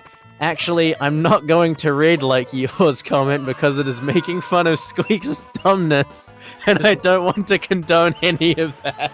Just read the comments, Zeus. You don't get to choose which ones you do and don't read. I'm sorry, but it's true. It's true. Chad Krosky with a $20 donation. Liam, he's our man. If he can't do it, no one can. Go, Liam! Man, the Liam love is overwhelming. The donations that have mentioned Liam, nobody else is even close. Actually, Absolutely. The only one close would be Callie's donations. People donating for Callie have been close, but I'm fairly confident the numbers would support Liam right now. I'm wondering if that will change over the course of this event. Speaking of Liam, we've got Liam on a pretty good run in CCM right now.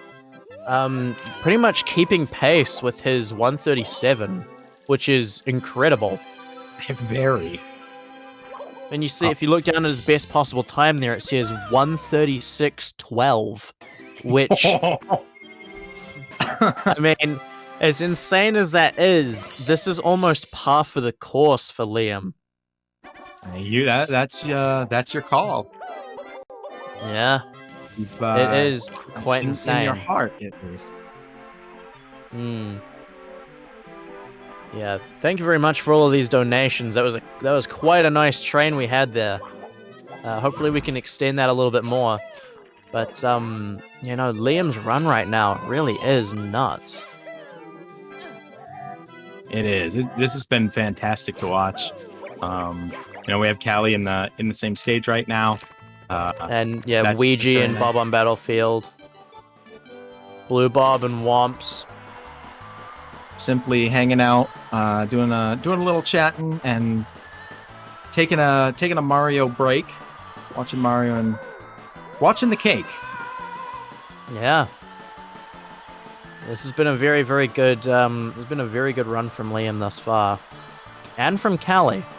Callie's been playing pretty well right now, but Yeah, definitely, unfortunately, a little bit overshadowed by the fact that Liam is playing at a world record pace right now.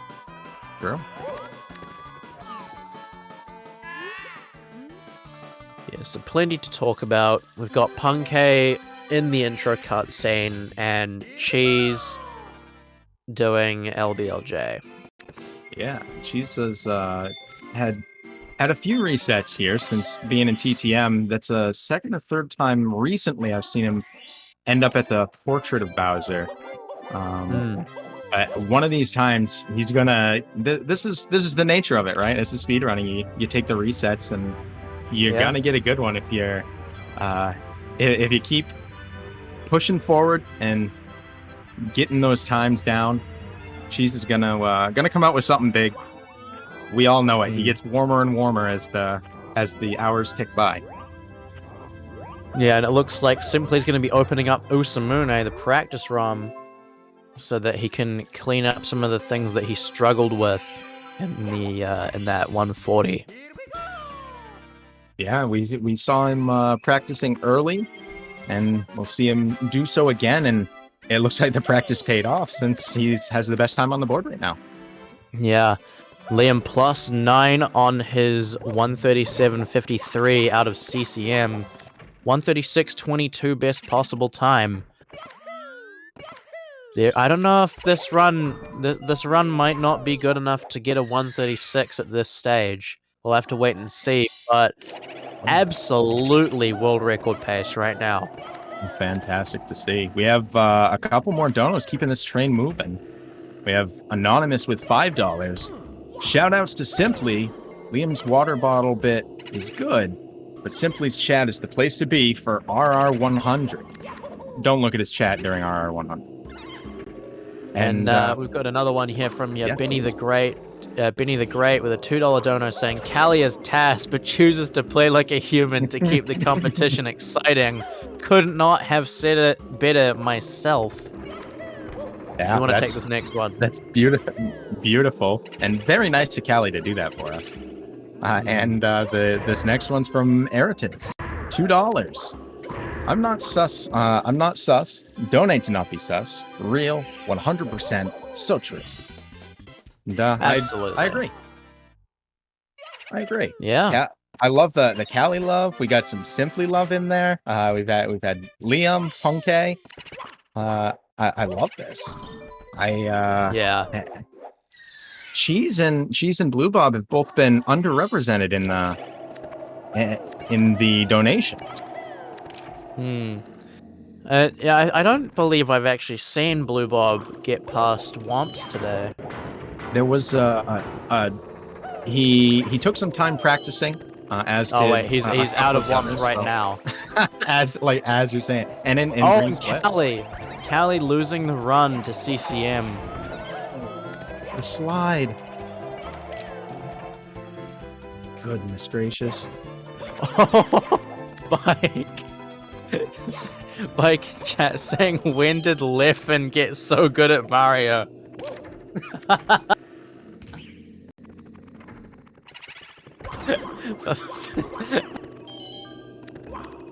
God, that is a gold comment. That is a gold comment. Leffen being one of the top Smash Bros. Melee players. But, yeah, no, unfortunately it's not Leffen. Leffen, I don't know if he could ever replicate something like this in the way that Armada was able to pull out a 47 and 70. But, yeah, we got Liam here instead, which really, I mean, Leffen is a budget Liam. I'll say it. Goodness. If you wanna fight me on that, go ahead, pull up. I'm ready anytime. And you thought Sus was aggressive.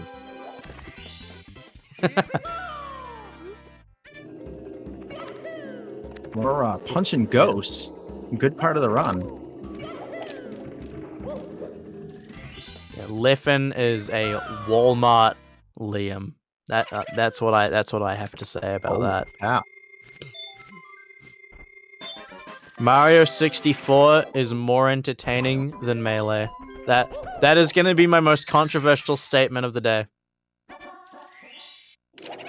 Fair enough. I'm glad to know we got it out of the way. Get out of the way early. Luigi is just having a horrible time right now in this early game. You can see him, he's just really disappointed at the moment. Has not been able to really get anything going for presumably a while, if at all. While we have Liam about halfway through Big Boo's Haunt. We got Comfy Kid coming to the call. $10 saying, cheese underrepresented? Let me help. Love you, babe. That is a very cheese fan comment, and I fully support it. $10 too. That's a big one. That's not a small bit of love. That's big love. Yeah.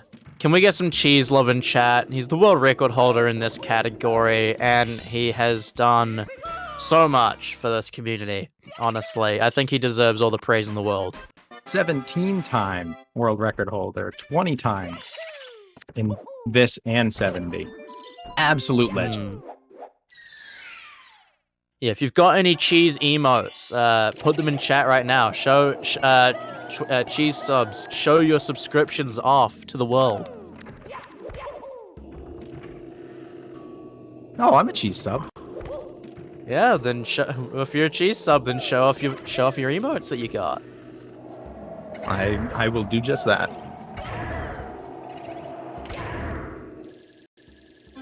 Taking out Big Boo, Liam. Still on a run here. Liam, very much the Ghostbuster right now. Killing ghosts. Liam showing off that he's so powerful that he's able to kill the dead. Honestly, don't know how he does it, but certainly the most impressive feat. I do think he could beat Goku. Okay, actually, that might be the most controversial statement. But then again...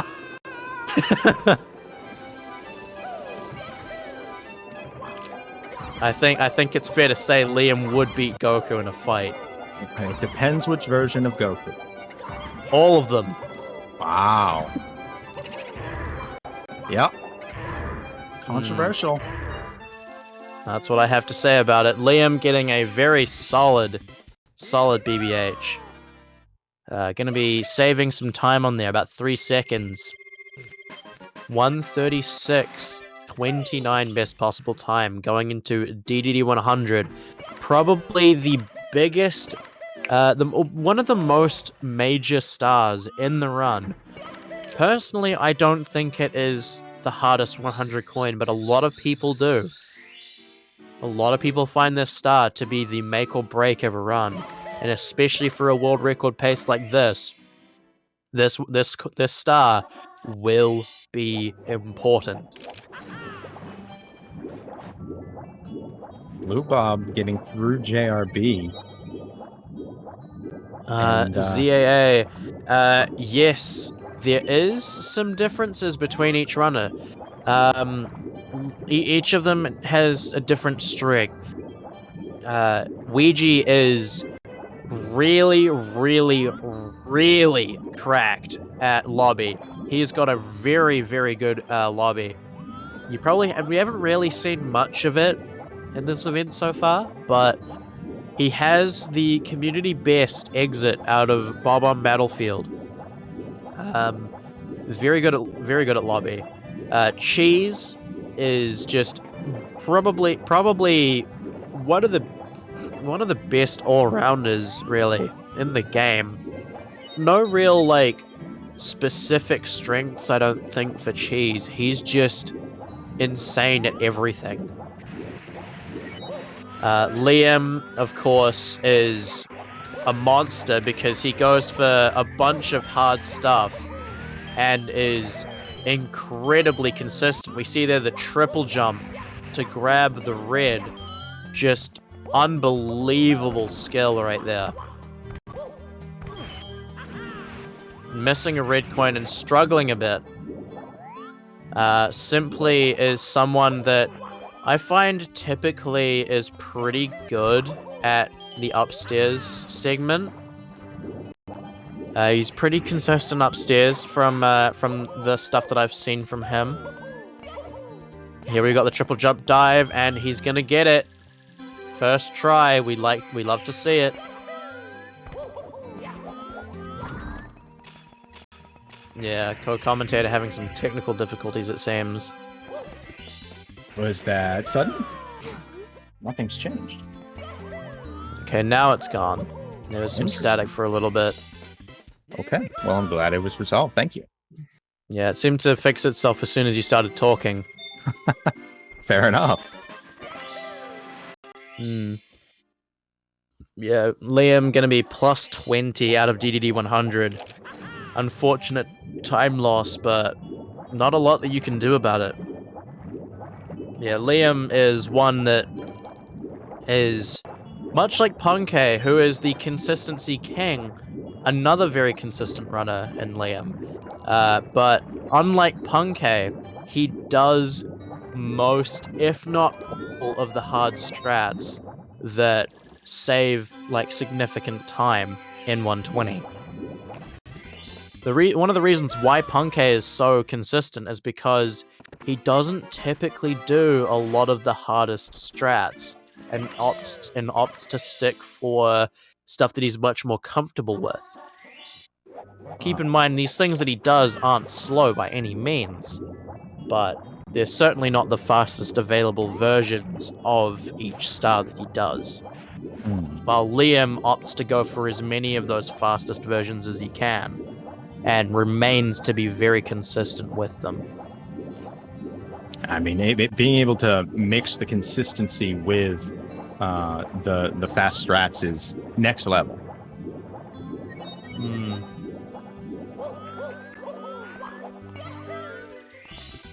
Great front sub. Yeah, very, very nice. Liam's playing very well at the moment.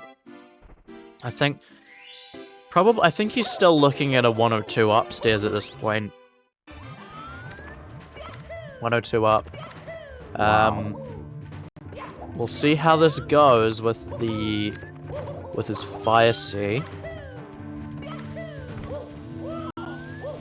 But this is a very solid run from Liam. Certainly, I'm sure he's saying something along the lines of this run is so bad right now. After that DDD 100. I've heard that from countless runners, even in world record VODs. Ooh. Oh, this Fire C a bit questionable, but still gonna be able to get early cycle. Wow. Albeit barely. Great save. Misses the red, but outside of the missed cycle and the slight struggles, overall, not horrible.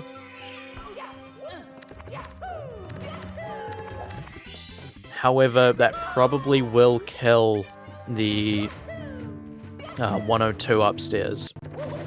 Even still, 102 upstairs trying to pace for a 137. We're looking to beat a 140. You got quite a bit of wiggle room at this point in the run. Yeah, absolutely. I know these guys are used to going world record.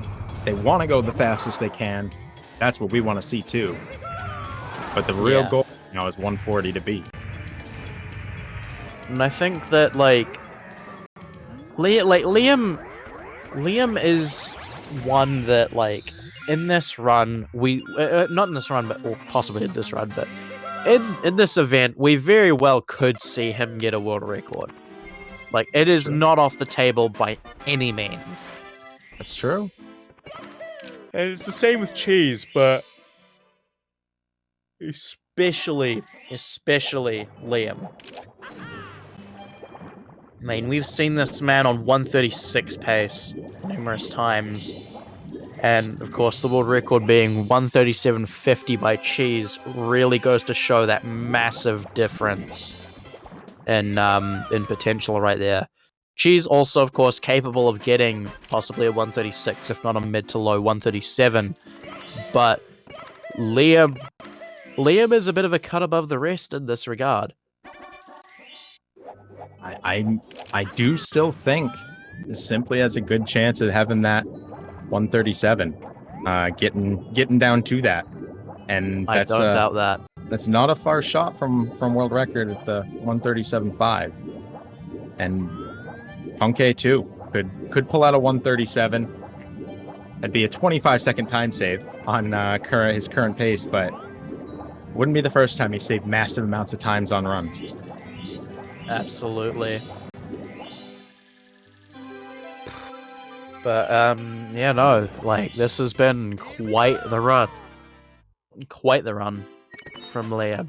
Of course, not quite keeping pace with his personal best, but he doesn't really need to, is the thing. Right. Yeah, it's true. To get a first place time right now, he can lose just about 3 minutes still. Yeah. And he'd still be first by 13 seconds. Yeah. Yeah. I mean, he's in very good position right now. just keep playing consistently, which is what we kind of expect to see anyway. Yeah. Like, Blue. I think we're gonna see a 138 from Liam. That will be a big one to break. I think that both Cheese and Liam will get a 138 this event. Possibly a 137, who knows? Blue Bob on a good run right now. Yeah. For BBB. A lot of green. We've got Callie and Jolly Roger Bay. And Ouija and Aquarium again. Simply still practicing. Wants to make sure that everything is right for when he starts getting back into runs.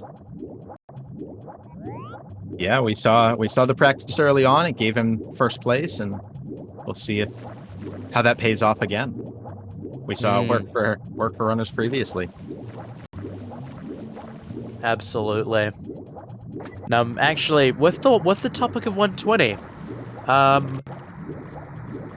yesterday I believe it was, a runner named Parsi actually got a sub 140, a 139.58, and that run was quite special in its own right because they skipped the 140-minute mark.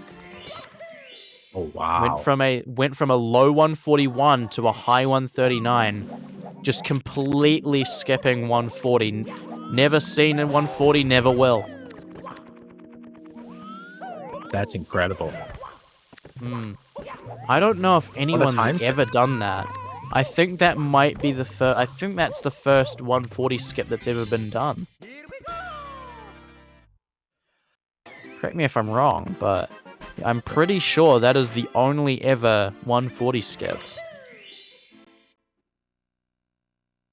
140. How many people have? So the top 25 is 140 or better. The top 14 have 139, including Parsi.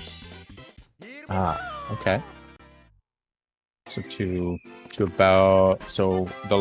I know Ouija's in there.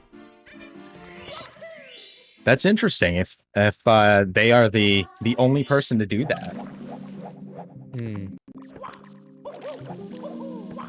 Actually, being told here that the previous PB before that 139 was a 141.20, so that was a minute 22 personal best. At that level is ridiculous. That is like skipping a 48 in 70 star. My goodness.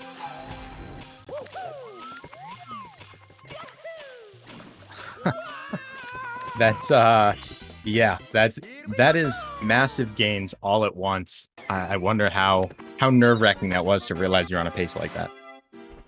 Oh, it would have been ridiculous. I would can you imagine being in that position? You're going into Bowser throws. You can get the 139, a 140 skip. Like, you cannot tell me that you wouldn't be shaking and wetting yourself. Well, at least half of that.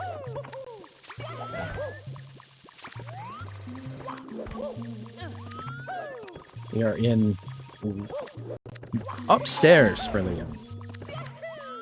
Oh my word, and their 141.20 that they had prior to the 139 they got a week ago.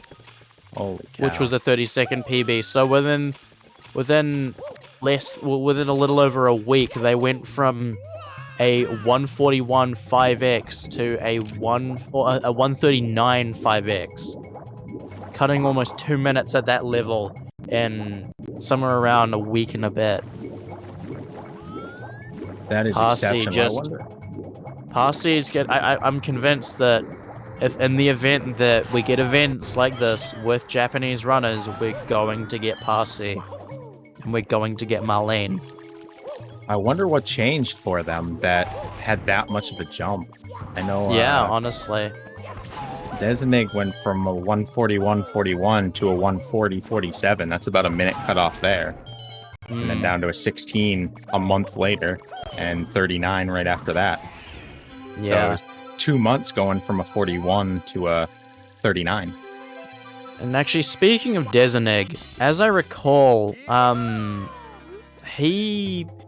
the console he played on had a strange thing where it was like running a little bit slower than JP, or not JP, but NTSC-J and NTSC-U. I believe he was running on what was it? South American console or something like that. And it runs a little bit slower or something like that. Huh. So up against it, making it happen though. And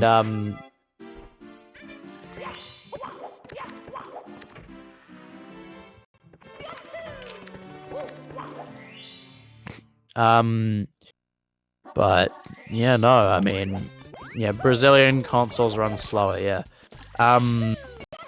But yeah, no, we've got, you've got him with that, and these guys getting some really good runs right now. You know, Liam plus 30, 137, 15 best possible time. Ouija still struggling. So again, yeah, if you guys can get those donations in, so we can hit that dono goal, we can get Ouija that run, or that hour that he needs to get the run. Yeah. Because Ouija is a wild card here. Ouija can absolutely pull out a 139, possibly even a 138 at any moment. That's true. Yeah, no, we've got a poll in the Tiltify here on who we think is going to win the event. Yeah, you can use to check that out. Use your donations. It's who's going to get a 139. So you can actually use your donos. We've called it out. You've had us read out your dono as to that, but now you guys can pool your money and decide who you think is going to get a 139 this tournament. And everyone's up there and go take a look at that. If that's not a sports commentary thing, if that's not the most sports commentary thing ever. Which one's that? Of placing those kinds of bets there on who you think's gonna win.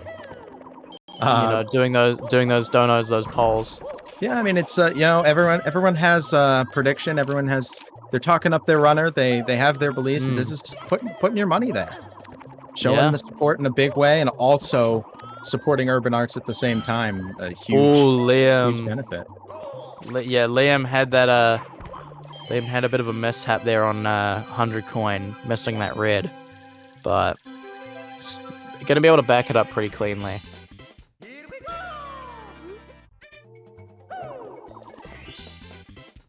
So yeah, so far still a pretty solid run from Liam. Absolutely still 137 pace, although admittedly that time is running out.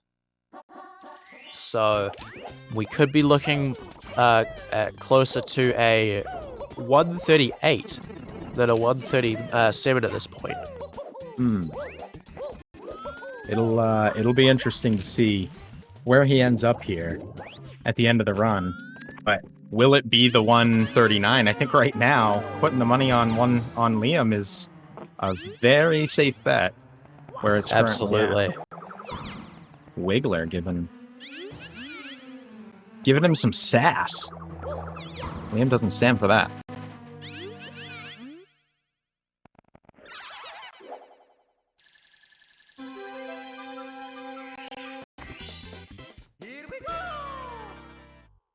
Alrighty, we got a donation here from Sylvester, $5. That is colon close parenthesis or smiley face. thank you so much for the donation. That is greatly appreciated and keeps us driving towards that extra hour.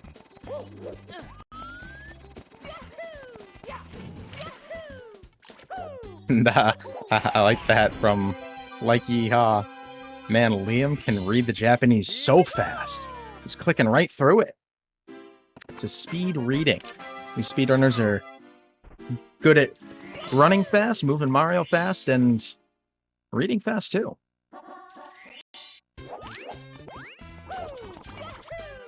Simply taking a break. Punke looks like they are as well. Blue Bob in HMC.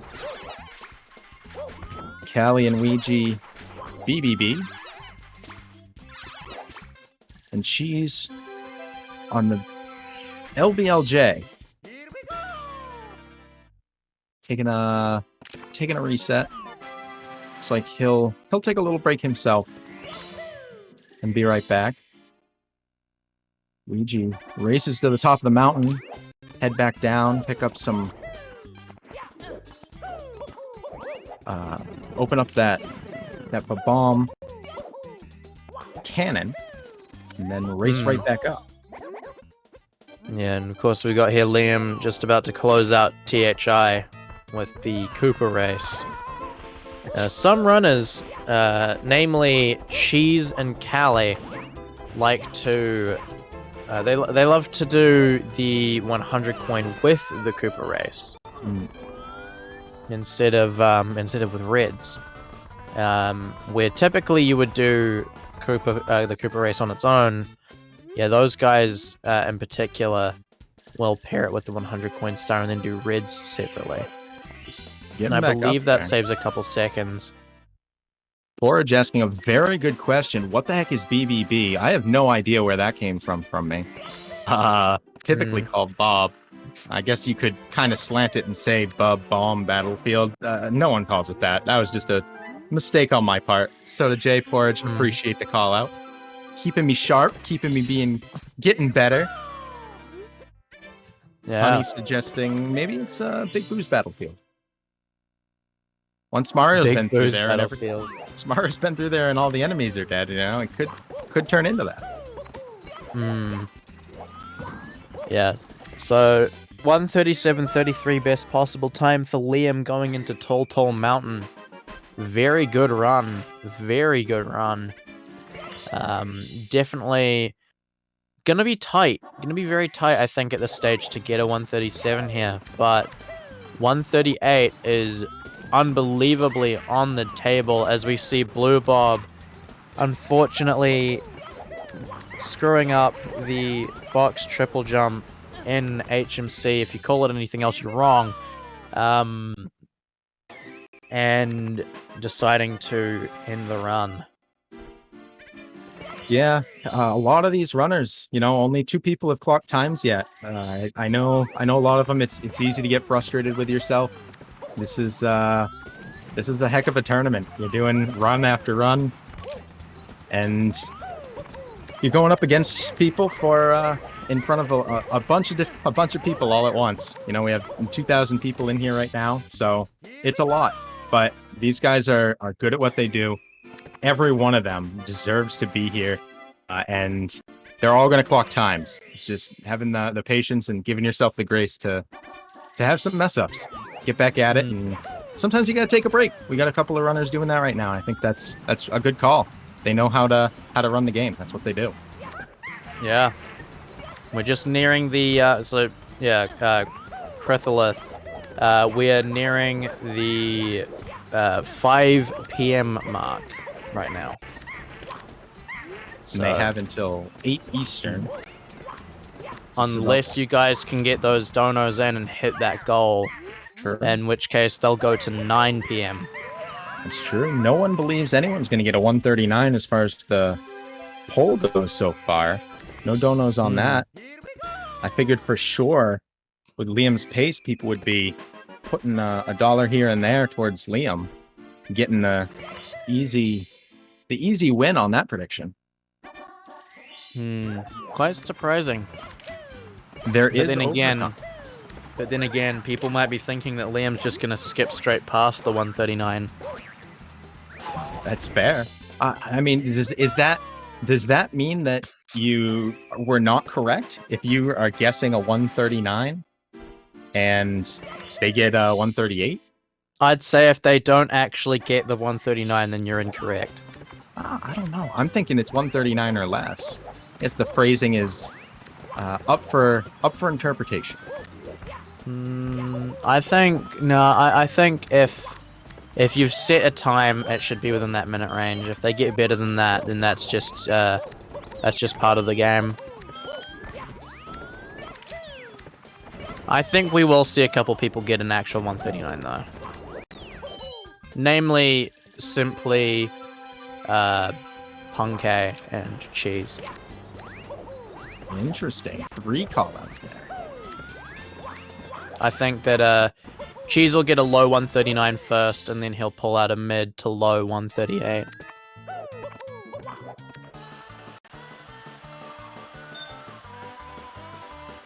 We get we got Liam still trucking along in TTM. No cataclysms in his performance yet. Callie downstairs. Yeah, an SSL. A bit of a shaky Reds, but nothing that is going to kill his run at this stage.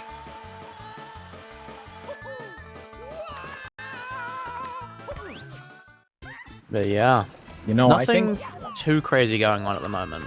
I think Blue Bob's the biggest sleeper here that people are gonna underestimate where they're gonna come in, and they end up surprising everybody with a big time here, sometime in the next few hours here today, or at some point tomorrow, as the tournament rolls on. Yeah, I think you're absolutely right in that Blue Bob is quite the sleeper.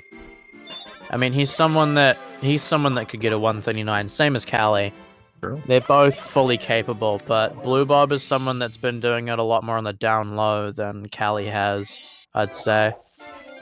Yeah, big opportunity for people to see that what Blue Bob's been doing for a long time. That's competing at a very high level, at a very competitive level here in Mario 64.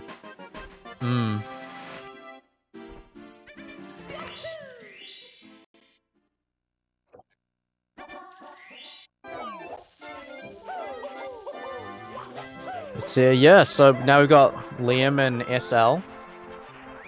He's doing pretty good. I mean, 137.43 best possible time out of TTM. So very, very close, very much on the line of what I would consider to be 137 pace. This is tight. It really is. The best possible is showing a 137.43, and that's everything going about as perfect as it can. So it's definitely fringe at the moment. But to beat a 140 or get that 139 that the Tiltify is asking about, which we have had a donation of $1 towards right now in favor of Leon. And like Yeehaw says, stop making fun of Squeaks, like Yeehaw. I know he isn't funny and all.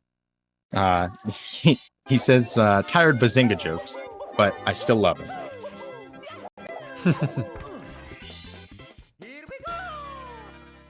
Right. So I think we're gonna cut to a break in a second, and in the meantime, again, been told no breaks. I'm getting ahead of myself. Apologies. But we are going to be swapping out some commentators. So I'll be staying in the booth, but my co-commentator Mida will be swapping out for another Mario 64 speedrunner who is a lot more well-versed in 120 star than myself, Markinator. Yeah, he was in earlier. Fantastic commentator. So look forward to watching you guys commentate, grabbing something to eat, and I'll be back later on, chat. Look forward to it. And I'll talk to you guys soon. Cool.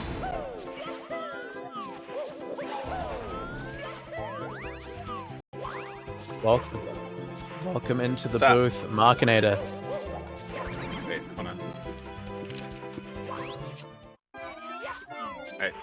try again. Welcome into the booth, Markinator. There we go. Sorry, I saw your name light up and I was like, wait, I don't hear him. What? Yeah. So, yeah, if in case you haven't been keeping up to speed quite as much, we got Liam and SL right now with the best possible time of 1:37.43. Very cracked run. It's very pog. Yeah, very. It's, yeah, no. So, as I recall, you were on comms earlier yourself. So, what did you get to see while you were on comms earlier? We saw Callie get through most of his run, and then I think you guys finished him off and then simply got a good one. It was mostly people basically warming up. We mostly just talked about the runners and kind of like a little bit of history, like 120 and the runners and their, I guess, how many months they've had world records and how it's changed, stuff like that. So, because most everyone was getting started, not a whole lot of good runs were going. So there wasn't a whole lot. But yeah, you guys had both the finishes. We got the fun. Yeah. We got the meat. Yeah, that's how the opening goes. You give a little history, just talk about the game. Yeah. Not too bad. Yeah, actually, and given that we're looking at 120, you yourself are a pretty accomplished 120 star runner, aren't you? Yes, I am. Are we live? Yeah. Oh, I just got thrown in here. Okay, I thought y'all were on commercial break, dude. I was just talking to you. Nah. Nah. What's up, chat? We're live currently. Yeah. Oh, sorry. No, I didn't. So, what was the question? Tell me. I'm ready. So yeah, no, you yourself are a pretty accomplished 120 star runner, are you not? Somewhat. I mean, I'm 103 right now. I was top 100 when I got the time. I was like 98, but I got bopped a little bit. But yeah, it's like right at 146. I've been taking a break, coming back in a little bit. But yeah, I mean, I host tournaments. I commentate for speedrun.com or speedrun channel all the time. So I mean, yeah, I mean, I'm very knowledgeable, I guess you could say, for sure. Yeah. 146 gang. Yeah, for sure. Actually, I unofficially have a 145, but yeah, I thought you had one. It's so Slippery Nip popped up somehow all over my gameplay in Rainbow Ride, so it was verified. Yeah, I don't know. Something in OBS did that. But oh that's man, all good. that It's all sucks. good. I plan to come back with some vengeance, you know. But yeah, Liam's got this insane run going on. Absolutely. We could talk about myself, but Cloud Stage plus 57 on the 137 time, but 138.07 is best possible time, and we're heading into TikTok clock. Yeah, this is going to be a big one. Simply earlier had a meltdown in this stage, a very big meltdown, which cost him pretty much cost him the 139 at that point. He was somewhat capable of a 138 going into here in his 140.13 run that he got. But yeah, he lost just about a minute here. Ended up being about, I think, mid to high 139 pace going into Rainbow Ride. So we'll see if Liam ends up having the same struggles and if it may end up being a recurring issue for these runners. But hopefully it isn't. Ideally, the mistakes that Simply had are a one and done for everyone. Yeah, because we want to see these guys succeed. Absolutely. Yeah, hopefully we get Liam going right here, and he didn't actually start out the way I expected him to. But he's doing flippies, but falls down. Yeah, it looked a little off. It was very strange. I was losing track of my thought there. But we're gonna have to do this backup. And this is not a fun time when it's moving like this. Look at you just gotta avoid stuff. But doing the triple jump up, okay. Yeah, pretty smooth movement for a backup. I personally quite like it over the alternative method, and it's not particularly difficult. Yeah, you just got to be careful. It just really sucks to miss flippies like that. Hmm. It's super close. We've got the amount of times I've gotten Simply and Liam's names mixed up today, I'm actually starting to get frustrated at myself. While we've got Liam in Tippy, we've also got Callie, who is just about to close out HMC.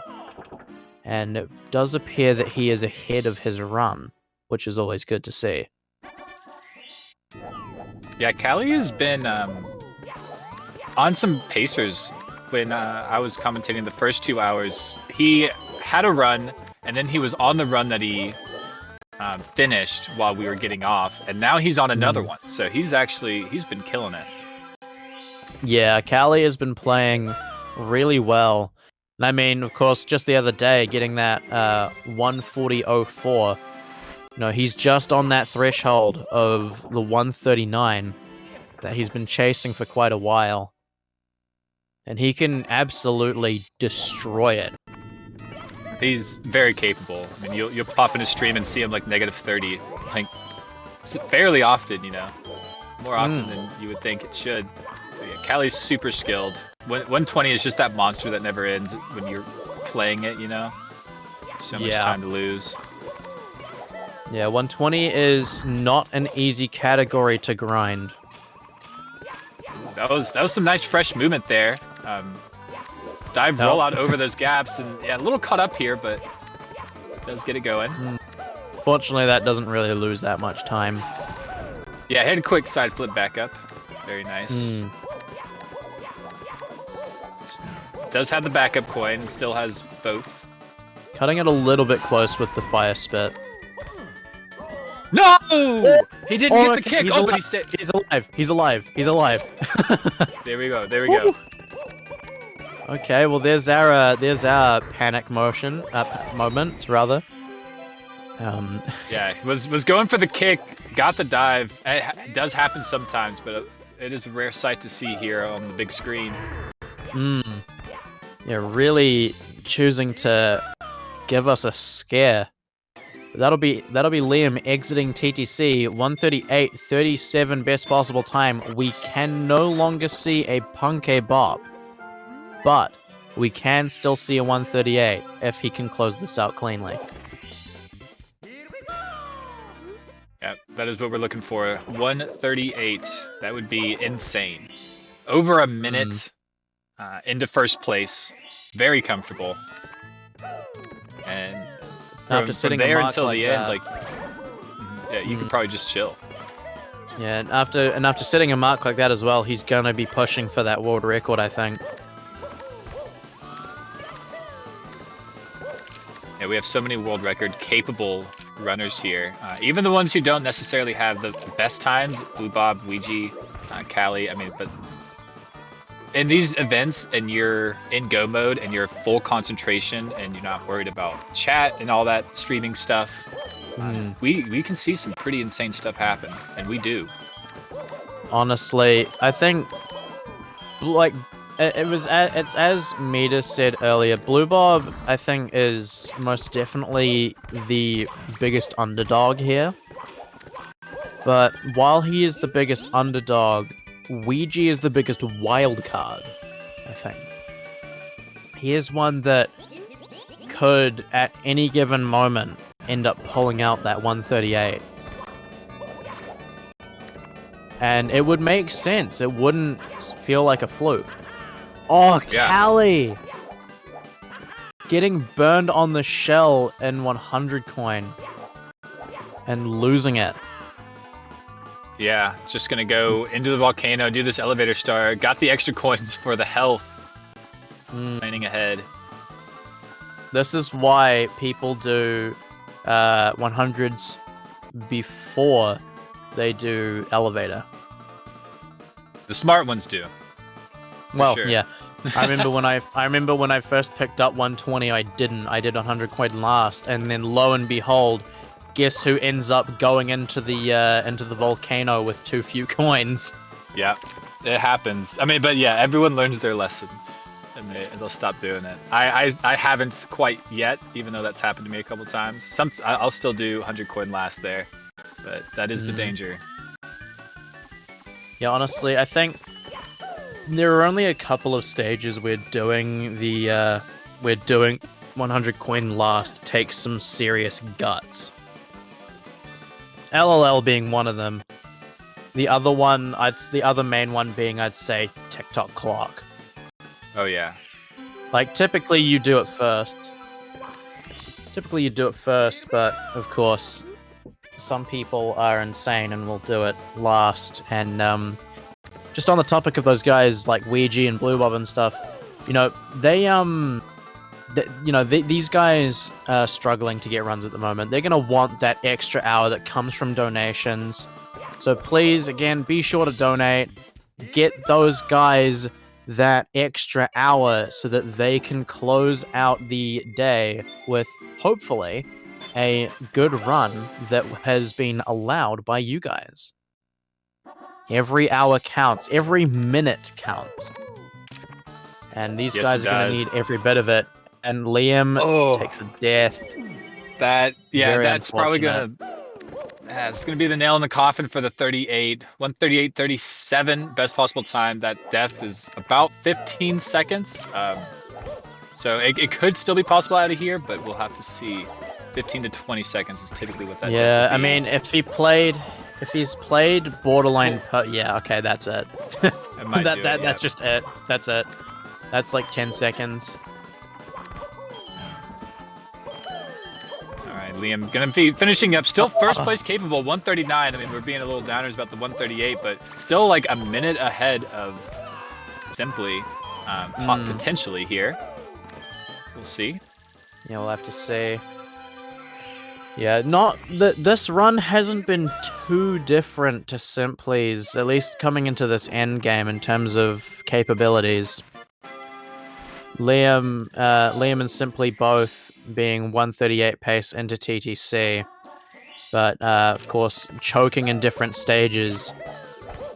I mean, well, kind of. Liam choked quite a bit in TTC, but not nearly as bad as Simply did. Yeah, Simply took a death in TTC. I don't know about Rainbow Ride. I think his Rainbow Ride ended up pretty decent, and Liam's gonna fall off. He just can't get this Lakitu skip going. He still needs 2, I'm pretty sure. Yeah, very unfortunate. Liam falling off. Hopefully that doesn't happen to his streams as well. Okay, that was a bit out of pocket. Yeah. But it's all yeah, good. we got a donation. We got a $5 donation here from Dissy13, who says Ches W. Gotta love the cheese emotes. Yeah. Give us your favorite emotes in chat right now with your runners. See what we got. Who do you think is going to be on the run next? As we see Liam try to finish this one out. But yes, with the donations going, Liam, oh my gosh! I'm like watching. I want him to finish this before I start like, shilling. He's stuff. just melting. Come on, man. Thank you. Okay, he's finished. So we can have an extra hour if we hit $1,250 today. We might need it. I'm not gonna lie. Tippy's being a problem, people. Yeah. Tippy's being a problem. Simply with TTC and now Liam with Rainbow Ride. Hopefully we don't see a Bits meltdown now to finish it out, or a cloud. Oh, yeah, we definitely don't want to see a cloud. We don't want to see a cloud fail. That. Oh boy. That would. Whoever, if anyone gets that, I'm pretty sure that would rend their soul asunder. Yeah. By you as the commentator who cursed. Oh no. Well, put it like that. You didn't have to point that out. They would have forgotten about it. Yeah, no, it'll be. We'll see a good Tippy. I definitely expect to see more runs today. Reach the Tippy area, and we'll have a lot of opportunities. So it's just beginning of the 2-day event first few runs didn't go super well up in Tippy, and that's kind of to be expected. You gotta push the envelope a few times before it opens.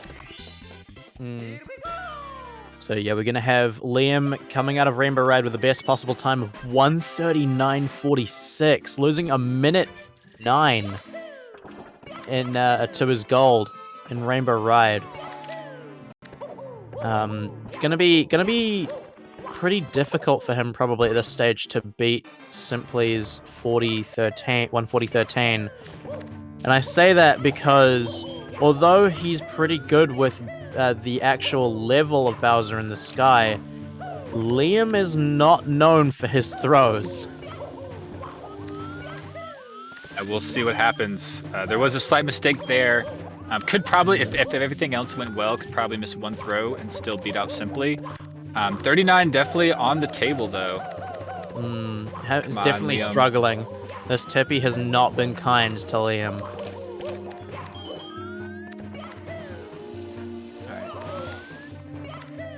Yeah. Let's have a smooth ending here. Gonna be tight. We'll have to see how everything plays out. Ooh, nice turnaround there. Very clean. Not getting caught up at all on that middle piece. There you go. Oh, a nice position for these elevators. Triple jump. Yeah, getting that couple. good finish cycle.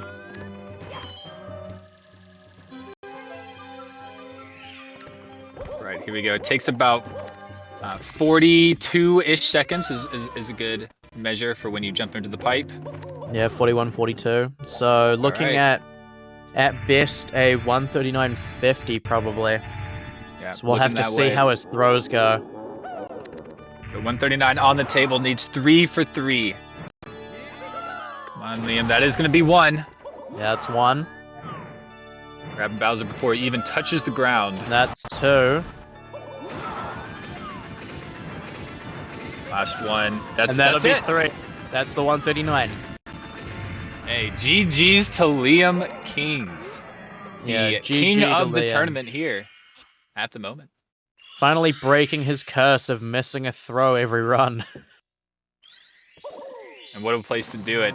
139.51 final time. GG's, Liam. Yeah, give me some pog claps, some drakes, all of it. Liam deserves it.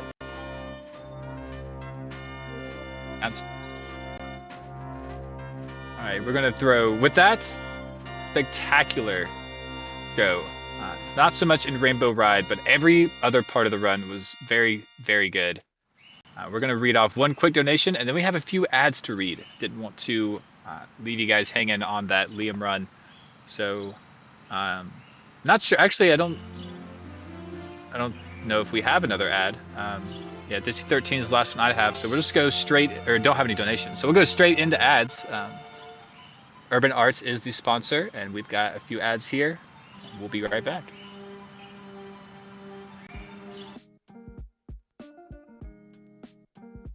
Urban Arts helped prepare me for college by giving me a lot of experiences working both independently and collaboratively with other people to make really cool games, and taught me how to put my all into creative projects, and that helped me put together a very strong portfolio for college. The best part about being in the urban arts community is the people that you meet. A lot of the people here have the same interests as me, so in the future, making friends here will benefit me and them and everyone around, because we all benefit from each other by gaining skills that other people had that I may need. Urban Arts helped me see myself differently by showing me that I can be a good leader. In the studio program, I was assigned the role as project manager, and fulfilling that role for the first time actually helped me realize that I have good leadership skills, and it really helped me to develop them.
Hey, welcome back, ladies and gentlemen, to the Speedrun World Record Circuit. We've had many good runs today. Only 3 have finished, though. We got Liam, Simply, and Callie. We just watched Liam get that 139.51. Could have been a lot better. Rainbow Ride did not go much in his favor, but we have a lot of time still left. We have a lot of runners taking a break. It's about the middle of the day. 120 runs can be very taxing. So we've got Punkation right now in VOB keeping us company. And Zeus is in the commentator booth with me. How you doing, man? Pretty good, honestly. Seeing these runs is really motivating and definitely makes me want to run 120 right now. But, of course, got the commentary instead, so gonna have to give it the best. Punk's looking really good on this BOB 100 right now, actually. Like, really clean. Yeah, 69 coins after that one, so came out of the air with 67. Okay, just gonna skip that one and go for the box. Gonna be able to skip a pole. Nice, all 3 coins. Very nice. Love to see it. Yeah, very good stuff that we've seen so far. Of course, Simply with the 140.13, Callie 141.42, and Liam 139.51. All 3 of them being on pace for a run approximately a minute faster than what they finished with going into the later game. But all struggling to kind of close it out cleanly. Yeah, Tippy has been taking a minute and a half from these runners. It has not been taking this race lightly. Yeah. You know, that can be difficult, but it can also be a bit of a blessing in disguise if you run against latest. If you run against that run that you completed earlier. Okay. You go into Tippy on a similar pace, you know that time save is there. That can be quite comforting. Yeah, that's very true. Yeah, if they can just they already know they can do it. They did it. They just need to match it up to the end.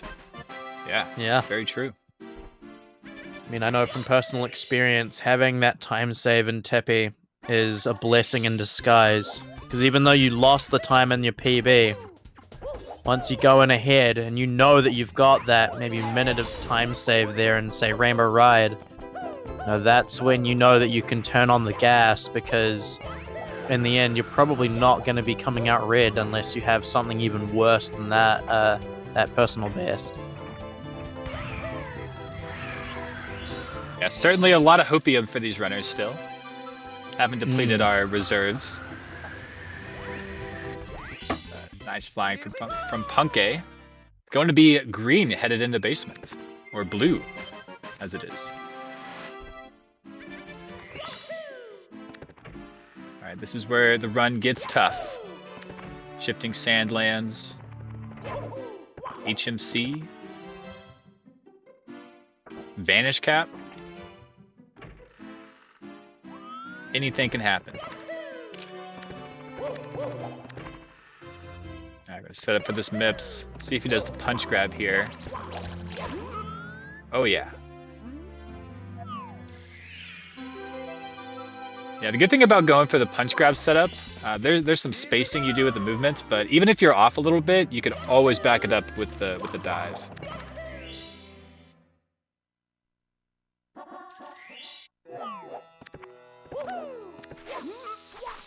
Zeus, you're muted.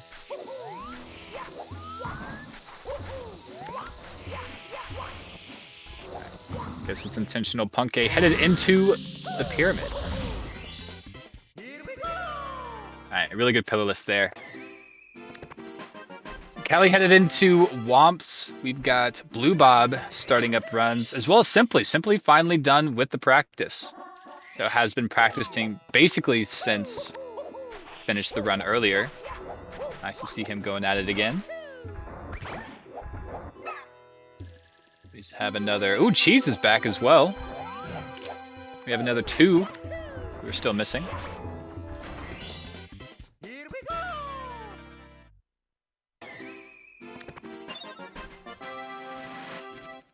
Punke See what he does here. He's got the hard ones. Got the hard ones here in SSL. Going for reds. Right, let's see. What have I missed? Had some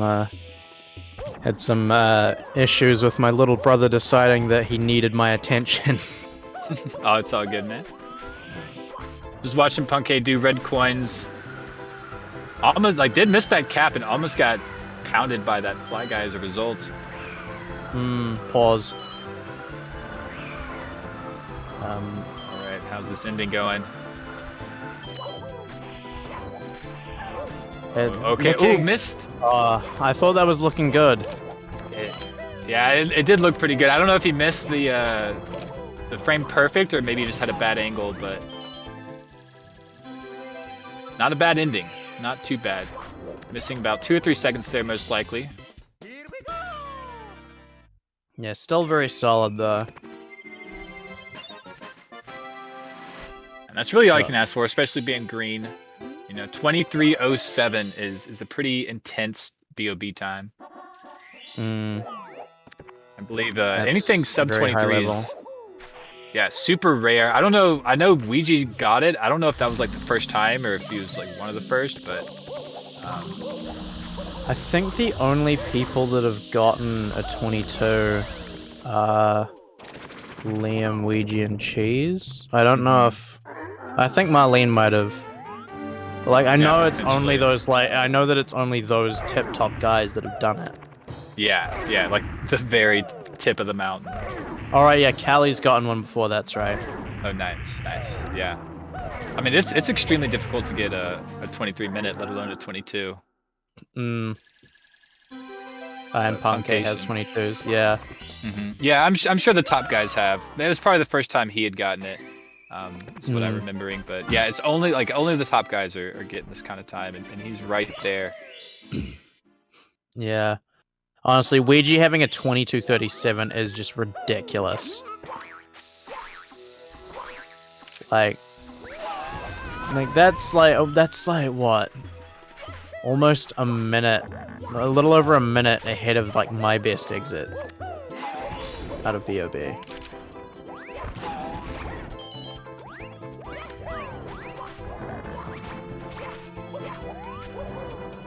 Yeah, so far looking pretty good for Punkay.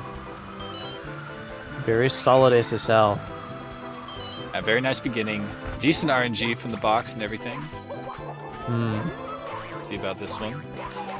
Yeah. 2 crazy boxes here in the SSL 100. Pretty sure it's the only stage with 2 of them.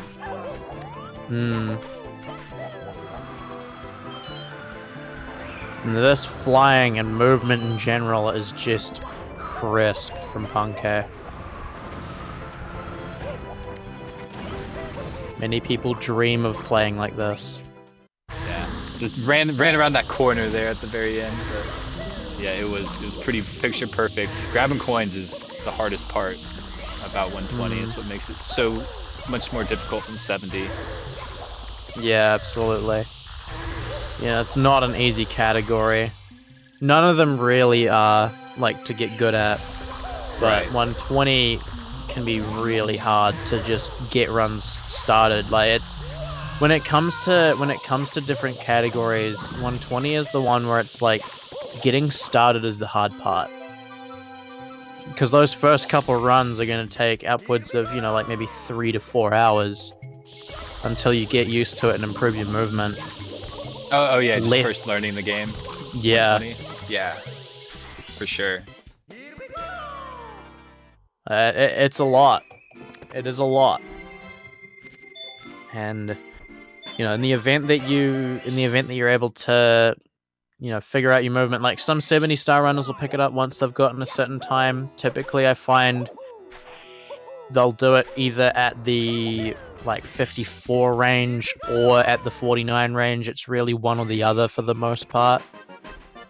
But like even those guys, you know, they'll still be sitting around that 2 and a bit hour mark. Like maybe 210, 205, somewhere around there.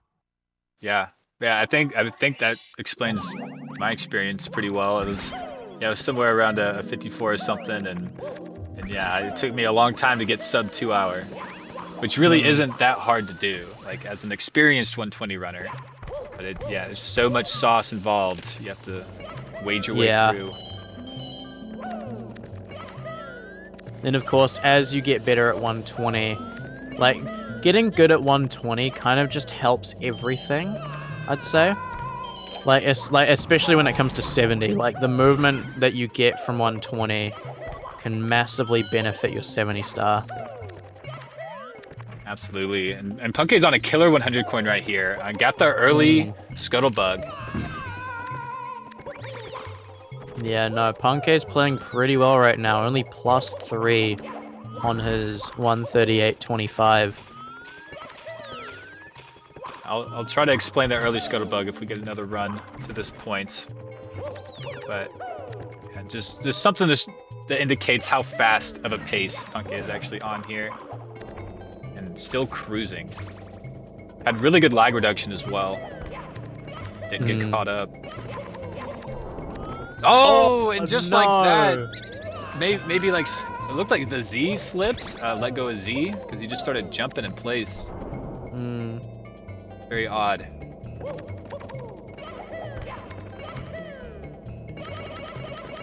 All right, here we go. Try number 2. That's going to lose about 15 to 20, I believe.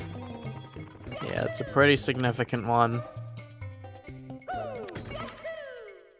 Very unfortunate, but there's not much that you can do about it at that point.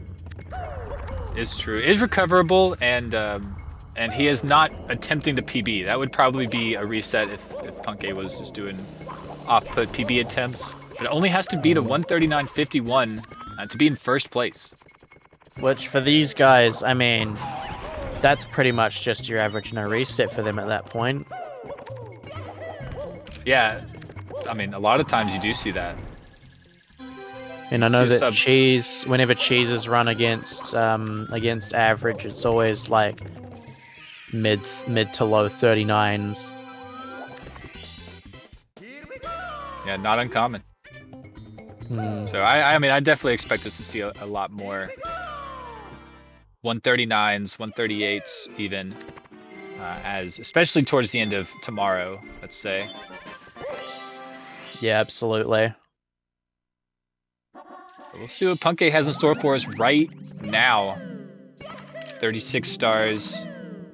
It's going to need all the rest of them on this side of the canyon. We are going to see Cheese entering JRB in a minute. No! Punkei dying! And that's a reset. Oh, man.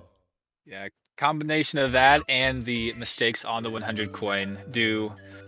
You know, I can't be too upset about that reset, but man, what a mistake. You don't see that one very often.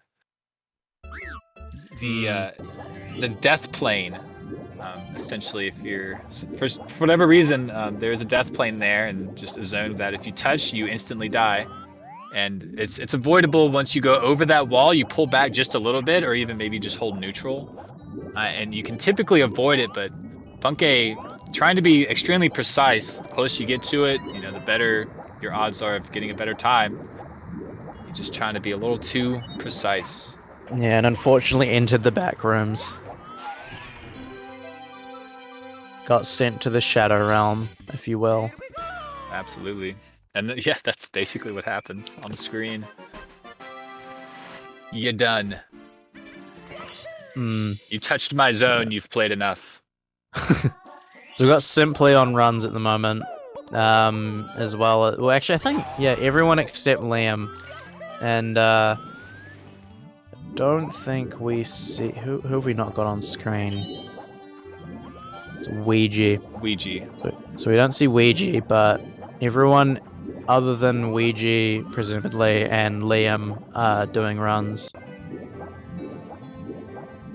We got Cheese and Blue Bob in Jolly Roger Bay, swimming. And Simply about to join them. Yeah. Oh, Cheese just missed that coin. Interesting. Got a little head turn from Cheese even.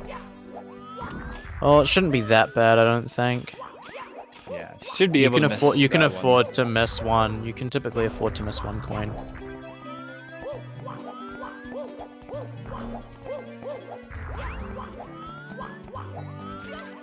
Yeah, it actually it does help to have all the coins from the water and cave going into the last section, because skipping the last coin on the docks as you're like running through to get those 15 can save you some time, and even save a cycle on the ship if you're running just slightly behind. Yeah, forehead. Yeah, Ouija got sent to prison for speeding. Wow. So he's taking an indefinite break until eventually Liam posts bail for him, because Liam knows the prison guards there after he went to jail. Yeah. He needed this $400 to pay the fine. Yeah. See, all of Liam's winnings are actually going to Ouija to get him out of jail. I mean, it's either that or he rolls double sixes. Because I don't recall either of them picking up a get out of jail free card. Yeah. I actually do wonder if someone's ever tried using that in real life. I wouldn't I'm doubt sure. it. Put it on TikTok. Probably. Look at all this JRB we got going on right now. This is a little nuts. JRB everywhere. Yeah, very, very nice.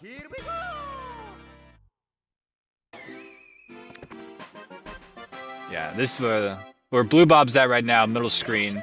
If you can miss one, he missed one earlier in those line of 15, but yeah, missing one there or at the very end can save some time. Yeah. We've got Simply on 100 coin as well now. Everyone talking to the bomb, except Callie. She's not getting the clip. I don't know how that didn't work. I guess he tried to do it without the punch. Sure. Sometimes these clips can be finicky. Wrong angle, or you missed the. If you missed the swim right before it, I think it's very difficult to make it through. Oh, It's really? Yeah. So I mean, a lot of things do have to line up. But yeah, no, like with these guys, you know, Ouija, when he comes back, he's gonna be wanting that extra hour, so please do make sure to donate. We want to get these guys as much of a chance as possible to achieving their potential. But that last hour is 1 extra hour to start runs. This day doesn't finish until after that last hour, that last minute has ticked over and everyone has finished their runs. So, or until they've reset. Exactly. Which is probably the more likely of the two, realistically. But yeah, that hour can be crucial. An extra hour to reset means this event could be going on until roughly like 10 or 11 Eastern. So I mean, pushing it with these times. So $1,250 is the donation goal, going to a great charity, Urban Arts. Spoken about them all day today because they are so amazing. 100% acceptance rate into college, people. Do you understand how absurd that number is? And they've been doing this for like years and years and years. Hands-on experience, computer science, building games, tools, all that stuff. So perfect chance to donate and help out the speedrun channel that you love, who hosts all of these amazing events. We're giving you a twofer here. That's what we're giving you: the event and an extra hour, potentially. You help us out by helping these kids. yeah, there's always that chance that, you know, one of them's gonna make the next speed game or the next indie game. I mean, I talked about this in the 16 event. Like, you look at some guys like for example, Toby Fox with Undertale. You know, he didn't have a massive team when he made it, and he did a lot of the work himself. And I mean, we all know how big Undertale got. Like, these kids could be making the next Undertale or something of a similar magnitude. And so by donating, you're helping them out and giving them that chance that they all deserve, as well as these runners the chances that they deserve to get a run and finish a run. We got four of these runners currently that have no times on the board. We've got three runners with times, but most notably, of course, the world record holder Cheese has yet to finish a run. Yep. Now Cheese is known for not finishing runs somewhat frequently towards the beginning of these events.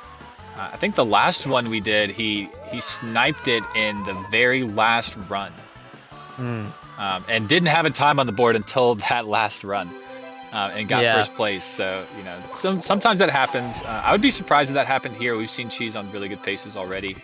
So, but I think it'll be 3 good times. I think it'll be hard for Cheese to do that here, though, of course, because Liam is, by and large, among the 2 favorites for this event. Like, Liam is someone that could absolutely thwart Cheese's plans of first place, and it wouldn't be too big of a surprise if that happened.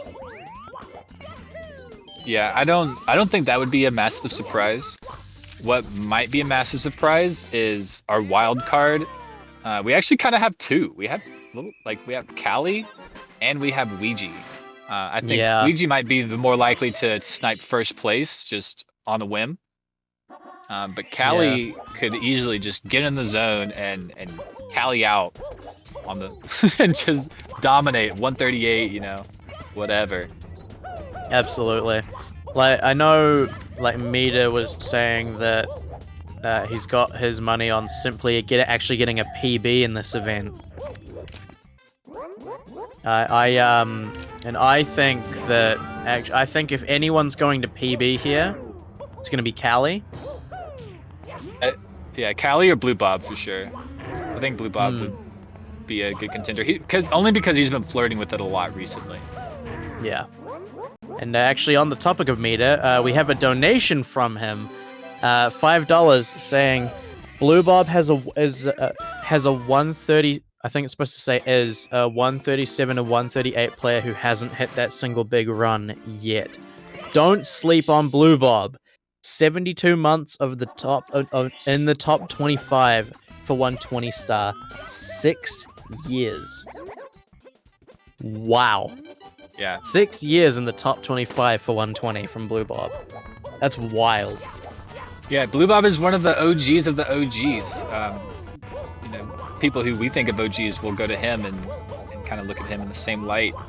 He has been around for a very, very long time and has taken a lot of breaks. You have to do some IRL stuff. That's what happens.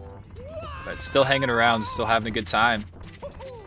Yeah, it really is great. It really is interesting for me. Like, I've only been around for just about 2 years. Like, it's wild to see just how much history this community has. Like, I've only been in it for a fraction of the time. Yeah, same. It's been I think it's been close to 3 now since I've been around like Mario 64. So I started August. My first run was August 9th of 2020.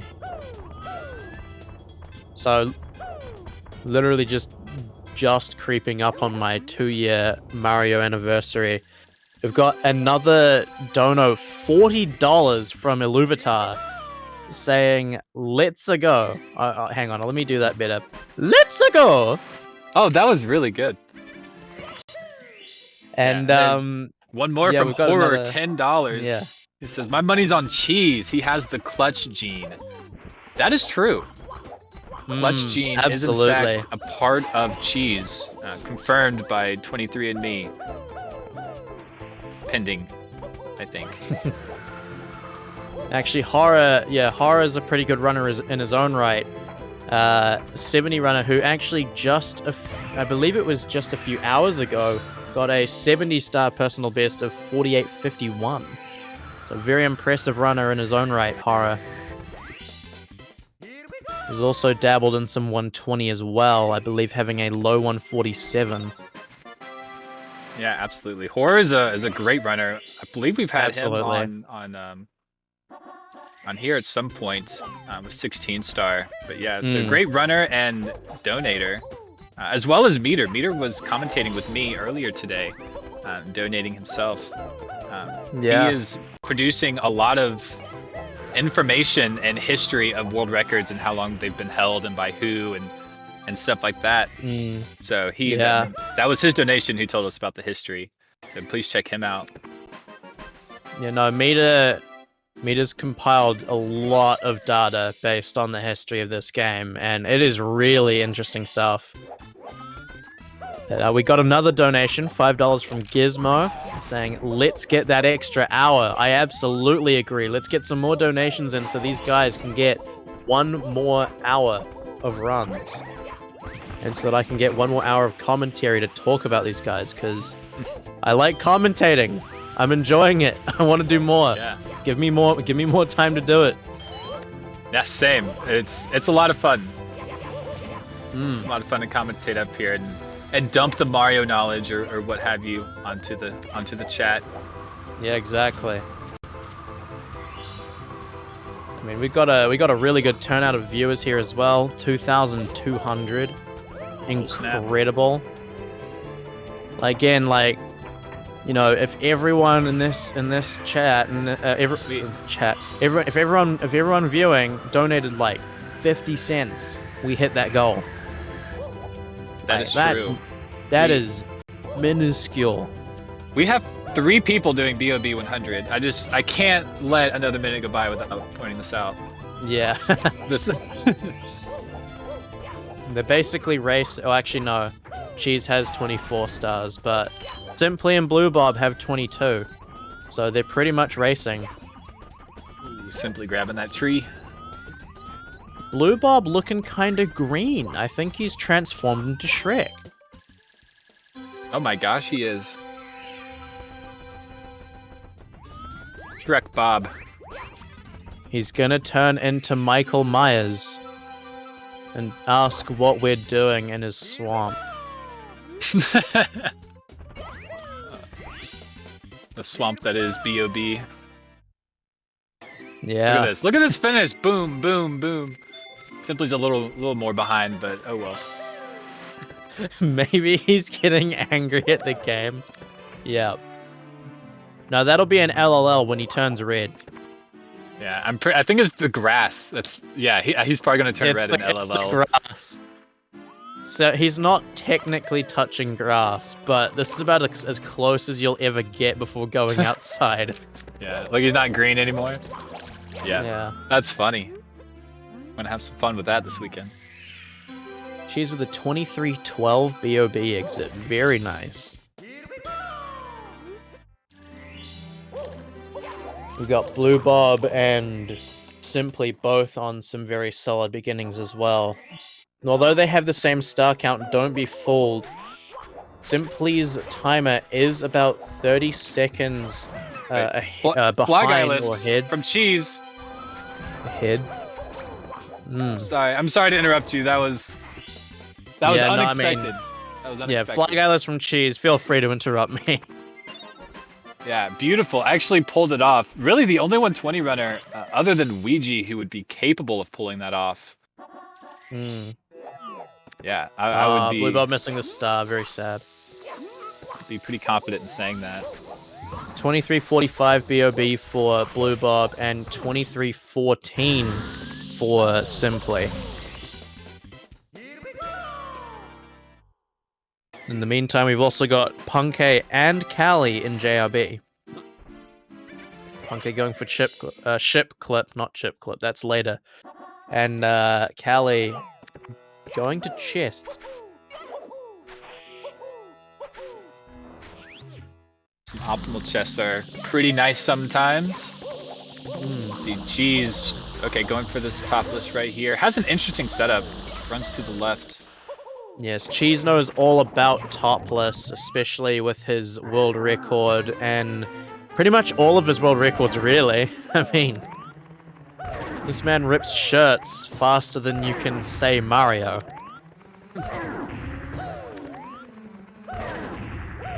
Alright, Blue Bob with a good pillar list. There it is.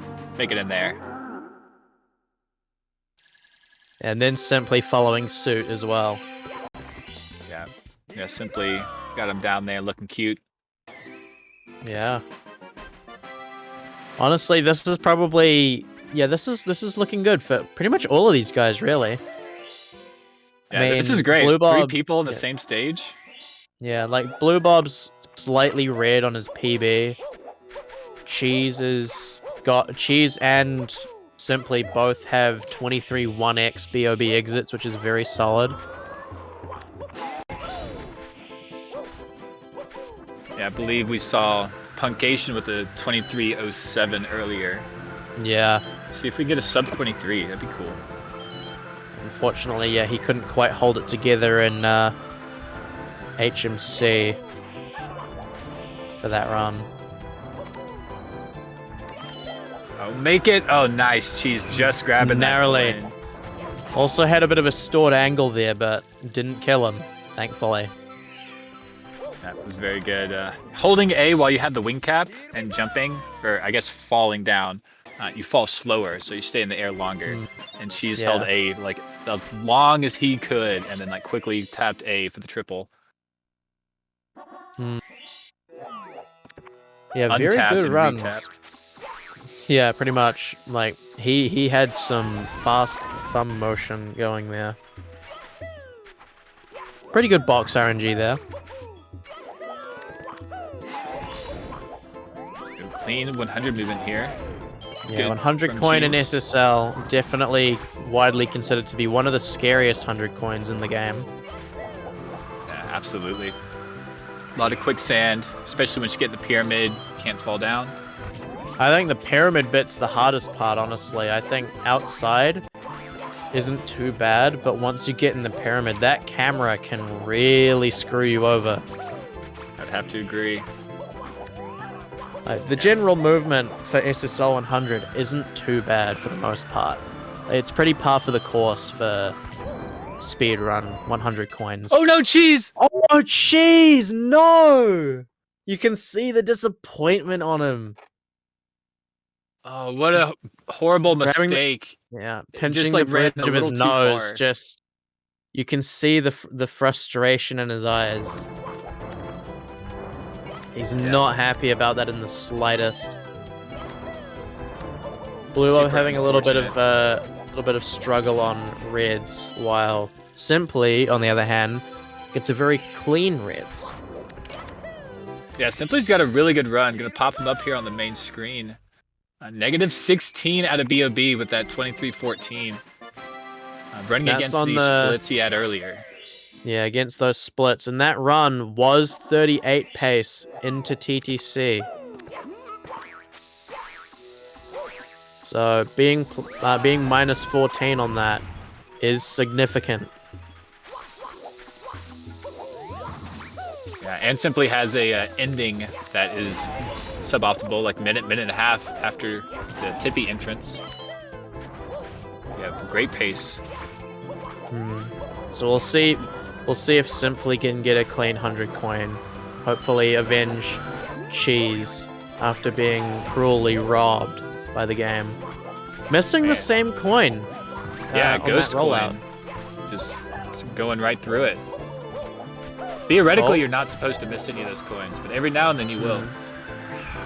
Wait, you're not supposed to miss any of them? I always miss one. I mean, yeah, like the way they're doing it, if you break it right in the middle of the pillar, Mario goes through all of them, but sometimes he won't grab one. Oh. Yeah, it's weird. I always end up missing one of them, even when I, like, literally every time. And I'll land in the middle. Maybe Mario doesn't like me. I don't know, I feel that way sometimes. Maybe I'll just play Luigi. Just unlock him. Do the, what was it, 50 laps around BBH's fountain? Yeah, I think that was it. Hmm. And then install the hacked drive. Alright, simply needing 2 backup coins here. Yeah, what hacked drive? They don't exist. Luigi spawning in the game is normal. Yeah, Blue Bob also needing 2.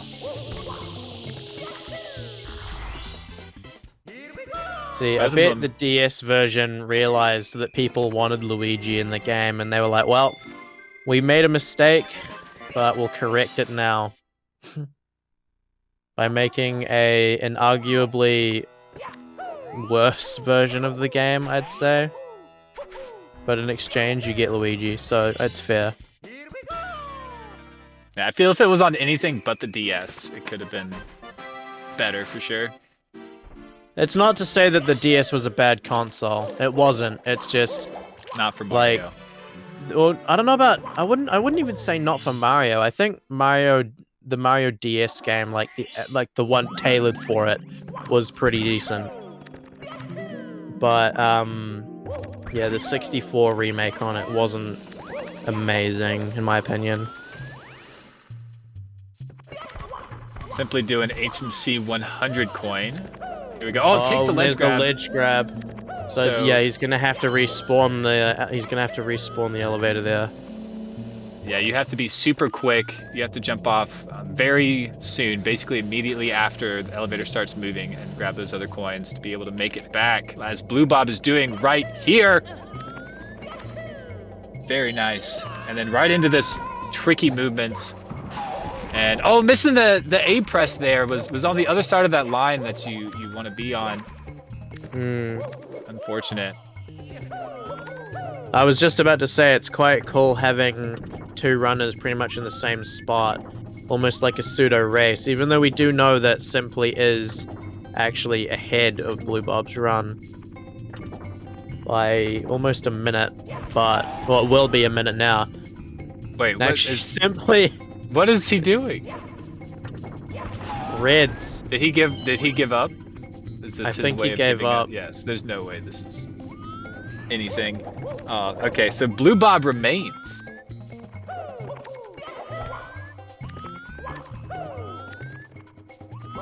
I wonder why what happened. I don't know. I don't understand. I must have missed it. I must have missed something. Perhaps somebody can clip it. Oh, he missed the red coin on the platform and he broke the box. Right, yeah, okay. Oh, I completely missed that. Okay, yeah, I didn't know that is run over. There's really no way to get to it.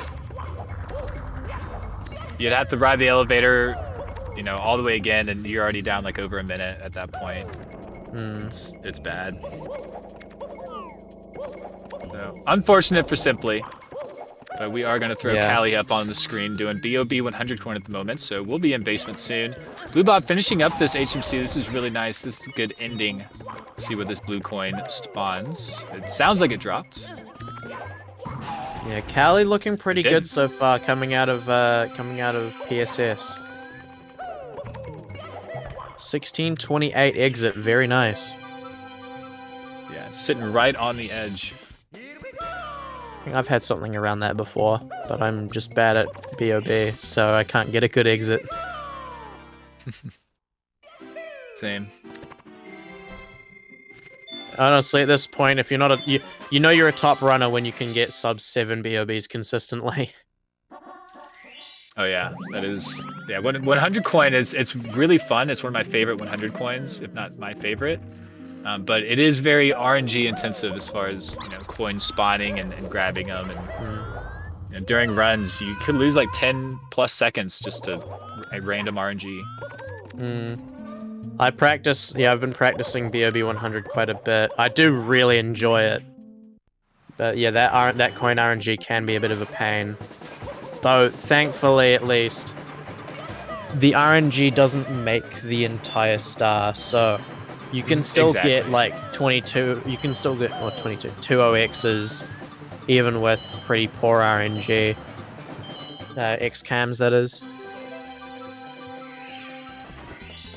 Really I know good metal cap. pretty consistently. I know that I pretty consistently will get like 202s on XCam, even if I'm even getting like 58 coins out of the flying segment. Yeah, sub 2, sub 150 is pretty difficult. Sub 2 is like if you have like all bad RNG, like it could be very difficult to get sub 2, even if you did everything perfect. Yeah, sub 2 isn't too bad. But yeah, Too that bad. sub 150 mark, you do need the pulse skip.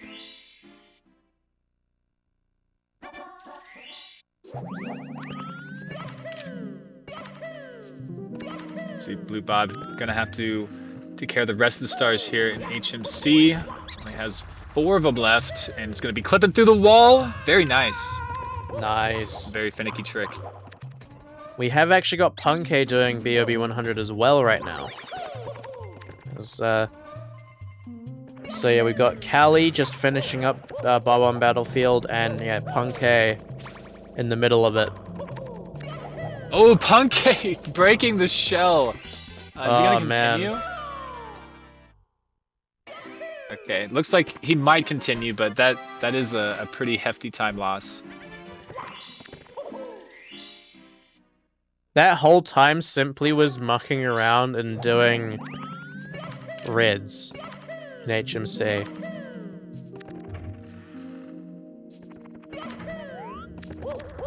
Sometimes you just need a mental reset. Just need to do something with Mario. That's not speedrunning. 63 coins for Punkay. Definitely not what he would prefer, but not terrible either. Probably won't be enough for a pulse skip. No, we'll definitely have to get all the coins. I don't think we'll have to grab the box. Maybe grab a Goomba. Extra coin. We do have Ouija back on runs though. Ooh. Nice. Yeah, Ouija, we've been saying it a little bit today, but Ouija is one of the wild cards that we have, and could potentially just come out of the gate swinging and PB, and take like a 138 in first place, and all the good stuff really. Ouija's known to do that. Just bringing some quick attention to this poll. So we got $45 going towards Cheese getting the 139 for the getting 139 in the tournament, and also $5 for the prediction on Blue Bob. Blue Bob will get 139. I think that's very possible. Could be. Though perhaps not this run, all things considered. But a really good split time from Blue Bob out of HMC was positive double digits, now only positive 4.9. So he's headed towards time save Toad. Now Lethal Lava Land. All depends on if you punch him or not. I like to punch him. But not in runs, just after the fact. Oh, okay. Yeah. So you just I don't like losing time. For...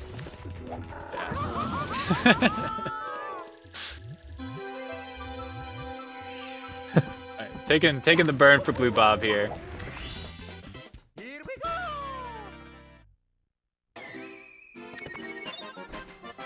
Got Punkay finishing up BOB here. Looking at another low 23 exit.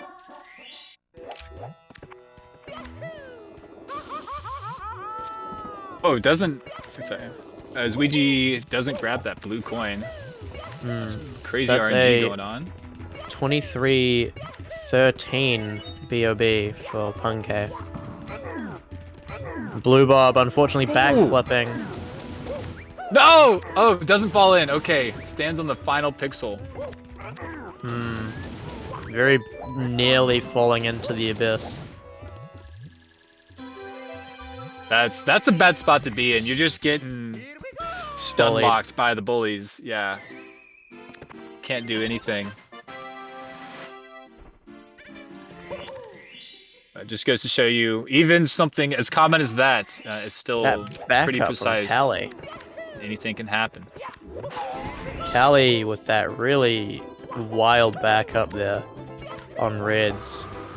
Didn't quite get the pro ending. Ended up ledge grabbing, and ended up doing a bunch of chain long jumps. Almost landed in the death sand.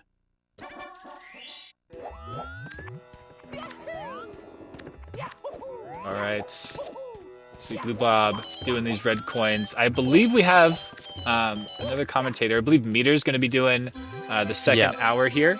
It is So I'll 6:10. be, We got a little mixed up from the Liam run. So I'll be stepping out for a bit, and in my place you'll get Meter again. All right. It's been a pleasure commentating with you, Zeus. You Yeah, it's do been need a fun. break because you have another 2 hours. Yeah, been going for 3 and I got 2 more. Yeah, so Zeus has been killing it today, so appreciate you, man. Go rest up. Yeah. Zeus been doing it. We got Meter in the booth. Yellow. I'm back. Oh, Blue Bob breaking the shell in LLL. I think wants to go into the volcano. Blue Bob has had a kind of a series of unfortunate events here on this run. It's not been too kind. Been little bits of time lost here and there, right on through, but big thing is the death. All right, now that it's over, how you doing, Meter? Welcome. I'm doing great, thanks. Thank you so much. Yeah, I mean, I went into Blue Bob's chat, and while I was listening to you guys as well, and just kind of figure out where his mentality was. I figured there might have been some negativity going on there where he was beating himself up because he knows he's good. He knows he can do better and just not living up to his own high expectations. And he said he took a break, had a grilled cheese, and feels a lot better and is ready to get it. So I'm excited to see him do just that. Awesome. Yeah, that's gonna be great. And looks like Callie's on one heck of a run here, huh? Yeah, Callie, we were watching Blue Bob for the longest time. We had like a 3-ray race going on for a moment. Yeah, it was Callie, Simply and Cheese as well, right? Yeah, Simply Cheese, Blue Bob, and then they all just fell off. Blue Basement. Bob. Can you do it? No, I'm just saying, Basement will do it to you. Oh yeah, definitely. We'll see. Yeah, see how Callie fares. Negative 23 out of SSL at a 23:16 BOB time. We keep talking about how that low 23-minute time is signifying a really good run going into Basement, and being at negative above that, negative 23 seconds in total. That's incredible. Is this a 140 I'm reading that he's pacing against? Yes. Yeah, I believe these are the splits that he ran. Well, these might be his PB splits, actually. I think he might be swapping around. Fair enough. I know some runners do that. I believe Green Suiji famously uses median for his mean or something. Like he uses his average, which is incredible. Oh, yeah. Take the time you want and average it out. Like that's very, very smart, I think, and kind of pushes him in a different way. Yeah, splits are there to help you as the runner. I hope everyone does understand that. There's no special way to do it. They don't mean anything. You don't even need a timer to speedrun. You can just speedrun a game and time it after the fact. So yeah, do whatever you want. There's lots of stuff you can do. Yeah, looking like Big Cheese says it's balanced splits. Which, very interesting, regardless. But great timing, definitely. It's a solid run so far. Punkay in Basement too. Good to see. A lot of these runs are going a lot deeper than they had been. We saw a lot of people getting stuck like Dark World and in Lobby. So it's always good to see some runs heading into Basement, and hopefully we start to see some more runs heading upstairs. Oh, definitely. Callie, I think, has been the most consistent of the day. Has been running really the entire time, and this is his 4th. Definitely, I don't know, he could have gotten an extra one. That has gone like 30 minutes. Made it to Basement at least. Yeah. Yeah, good consistency. You know, something that's very surprising to me is this Tiltify poll. I know you guys read that off recently, but one of the people on here for who is going to get a 139 this tournament is Liam, who has $1 towards that. I mean, is that not kind of a shoo-in? He literally already has. So all he's got to do is nothing, and you win. He's already got it. It seems like an obvious one on that. I'm just surprised that's the third place choice at the moment. No, I'm definitely expecting a 138 to come out. If not today, then definitely by the end of tomorrow. My prediction is a mid 138. I think I said 38-28. That's the official prediction. It's a good prediction. Yeah, Callie might do me right here. Who knows? This is an excellent run. It is. Puncation heading into HMC. What? Callie swagging out. Wow. That's wild. He's super far into an amazing run, and he's doing that. That's what Cali fans love about Cali. No, swagging out, an interesting movement that's unique. Other people wouldn't do it in that situation, and exemplified right then and right there. Yeah, absolutely. Yeah, Callie definitely has a lot of interesting movement. He's very up to date. He's very hip with the kids. And he's very fun to watch because of it. Actually, you just see him do something random and you're like, whoa, what the heck was that? And he's like, oh yeah, that's just what I do. That's just awesome, me. That's all. It's fine. Yeah. It's Callie. What do you expect?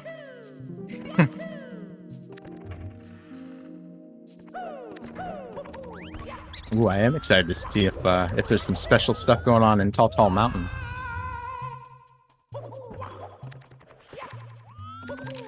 Yeah, I think that gave Cheese issues earlier. Cheese reset on TTM. It's true. That was the first run to get upstairs too. It was. Yeah, everybody's had a little bit of trouble upstairs. Liam's run ate a couple of minutes to upstairs, and I believe Simply's did too to TikTok. Yeah, Tippy's not been kind to anyone. I think all of them have like a minute and a half in Tippy. But that's very Tippy, to be fair. Yeah, it is definitely, and it's not bad to have time save later on, because as long as you stay up to date with your splits, you know, stay around even, then you're looking pretty good. You've got time save. Yeah, and I mean at that point, you know, taking small time losses is something that you kind of just have to get used to, because resetting is way harder to do. It hurts the soul much more when you've sunk an hour and 20 into a run.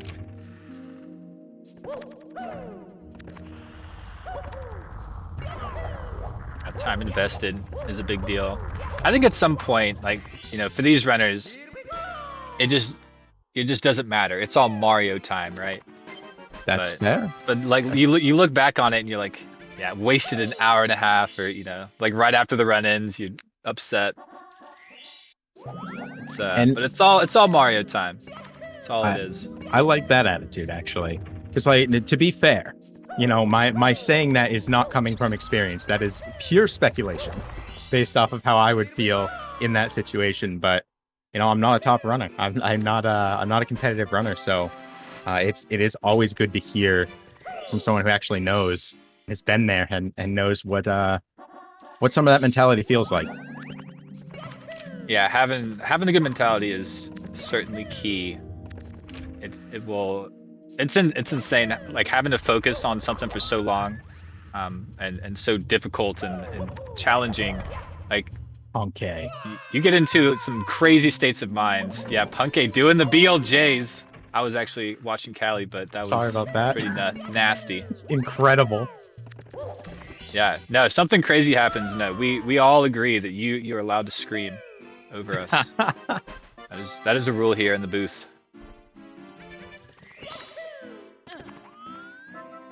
All right, right, Callie talking to Toad, and that is probably about this fundraising goal that we have. $1,250 is the goal, and Toad donates a star. Wow. That is absolutely impressive. If any of you out in chat would like to donate as well, and be like Toad, that would be amazing. Goes to Urban Arts Charity. Toad knows this. We all should know this. It goes to Urban Arts, and they help inner city kids, underprivileged kids go to college. 100% acceptance rate. They do on-hands experience, video games, computer science type deal, and they actually make stuff, and they learn hands-on real life stuff, and 100% acceptance rate is unheard of. So you should definitely help out. Toad helped out. I think most charities doing the same end up at like a 50%, and they're setting the bar. No. Everybody goes. Insane. Yeah. You know what? And it gives us an extra hour. I'm not even mentioning. It gives us an extra hour at the end. Wait, we get something too? Yeah, you get something back. Wow. This seems like too good of a deal to be true. Well, it's not. It's very true. But we have to hit $12.50. Every dollar counts. We actually have had like $1 donations. We'll read them. We'll read them. Absolutely. And there's a poll as well that you can put that money towards. You get to comment and put a poll. That's right. The you know what they call Toad in Mario 64? The what's the drive on Mario Kart 64? Yeah. Pinocchio. In Japan. Call him what? Pinocchio. Interesting. Why? I don't know. That was everything I know.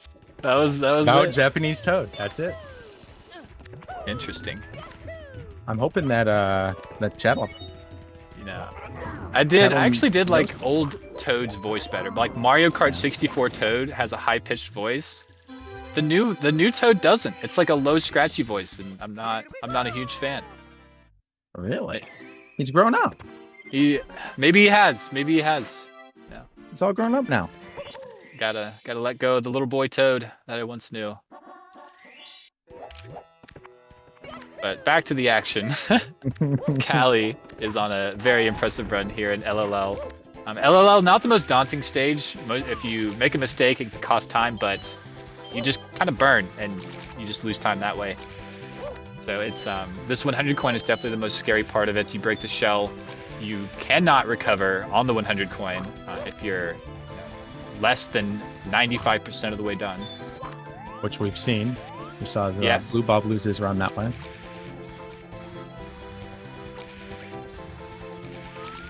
Alright, here is finishing up this last section here. Avoiding these bullies. Nice lag reduction. Almost broke the shell. I thought he was going to. Alright, we'll just look at this volcano movement. It's so nice. Like I don't even want to talk. It's just so good. And there's a way to get around that. Let's take a look at the donation tracker here. It just jumped way up with a $200 donation from Douglas. No comment. That is absolutely outstanding. Yeah, what a power move. Thank you so much. Yeah, completely wipes out everyone who thought they might be in the top donor position. But yeah, Douglas, $200 donation, putting us at $594, just under $600, which is basically halfway to that goal. And that is one extra hour. Yeah, that is a very big deal.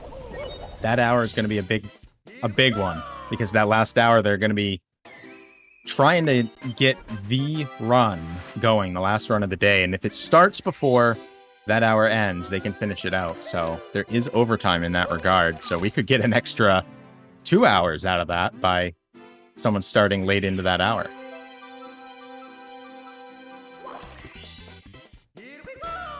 Yeah, and a couple more donations rolling in as Callie grabs this MIPS, going to be headed off to Vanish Cap.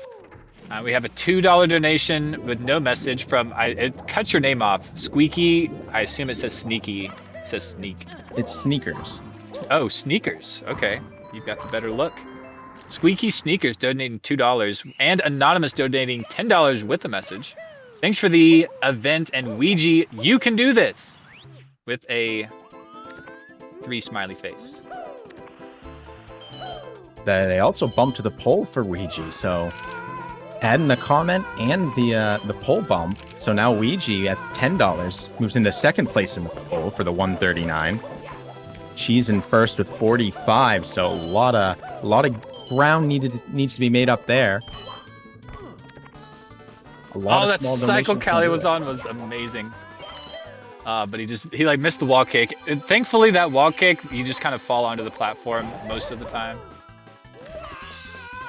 But yeah, that was great. But thank you so much for donating. That was fantastic.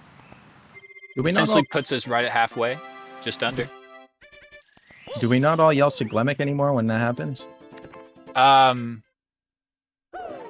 We do sometimes. Bounce off you are more than welcome to yell Siglemic. Totally. There it is. EVM got me. I will. I'll try and keep my eye. I'll try to remember.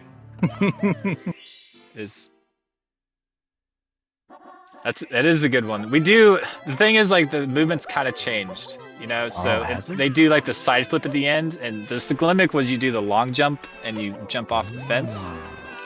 So we save a little bit of time just side flipping straight to the button, or they do now. But so it's like, I don't know. Maybe we could yell not Siglemic. Not Siglemic. I feel like there's something like insulting or sacrilegious about that.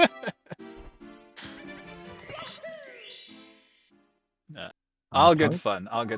Punky and Callie close in, where they're at with their runs, but very different as far as temperatures go. Bonk there from Callie. Nice backup on kicks. Callie making his way through the CCM. We actually skip CCM, losing 0.7 seconds, and we do it to get to basement sooner. Yeah, that is the whole point. And we get to basement at the time that we do, because leaving basement we spawn the 50-star MIPS. That makes sense. So you can grab that bad boy. That's the same thing of why the 16 route is the way it is. So that you can spawn MIPS. Yeah, it's all about that MIP spawn. Routing is so cool. People who have put this together over the years, so smart and finding new ways to route things and make sure that we can get the absolute lowest time possible so that Cheese can then execute it. Yeah, so the Cheese can then execute. Yes, precisely. And there are some people who dedicate, that's all they do. You know, they only task, they don't actually play the game. And I would love to get a tasser in the booth and during one of these things, and I don't know, we could have some fun because they know a lot. That's true. All right, Callie gonna be finishing up this 100 coin. I'm sorry, doing reds. I mean, 2 times you take that warp. Once for 100, once for reds. Snagging, as he snags this star before he gets too deep into this run, let's get that break in so we don't have to take it during final Bowser. That's right. Let's get that 10-minute ad break, and we'll be right back. Ladies and gentlemen.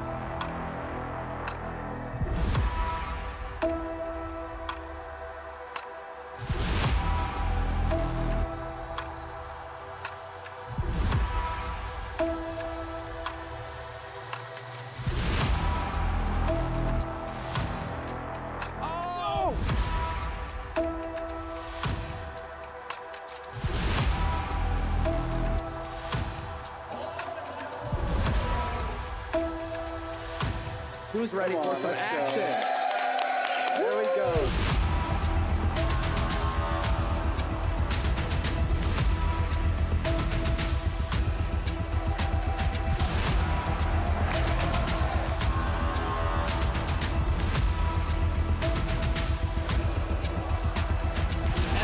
Everybody get it out. All four. Here we go. All four.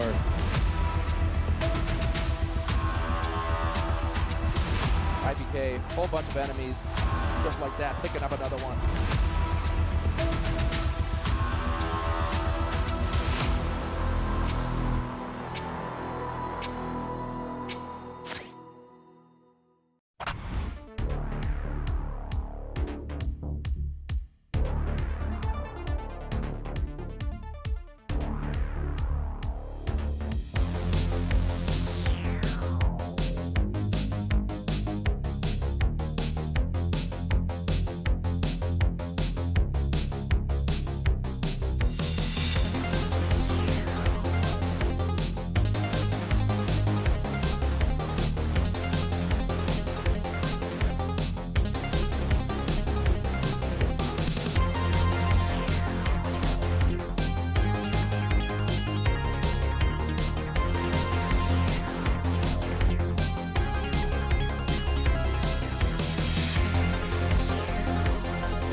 All right, we are back in the booth here with Meter.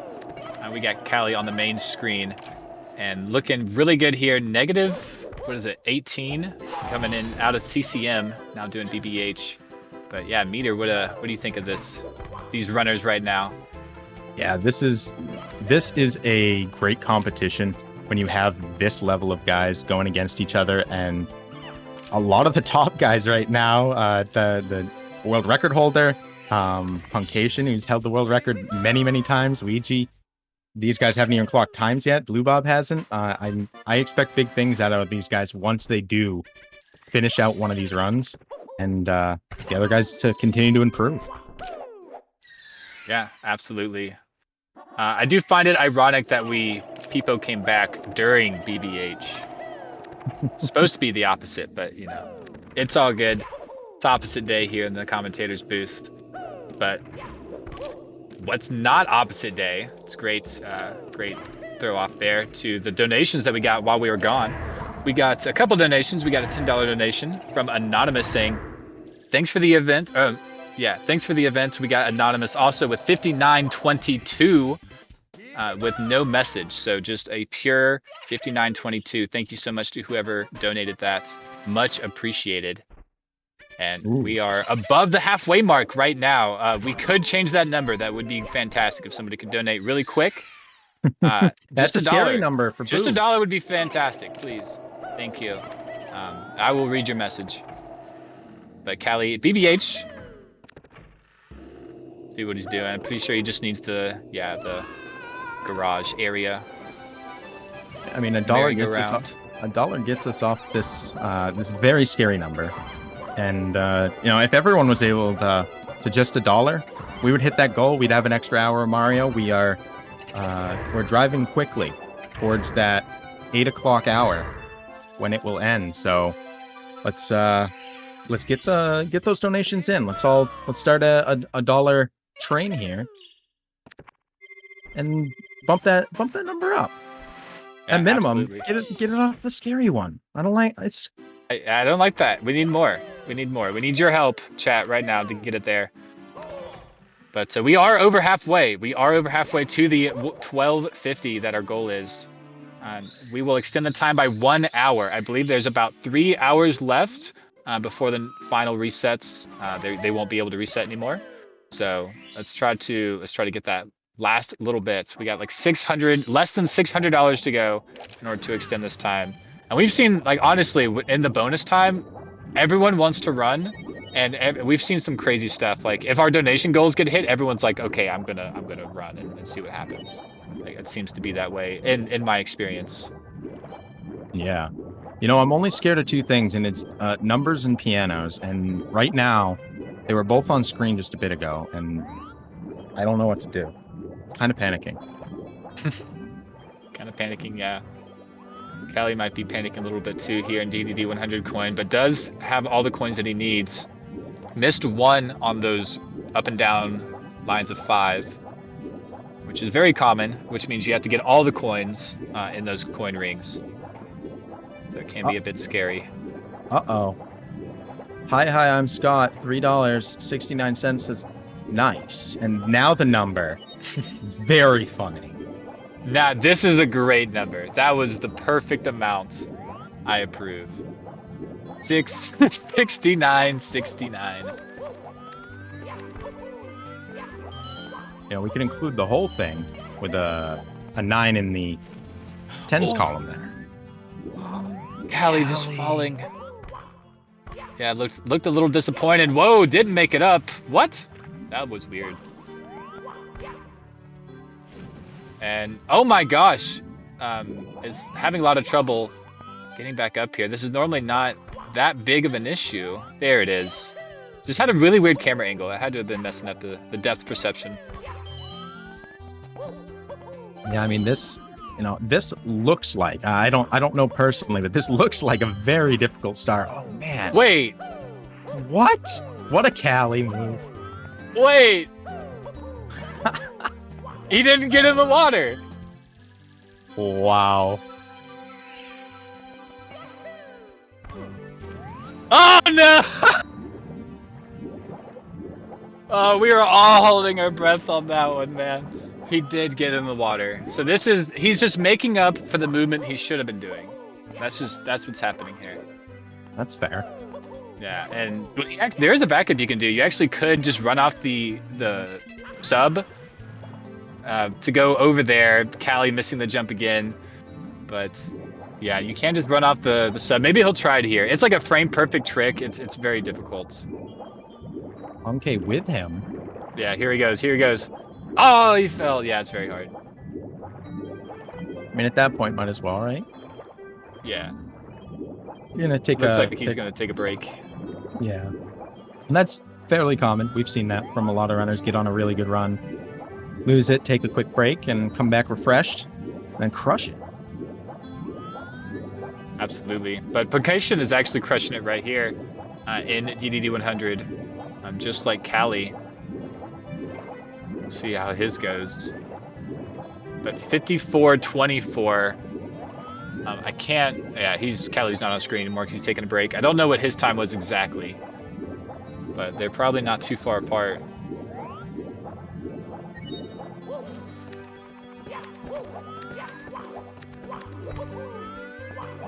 Okay. See this movement here. Simply will triple jump off of that fin. I'm not sure what other runners will do that as well, saving some time. But Purged is actually known for doing safe strats, especially in live events like races and stuff. He will modify his movement to fit whatever he feels. But very consistent. Purged is known for being the consistent one. Cheese is like the clutch one. Simply's the funny one. I don't know. Simply's very consistent too. I gotta say, He is. Keeps up with these guys and top 3, top 10, consistently straight on through. We had some donations coming in here. We got one from Tanklin, $30. No comment here. And then one from Anonymous for $24.51. I'll take us to $724.20. Yeah, thank you so much. A lot of anonymous, no donations, so people really just giving out to the charity. Yeah, they help us out in the Mario community. We love raising money for them, hitting goals, getting more Mario. That's how we get more of these events as well. It's only $500 left. Heck yeah! That is some good movement here. Both Mario and this donation tracker. Let's keep it moving. Can we move the tracker faster than they move Mario? We'll see. We've got about 2 hours remaining, I believe. So we'll see. Or, I'm sorry, 1 hour. We can have 2 hours if you increase the time. But right now, there's only an hour left to do this. Plenty of time to hit that goal. Get us some more Mario. Get us some more of these guys doing runs, getting to start some runs, and hopefully finish some real big ones. And clock a time here today. What do you think the mentality is going to be for these 4 who don't currently have times towards the end? Do you think this is going to be a driving to get any time to finish out the day, or not accepting anything unless it's what they feel they deserve here at day 1? Can you repeat the question? Absolutely. If you have a 0 at the end of the day, you have not finished a run yet. Do you finish a run just to finish it, or do you only finish if you feel it's acceptable? If I am on the last run of the day, if I do my best to finish it. If it's just crap and it's going to be like a 150 something, I probably would not. If I was these guys. So maybe more margin for error would be acceptable at that point, but ideally, at a certain point, yeah, not worth it. I think so. But yeah, hopefully we get a few more times on the board. Purged does not have a time, so if he can finish this run, that would be one more. Fire C is a big one. Yeah, Lava Boost was what Purged just got. Very nice. We'll see. It was very close. He's not on like the super early cycle here. Yeah, gonna do these long jumps here at the end. Grab the pole. Very nice. If you're too early, you can do a side flip and save just a little bit of time.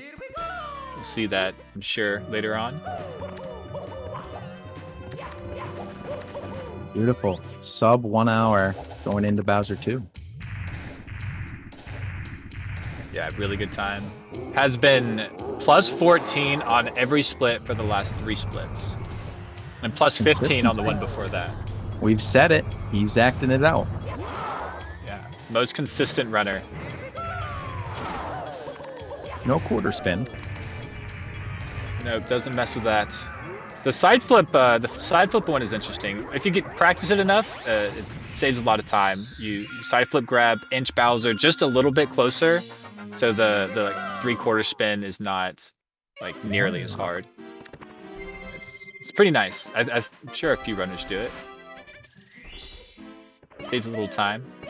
I hope I get to see that one today. Mm-hmm. So it's a double release, pretty much. Yeah, so grabbing the tail, you like side flip. You like prepare as he's like, starting, and then you grab him and he inches just a little closer. Very cool. So much tech that there still is, and tech and different strategies in going into every star, every fight, every press of the button, and some things haven't even been implemented yet. Some things not every runner does. Yeah, there's a lot of nuance for sure. Absolutely. That's much better stated. Thank you. No, it's very true. It's you kind of pick your poison. There's been like games and stream events and stuff where we've just like shown Mario clips and like who's the runner behind this, and you can pick them out. You really can. Oh, like it doesn't show who's actually running. Yeah, it's just the gameplay. Yeah, and you have to guess. Wow, that's cool. That's really cool. Like their own fingerprint. Yeah, that is kind of how it becomes. Just what tricks are they doing? What are they not doing? What's your Mario fingerprint? Everyone's got one. Mine's a bowl of pasta. And a nice couch.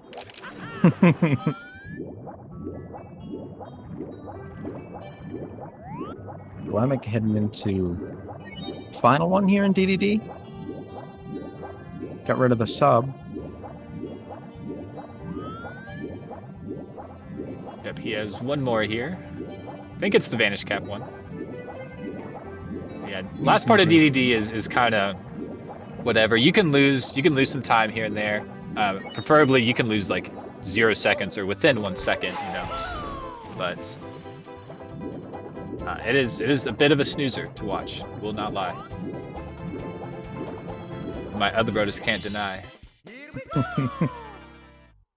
My understanding about whether it's faster to do Bowser after finishing the stage is that the lag makes it pretty much not worth it. If you can get rid of the lag, then it's more consistent and maybe faster. You can probably speak better to that. I was looking at all the runners, and my mind was too overloaded. I heard. Sorry, but it's no problem at all. I believe we had talked about this earlier. Whether you do sub first or after finishing up DDD, and the lag strats. Oh yes. Though it may be faster to do, I mean, here Stream said it himself. Tough lag optimizations makes it not really worth it for the times for most people.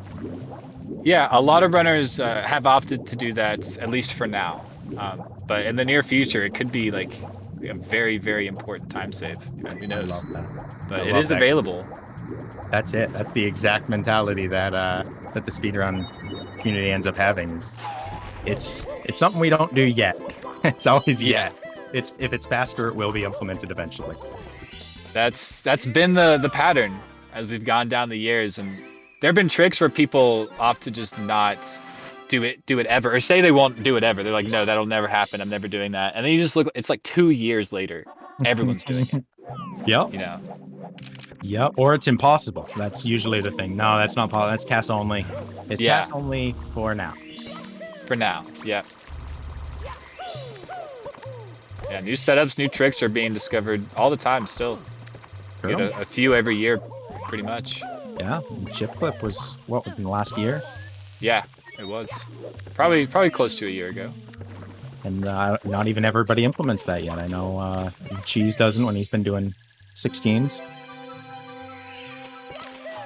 Yeah, that's still so 120 is probably always going to be the last to implement. And that's kind of I think 120 the runners who decide to do certain tactics kind of codify the tricks because they're like, no, this is possible, you can do it. I'm doing it on this hour 40-minute run, hour and a half. So Yeah. it's interesting how that kind of plays itself out, and it works its way out. Yeah, 16, 70, 120. I mean, saving yourself, 0.7 seconds or whatever, versus sacrificing 16 or 13 or whatever it is for chip clip is like, is that really worth it in an hour and a half long, hour and 40-minute run? Yeah, not compared to a not compared to a 15-minute run. Yeah, very true. Punky's had a pretty good wet dry world as of now. He's doing the triple jumps right now. Didn't get that one. The polygon's weird there. Just kind of stepped on the wrong one.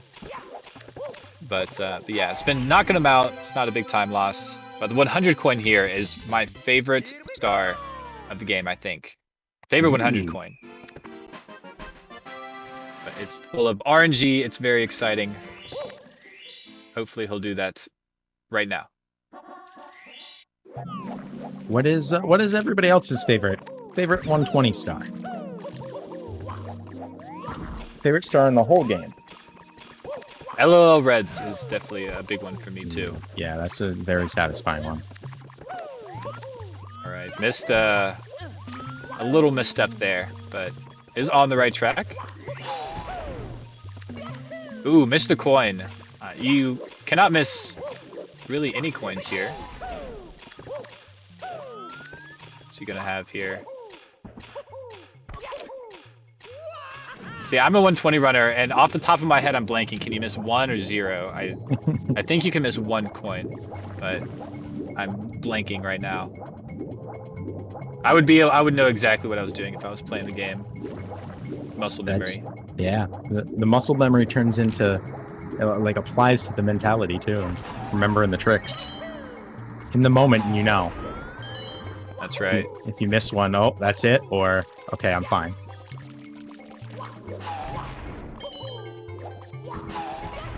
Got a lot of votes here. Seeing HMC 100, THI 100, and Reds, Wet Dry World, DDD, Wiggler. I know I saw Toad in there. Yeah, so also missed another coin in the ring, and I was thinking to myself, man, I'm going to look dumb if he can miss 2 coins. But did opt for the spider, and I feel a bit better about myself. So 101 coins in total now. But he missed them so casually. He was like, "Oh, I'll just get a spider," and it didn't add much time. He did it well. Great backups of a veteran. It's a big thing people say about Cheese too. The backups, the fixing something when it goes wrong. Somebody once told me when I used to work in woodworking, the difference between an expert and a newbie is if you can fix your mistakes before anyone knows there was ever an issue.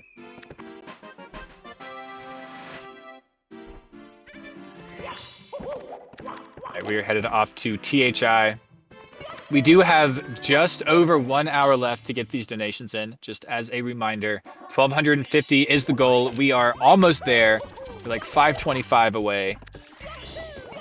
Please get the donations in now if you can. We will read them. Been doing it all day. Absolutely. There's also votes. Who you think's going to get a 139? I mean, I still think Liam's looking pretty good for a 139. Yeah, Liam's in BOB.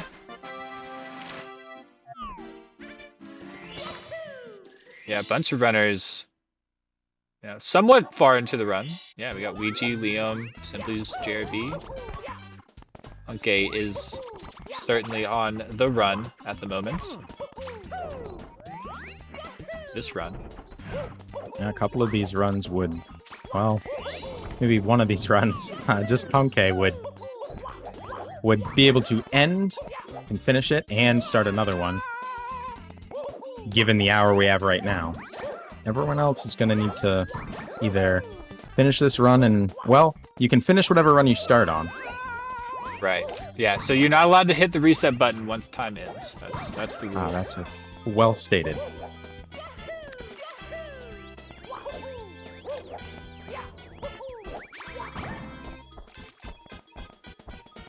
Alright, yeah, needs all the coins here. Ooh, didn't kill Koopa there. But comes back for him in the end. Always does. Picking up the shell and then blue off of the big Goomba. Yeah, off the ground pound. If you do anything but a ground pound, they will just give you a single coin. That's one of the reasons this stage is super scary for even top runners. You have to focus a lot, and you definitely see it in upstairs. Runners will put away their chats or stuff like that, whatever they might do, upstairs in Tippy. Later stages have a lot of nuance to them, a lot of precise tricks. The Ouija and Simply both having brains, Callie as well, Cheese as well. People saying Ouija leaving it has a 2250 BOB. Good mountain clip. This is a super fast Wiggler. See how the actual Wiggler fight goes.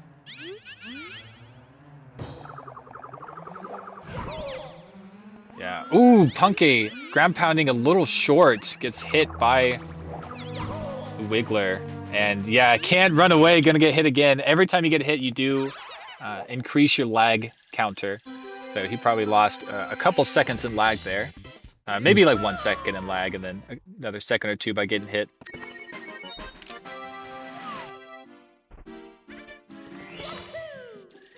Okay. Looking at the other runners, Ouija is on SSL red coins. He's in the volcano. And she's almost 40 minutes into the run. Yeah, he's almost out of basement. So he's the one to watch after this. Oh, the ground pound. It's good luck ground pound. Absolutely.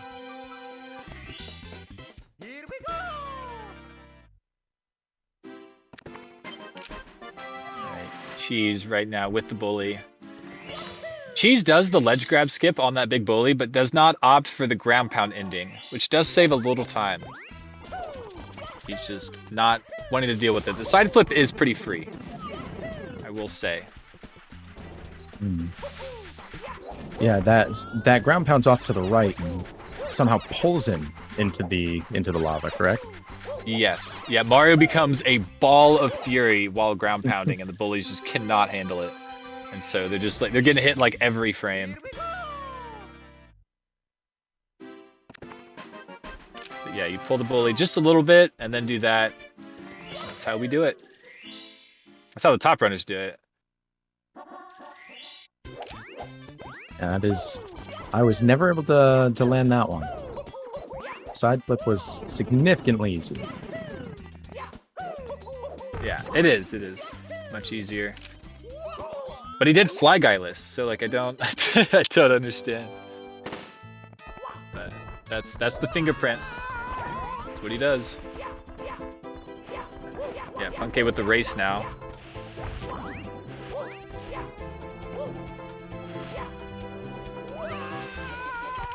$14-7. Not bad. Mario taking that turtle shell in a way. Him and Koopa also.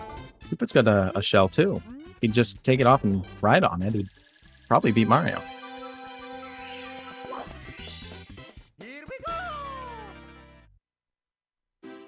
We are Right. And into that last hour, Markinator. we are, and I think Zeus is going to be coming in for me in just a moment, whenever that swap happens. But yeah, that means also 1 hour left to get $526. That's how much money we need to reach this goal. Look at all these runners doing their part, and they're running, and they're getting all these runs. If we reach that hour, all of these runs can be reset. Think about it. I mean, that's going to be big, especially if they in this last hour they're on that last run. I'd hate to see them on something solid. Just want one more shot. You just want that one more chance to get a run because you know you're going to nail the next one. They don't have the hour. We can help that. We can change that. All starts with a donation, even a small one. $1, $5 train can do a lot of people doing a little bit each. Everyone doing their part. Big change happens. We can expand time. Absolutely. we have been getting spurts of donations. So like honestly, like train donations would be amazing, and they are fun. Donation after donation. Getting a lot of no comment donations as well. Yeah. From really charitable people. Yeah, it's always wonderful to see, and it's of course a great cause. Going to Urban Arts. And letting GSA do some more of these tournaments for us to watch. Absolutely. We're gonna have more of the tournament, but right now we're gonna get more of Zeus 64 because I am leaving. So it's been great, Meter. Thank you so much for coming with me. I'll see everyone else tomorrow for a couple of slots. So I will see everyone then. Look forward to it. Thank you again, Markinator. You are an absolute legend and a pleasure to have in the booth with. Thank you. All right, y'all have a great one. Good luck.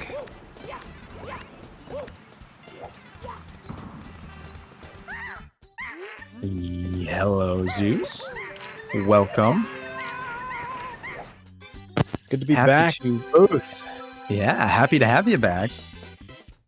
Between you and Markinator, I've been me and Chad have been very blessed to have a whole lot of really good commentary. You think so? Yeah, gotta balance me out. Well, I mean, you're basically a stats guy at this point, so. I mean, we got Liam and Callie, the computers, the robots. I've heard both of them be called that. You know, cyborgs. That used to be Aki's nickname back in the day. And so I guess that's my side for the spitting out numbers. Yeah. So doesn't look like I've missed anyone finishing any runs. Not at this point. We've seen a couple get lost, but some are coming in. Yeah, I do see that Punkei's on a run right now. Whoa! Wow. $300 donation from Rajan Rondo. Woohoo! The Rajon Rondo. That is famous Boston Celtic Rajon Rondo. I believe he plays for somebody else now, but I knew him as playing for the Celtics, my hometown team. So following up on that, we have a $69 donation from Anonymous saying, Cheese, Punkei, Simply, Liam, absolute legends, good luck, have fun. True. Wow. $300 donation. They just made this more than possible, guys. They made this likely. We have what a beast.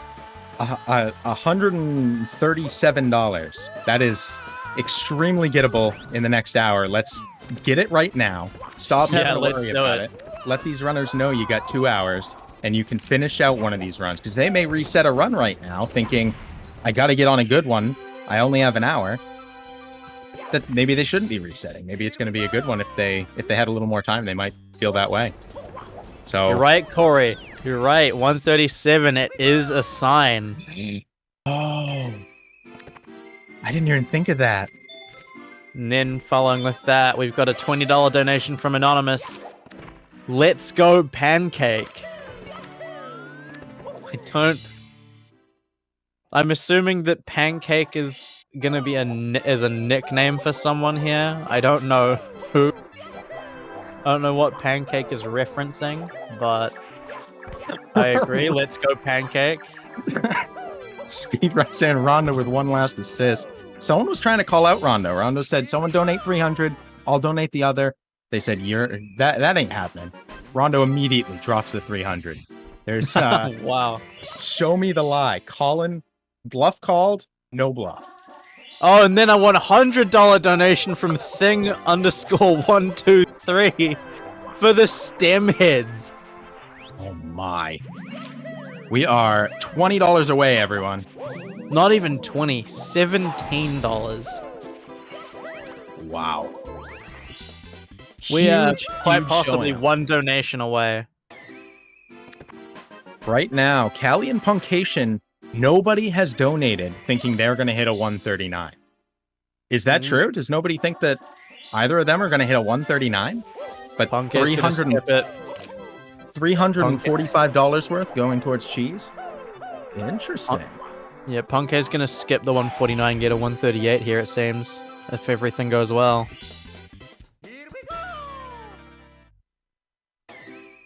I don't know. I expect a little different from the Cali. The Cali crew. They showed up so hard early on. Yeah, Cali crew admittedly is pretty talkative, but at the same time, a PB in an event like this, especially for Cali, like, I think Cali absolutely could. Like, there's no questioning that he could get the 139 here, but this is I think this is his first, like, major event. And there we go, $20 from Dotted 890 to push us over the bar. We are going to be getting another hour streamed for this day of the event. You love to see it. This is going to be huge for these runners, and this is going to be huge for everybody here who gets to watch this. Absolutely. But yeah, no, like Cali absolutely could get the 139. It's just like, yeah, this is, I think, his first, like, major event, I want to say. I could be wrong on that, but I'm pretty sure this is his first major 120 event. And, yeah, there's definitely going to be some pressure in that. We got another donation. $20 from Anonymous saying they'll hit a 139. Yeah, all of them. All of them will get a 139. Every single one. Even Callie and Blue Bob, they'll both PB. Am I going to get a 139? Yes. Wow. I'm going to be a legend. I'm going to get a 139 and 0 star. Hey, that sounds more like something I can do. My no reset run.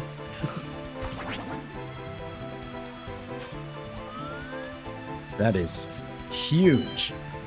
Amazing work by everybody involved. Giant assist by Rondo there at the end. As well as Thing 123. Everyone in chat's going to get a 139 as well. Everyone in chat. Starting with Poke.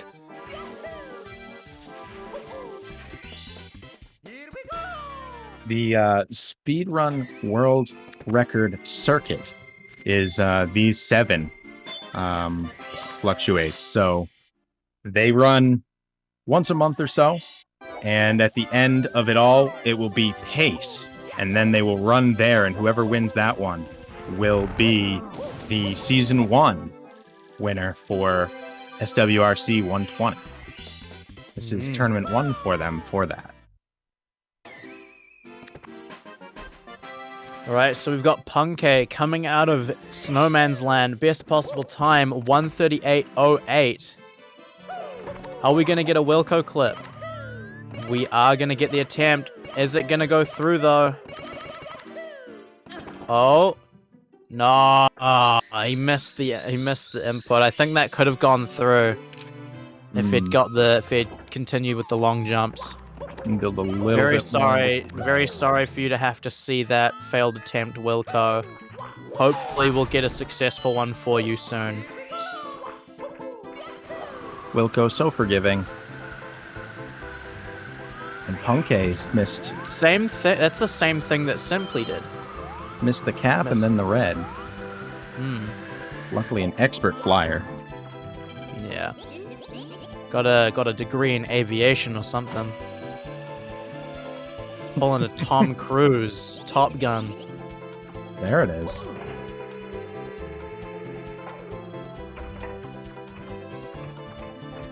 We're gonna have to call him Maverick.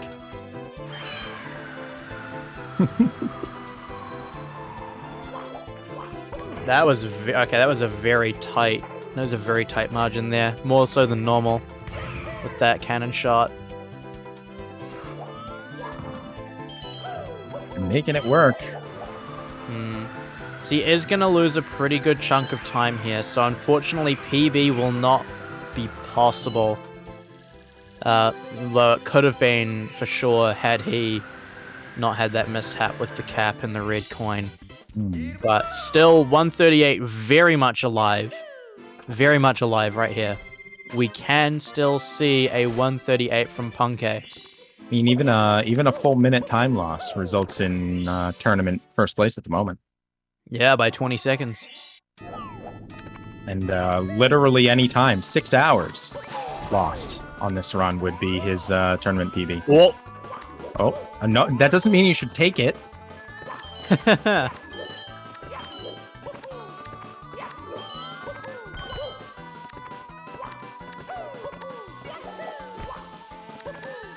Okay, yeah, Punke really pushing the limits to what kind of mistakes you really should be seeing, like, at all.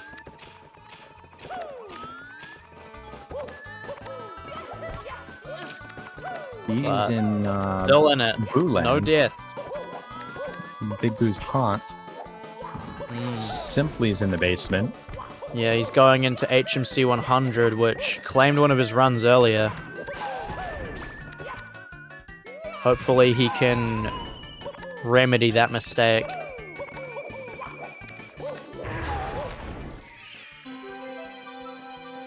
Okay, far from a clean 100 coin for Punke. But at this point, he'll take what he can get at this stage, I'd assume. Yeah, losing, I want to say, what, 13 seconds to his gold? His PGC gold's about the same as what I got in practice yesterday. Ah. So, yeah, I'd say probably around 11 to 13 seconds on that 100 coin. I'm not 100% sure what he typically gets, but I would assume it's about the same as what I get, given the strats and movement that he goes for. Makes sense. How much time is left for today? Well, we're going till 9 now. It's 7 right now. We're talking Eastern. So, about an hour 45, and then even at 9, whatever run they are on, they may finish. They cannot hit the reset button and start a new one at the 9 o'clock hour and on. But they can finish, so 9 plus overtime. Wilco said it best. Wilco is in chat, so now the pressure is on for these runners. And they get upstairs, and they're heading to They got it. Yeah, they got to get Wilco clip. Have to. It's a moral obligation. Luigi practicing some movement here. In Womp's Castle, this is how... Castle segment, this is why he has all of those castle movement records. This is what he does. Yeah.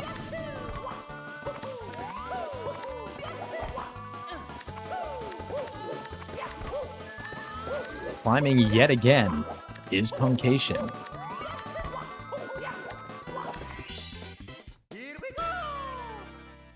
Yeah, exactly, Corey. Luigi's doing some RNG manipulation right now. He's summoning the RNG gods so that he can get some good coin RNG in BOB 100.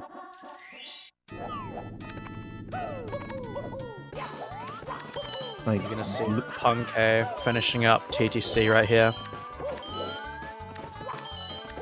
the Cheese just hit DDD. Mm-hmm. Simply HMC. Callie in the basement as well. Punkay, yeah, losing about 11 seconds, so a pretty significant hit, but certainly not enough to kill the 138. And it looks like he gained time. Yeah, he saved a bit of time over the last one. Over his PB. PB didn't have a very good TTC. I don't think it had the best bits either. No, it didn't. He was looking at a... what's that, a 225? I believe his gold is a 217?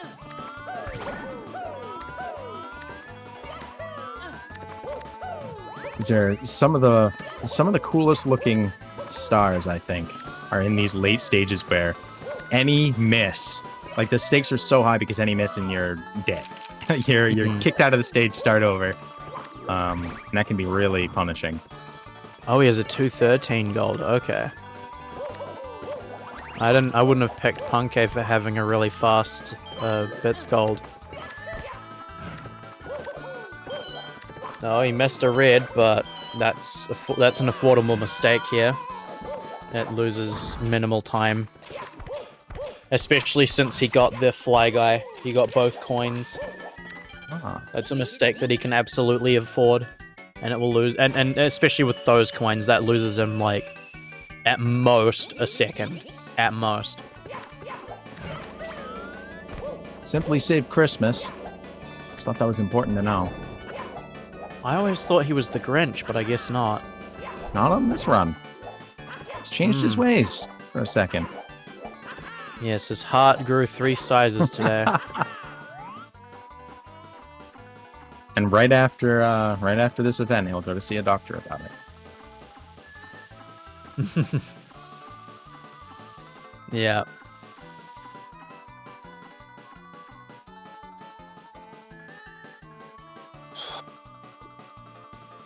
All of these guys, so. I personally, like, I know I've said this before at other events. I geek out so much being in the booth, being able to call and talk about these guys because I've watched a lot of them for so long that it's really cool. The only thing that would top like being in the booth for me would be actually getting to shake their hand, getting to meet them live, see this live, feel the energy of the crowd in a live format. And all of these guys are going to be at PACE 2022 later on this year, and I am very excited at the idea of going to that, meeting everybody, and meeting everybody in chat, meeting you as well, Zeus. That all of those seem like extremely exciting endeavors. Yeah, honestly, that would be incredible. I don't know if I don't think I'd be able to pull that one off personally, but absolutely an exciting thing that I think everyone should at least try and see if they can do, if they're able to do it. Going to PACE and meeting all these runners, meeting potentially friends from different communities that they haven't been able to see in person before. Yeah. I know a lot of other top runners in this category and other categories are planning on going. It's going to be a massive Mario meetup, and it's going to be 3 days worth of the SWRC 120 circuit. So season champion will be crowned live there. And volunteer submissions, run submissions, they close tomorrow. So head on over to the website and put in your submissions now, and then be there October 30th through November 5th. Xanadu Games in Maryland for PACE 2022. Yeah. Is there any specific person that you're wanting to meet? I mean, Punkay Cheese Simply, those three got me into watching speedrunning. My buddy showed me a GTA speedrun back in, I don't even know anymore, early 20-aughts or late 20-aughts now. But they actually, when I saw their run at GDQ, and they were racing each other, that made me get it. And I understood why speedrunning was exciting and up and coming. And then it being paired with charity, absolutely, it is a no-brainer for me. Two things that I love: the philanthropy and the video game mentality of speedrunning. Love it so much. So any of those three, I would be very, very happy to meet, and definitely look forward to that. Yeah, fair enough. Sounds like they've had quite the impact. They have for sure. It's they're the reason you are hearing my voice at this moment. Because Simply is my dad. He's everyone's dad. Nah, I think for me, if there's any one person that I want to meet, it'd be Benji. So I've been friends with him for, I'd say, the better part of a year. Possibly, I think, a year and a bit now. And I've never actually been able to meet any other runners in person due to living in New Zealand. I'm pretty much the only runner aside from one other who lives on the other side of the country, from what I understand. I'm not aware of any other runners anyway. But yeah, like Benji's someone that I talk to quite frequently. Of course, him being a top runner as well. It's like, I've been wanting to meet him in person for a while. I've got a few friends that I'd like to meet in the community as well, but I think Benji's the main one. I think a lot of people would probably say Benji. Benji is very well loved in the community, that's for sure. He's a really good dude. You know, any of these runners here being just such high caliber, I think you can learn a lot from them, and they're all really cool people. So I think it would be cool to meet literally any one of them. I But think again, Luigi I'm a ended master stream. nerd, so. Oh. I think he gave up for the day. We'll see how that goes, but for now, yeah, we're Punkei there. entering Bowser in the Sky, best possible time 1:39:07. Unquestionably capable and on pace for right now. First place. We're not too far away from the end of the day. Only about an hour and a half. Yeah, this is it's gonna be good to see how this one ends.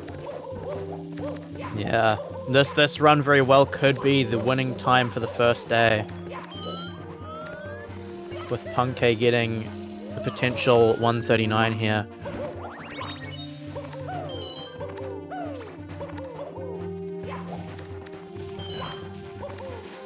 Nice jumps. A bit of a rough pole grab. A little bit of a rough pole grab, but it doesn't lose much time. Very nice cycle there from Punkei.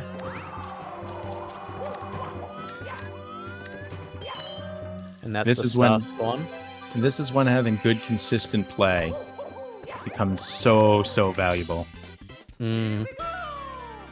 So he has the star. He's going to enter the pipe at 1:38:29, looking at potentially, with 41-42 second throws, a 1:39:10 to 1:39:11. And that's one throw. Then he misses the second one, but it's okay. He can afford that missed throw.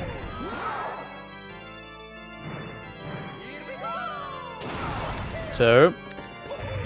Beautiful. That looks good. That gonna hit?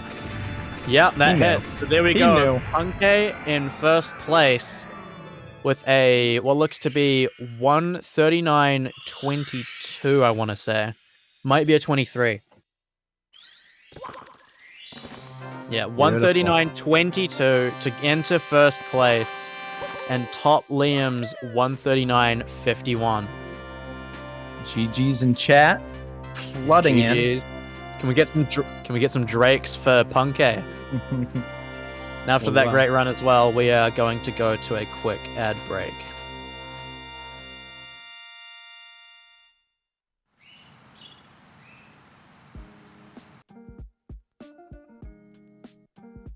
Urban arts helped prepare me for college by giving me a lot of experiences working both independently and collaboratively with other people to make really cool games, and taught me how to put my all into creative projects, and that helped me put together a very strong portfolio for college. The best part about being in the urban arts community is the people that you meet. A lot of the people here have the same interests as me, so in the future, making friends here will benefit me and them and everyone around, because we all benefit from each other by gaining skills that other people had that I may need. Urban arts helped me see myself differently by showing me that I can be a good leader. In the studio program, I was assigned the role as project manager, and fulfilling that role for the first time actually helped me realize that I have good leadership skills, and it really helped me to develop them.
Alright, welcome back to the 120 star event for the Speedrun World Record Circuit by GSA, sponsored by Urban Arts.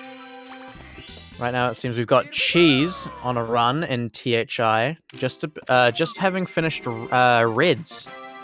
Very good from him. Let's see, what's the pace there? Looks like, I believe that says 1:38:12 best possible time. Yeah, he's got that is exactly what it says.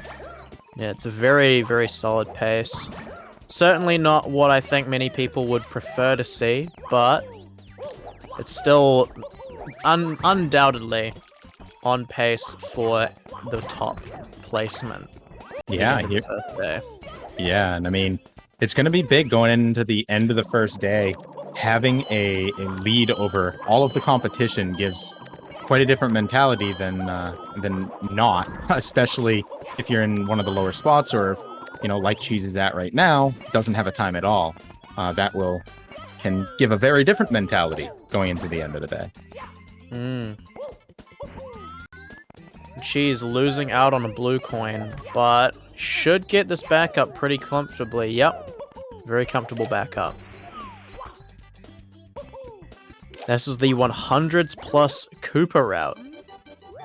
A slightly faster routing than 100s plus Reds when done cleanly.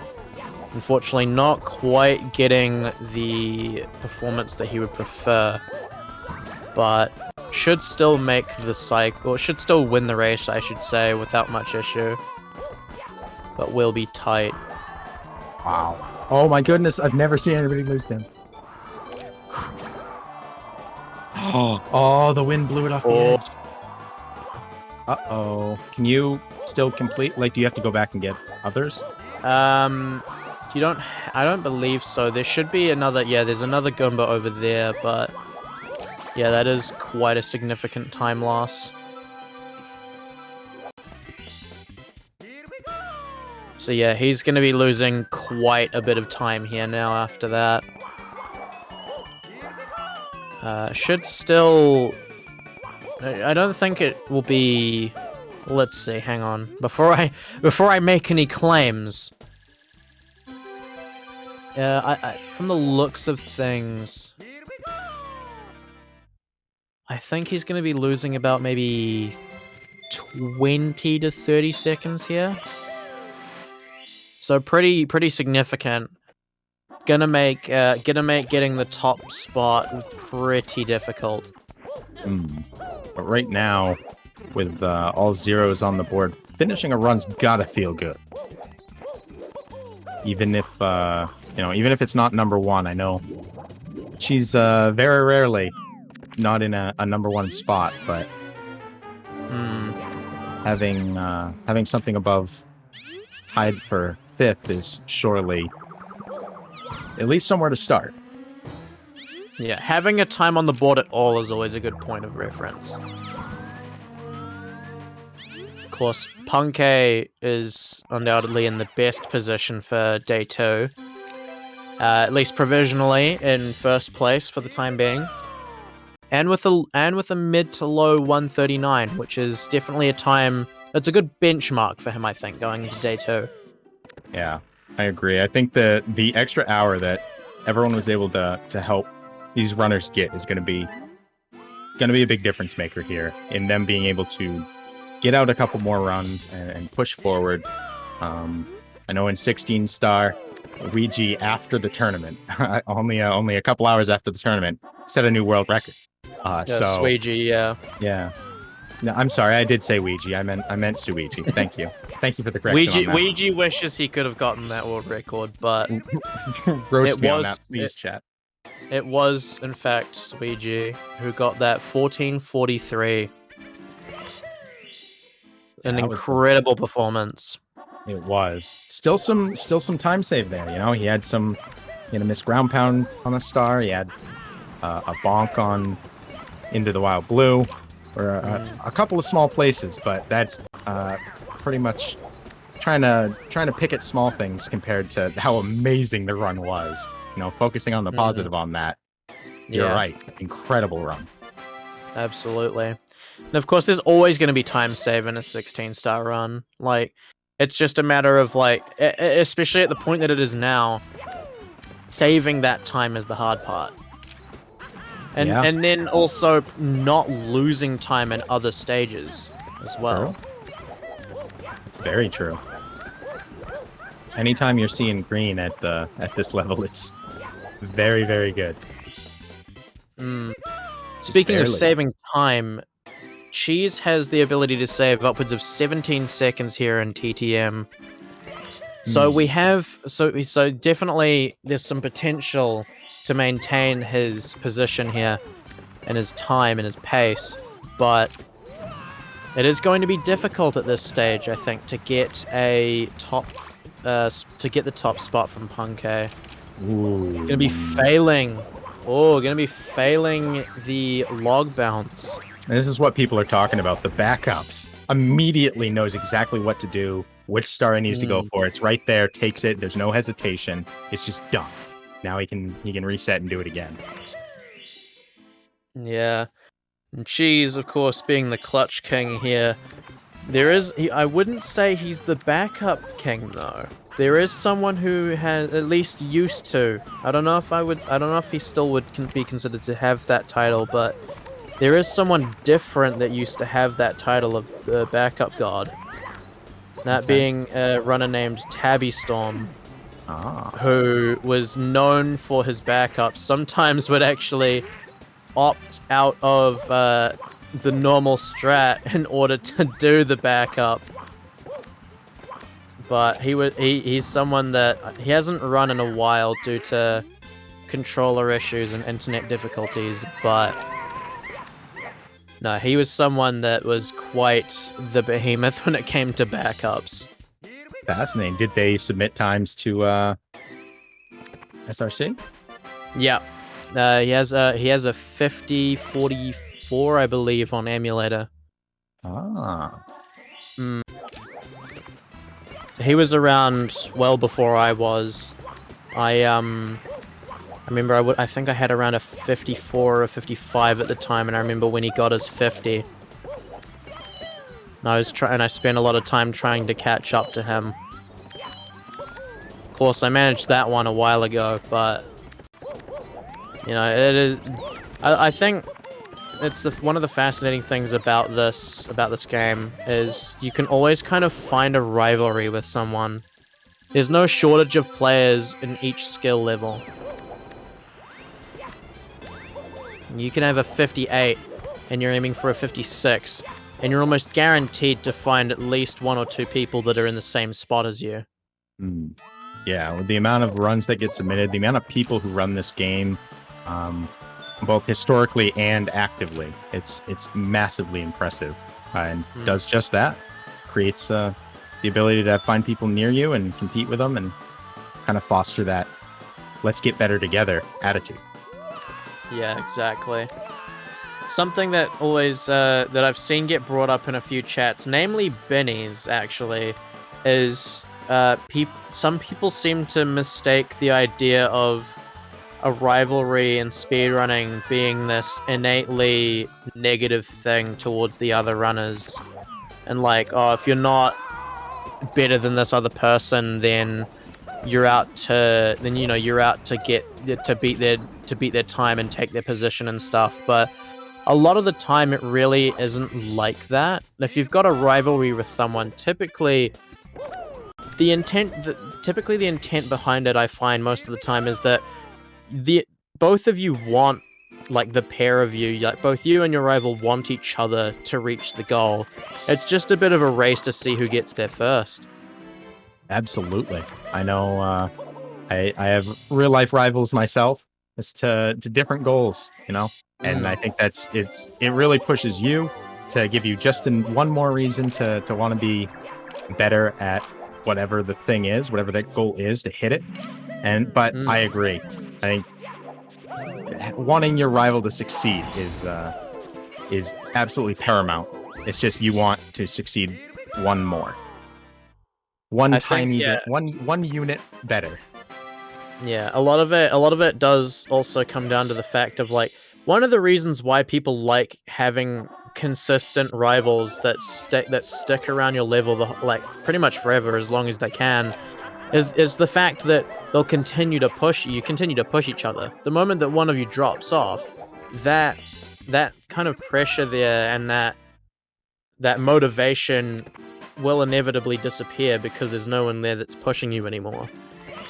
That's something that actually happened to me when I got my first sub-hour in 70 star. I would have been sitting around an hour and 8-minute time, and I had someone around my level, a guy called Infinite, who is a really good Mario Odyssey runner. And we spent, I want to say, a month or two trading blows with each other pretty much. Like, he'd get like a 105, and then I'd get I'd get a lower 105, and then like a couple days later he gets a 103, and then I get a 102 like a week after that. And that whole thing pushed us both quite a lot, and it pushed me especially. I ended up actually one night we were doing offline runs together, and we both got a 1 hour flat. And so he'd said to me, you know, I'm gonna be grinding all of tomorrow, and I'm gonna get the sub hour. I was supposed to go to school the next day. I told Mum I was sick, and I stayed home that whole day just grinding because I wanted to get the sub hour first. We both ended up on a run at the same time. He got a, what was it? He got a 59.55 as I was entering Tippy. And then I finished with a 59.50. Wow. Like on the same, so we were on the runs at the same time, but he finished his first because he started before me, but I ended up with the faster time. And we were in a Discord at the time of a runner called Sean Rader, who's most notable for his beginner guides for people who are picking up the game. And I remember it became a big thing in that Discord at the time of like people were doing like bets and had a poll and everything on who they thought was going to get the sub hour first. I think there were upwards of like 50-something people that had all voted on who they thought would be the first sub hour between the two of us, and I got 2 votes. Everyone expected it to be Infinite. They were right, but I got the better time in the end. And then he went back to Odyssey. Fair enough. And I kept running. Lemonless beat me to the joke. I was gonna say at least it wasn't a complete lie to your mom, because there were definitely runs involved. Oh yeah. Oh, I just got that. Wow. But yeah, no, like that still stands as one of the highlights of my time in playing Mario, is that's so cool. Kind of rivalry I had in the earlier stages of my, I guess, career of the game. Yeah, that's so cool, and such a good example of how community and how the people around you can make you better and stronger, and how this doesn't work without that, you know? There's very few runners who can push themselves to that point without as quickly or as effectively without, oh, there it is. Wilco clip. Unfortunately, having some issues with the castle movement afterwards, but still very nice Wilco clip from Cheese. Without that rivalry, I mean, we know Location did that, Cheese did that, had long stretches where they were just only improving their own time. Siglemic, even Honey on Emulator, Dragorn. That's just 120. But you know, I have a handful of names that did that. That took the world record and pushed it without anybody else pushing behind them. But somebody else always did come along, and there were always those people in second and third and fourth, top 10, top 25, were right behind you, and you know it. That's simply was one of those, always in that top contender spot. So never quite being able to pull it out until 2020. exactly, and Blue Bob has yet to have his moment to pull out that top spot, but always been there, pushing forward, pushing everybody forward, the category as a whole and the community. So big shout outs to people who, whether they got world record or not, are vital to speedrunning as a whole. Yeah, exactly. I think those kinds of friendly rivalries really do, like, it doesn't just drive performances, but it also drives the community. Because when you've got these rivalries, people get invested. People do get invested. I think there's a testament to that with the situation between myself and Infinite, when we had all of those people in that Discord who, I mean, yeah, they were like at least like 25, 30. I think it was around 50-ish, just about, who are all kind of making their own little bets on who they thought was going to get the sub-hour. You know, people get invested in that. And that was just at the sub-hour level.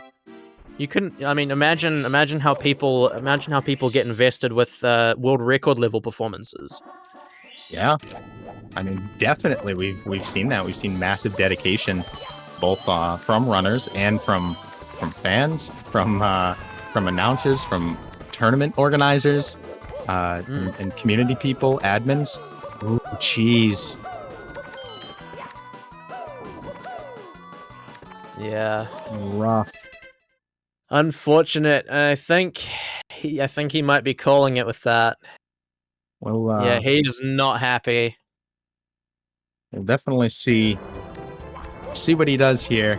Let's get the extra hour, but I know Callie, Blue Bob, and Liam all utilizing, trying to get the run going.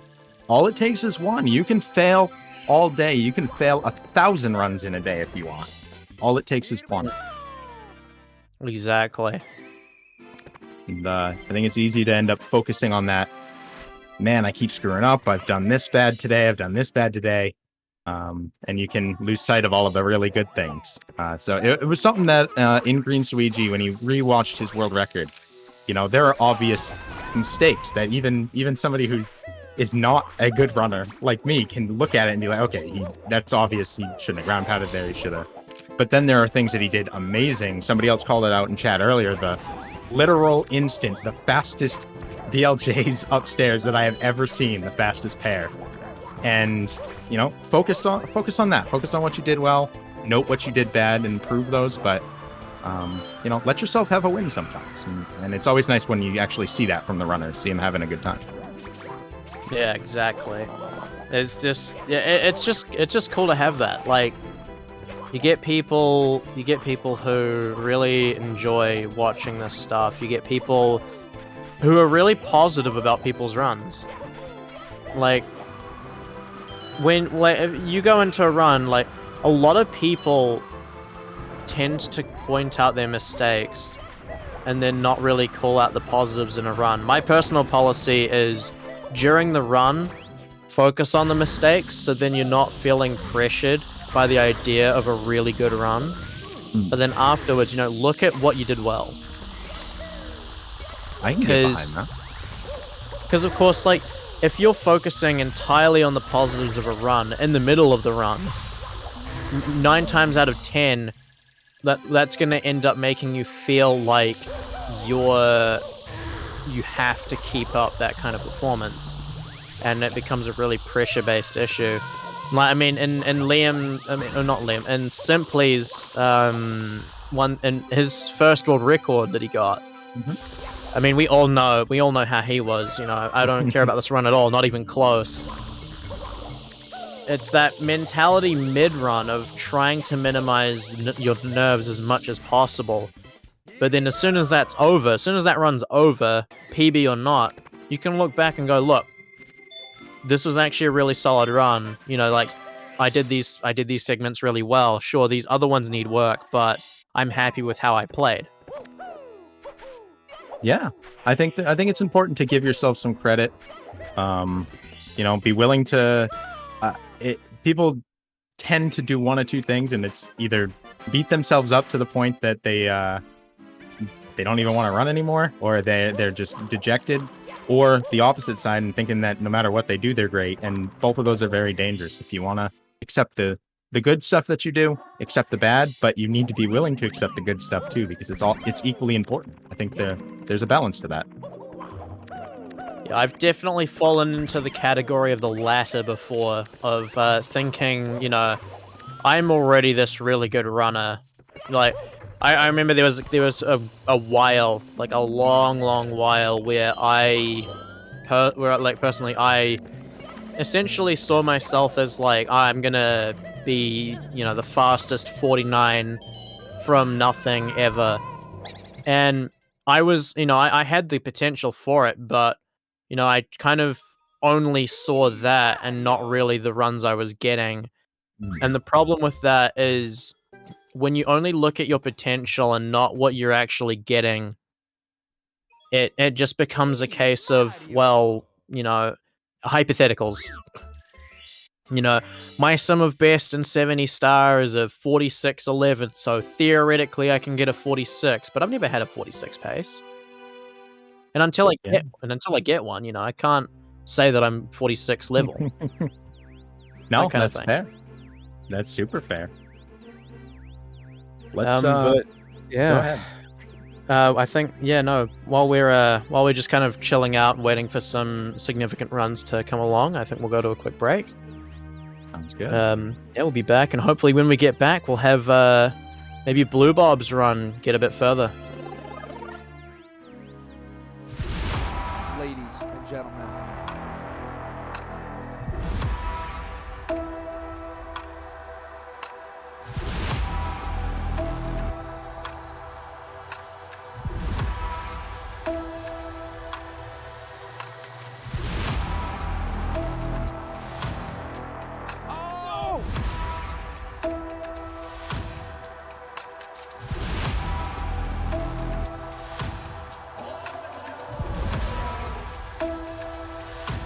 Who's ready for some action? Here we go.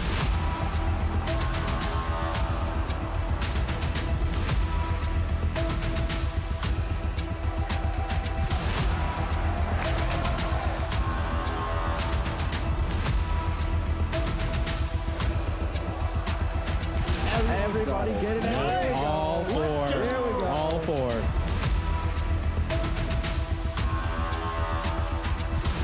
IBK, whole bunch of enemies, just like that, picking up another one.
Right, welcome back to the 120 Speedrun World Records Circuit by GSA, sponsored by Urban Arts. We've had quite the turnout today. Quite the turnout. 139.22 from Punkay to lead the pack thus far. We are heading into our last hour of day one. Yeah, we were very lucky to hit that 1200. Had some big donos. Everybody showed up in the donos, and so we are going from 8 to 9. We have that bonus hour in here, so they can continue to reset for the next hour. Yeah, and we've got currently running Blue Bob, Callie, and Liam. And from what I can tell, Simply, Punkay, and Cheese are all on a short break and do plan to return. I believe they're getting a little bit of rest, and from what I've heard, Punkay is getting some pizza. Good choice, honestly. Pizza's good. We do love pizza. Very good choice. Unless you're lactose intolerant, then you might not like pizza quite as much. I bet Mario eats pizza. Probably. But I also know that he really likes cake. Yeah, that's true. The sheer number of times that I've heard Peach say that she's baked Mario a cake. It's no wonder he weighs as much as he does. Oh, does he weigh a lot? He moves like he's lean. Apparently he weighs, 300 pounds? And he's 5'2". Oh, wow. Mm. Well, yeah. But that's... I believe that. I heard that from Wes. I believe I heard that from Wes Dog. And, I mean, let's be real, it's all muscle. 300-pound man who can move like that. It's kind of a... Yeah, he's 0% muscle. 0% fat, 100% muscle. There we go. That's equally bad.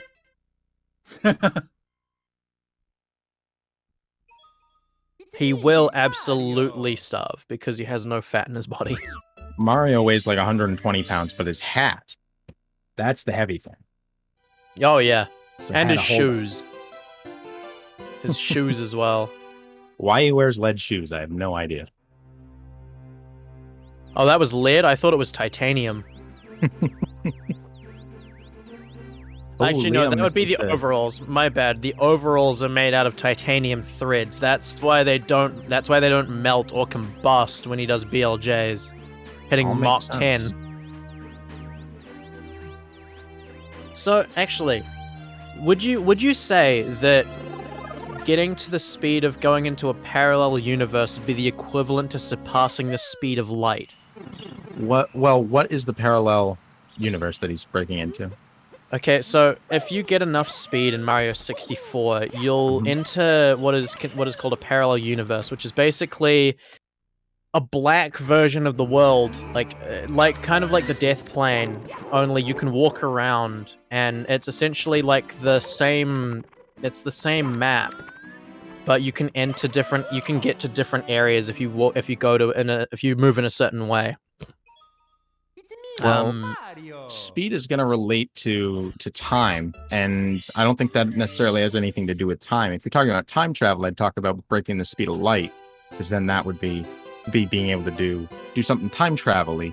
You're talking about ripping the fabric of space. That's more of a material thing, I'd think, but then again, I'm not an astrophysicist or quantum mechanist, so... I guess that would come down to acceleration then, given that that's related to mass. But when it comes to Mario, yes, definitely it's a speed thing, 100%. Oh yeah, Mario just moves so fast that the universe can't handle it, so they send him to another one. You know, Pikachu makes a good point. The expansion of space is faster than the speed of light, then yeah, maybe you're outrunning the speed of the universe. Mario power scaled to Universal Plus confirmed. Mario can beat Goku. Why is everyone trying to beat up Goku? That's my question. He just wants to eat stuff. Yeah, I know, but I guess Goku's the benchmark for strength. Don't know why, because he's kind of strong. It sounds like not as strong as Mario. I know. What you said. Everyone can beat Goku if they really try, but the new meta is who can't beat Goku. Well, when the Dragon Ball fans show up, no one can beat Goku because they will refute everyone that you say can. Isn't Goku the one that wants to fight everyone? I mean, he loves going into the fighting tournaments. But that's he wants kind to of fight all the. He likes fighting strong guys. So if you're weak, he's not gonna fight you. That's not a fair fight. That would explain why I've never fought Goku. I'm not strong enough. What do you think is the most annoying enemy for speedruns? Which one do you think has buffed more of your runs? Oh, that's a tough one. I'm interested Probably in chat's answer on that as well. Probably Goombas. Goombas are the run ruiner? I would say mostly Goombas, but sometimes it can also be sometimes it can also be bullies. My very, very poor skills made it so that it was either bullies or scuttlebugs. The scuttlebugs got me every time trying to learn box jump. Oh my goodness. Then there's also Spindrifts are another one.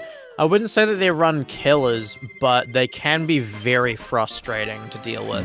Snowmen are another one. If you have a really awkward movement on the shell in SL, for example, you can get hit by a snowman, and that's it. Your shell's broken, and on 100 coin, you break that shell. Unless you can do a really precise and hard backup, that's over. It's over. Your run's dead. You break it, your run's spotted. That's happened to me before. Back when I had a 153, I went into SL with the best possible time of 144.18, I believe.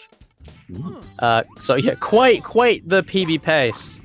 But I got my shell broken at the end of SL 100 coin. Lost 3 minutes, and then died in the cloud stage, and I mean, I still could have PB'd, but I just reset at that point. I was done. It's brutal. It can be very brutal. Oh yes, and TTM. Yeah, that can be a thing. I've seen people die there. I've seen people die on TTM Reds.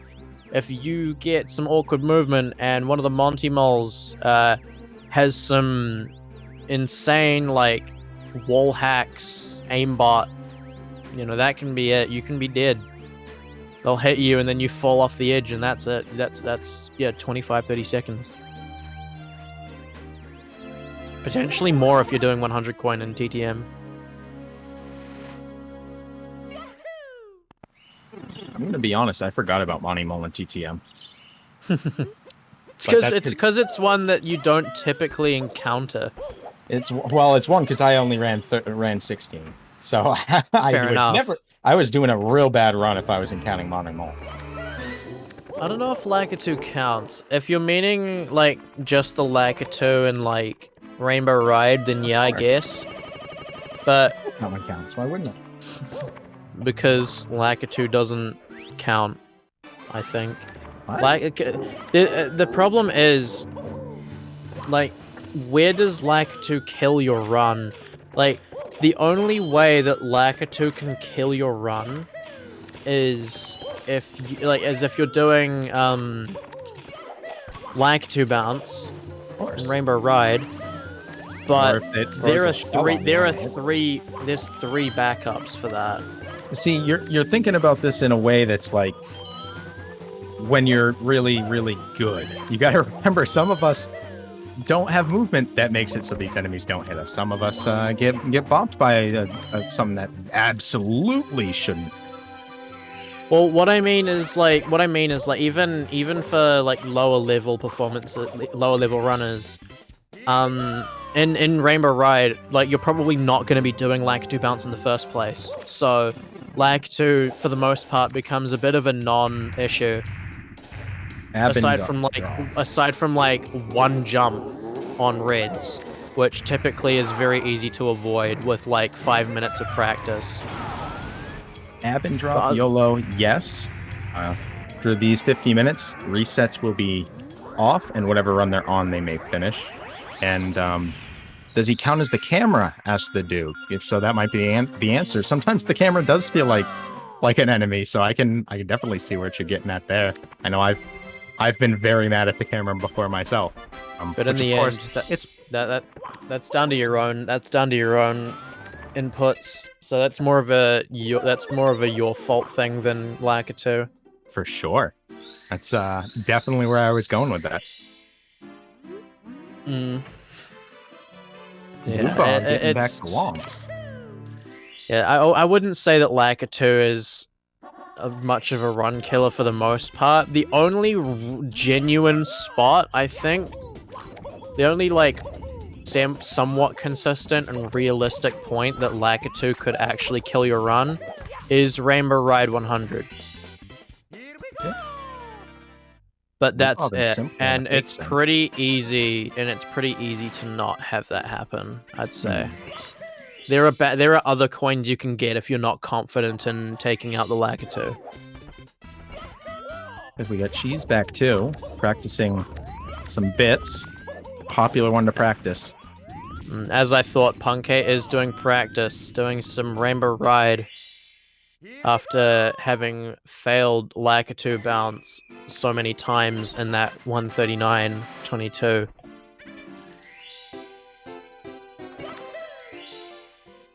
We've got Simply and Womps, the furthest ahead in any run.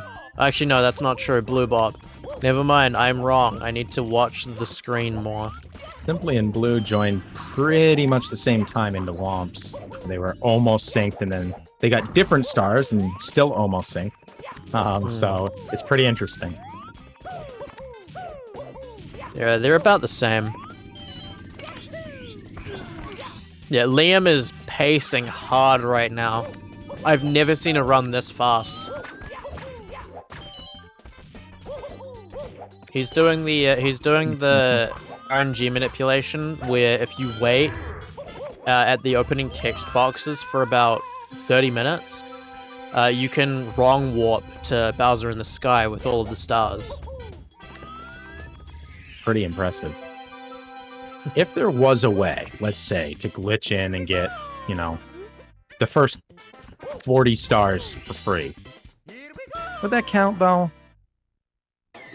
Would that count as 120? Like, 120 is, like, getting all the stars, isn't it? It's the 100%. So, I don't know. I guess it technically counts, but I don't know. Probably end up being its own category, huh?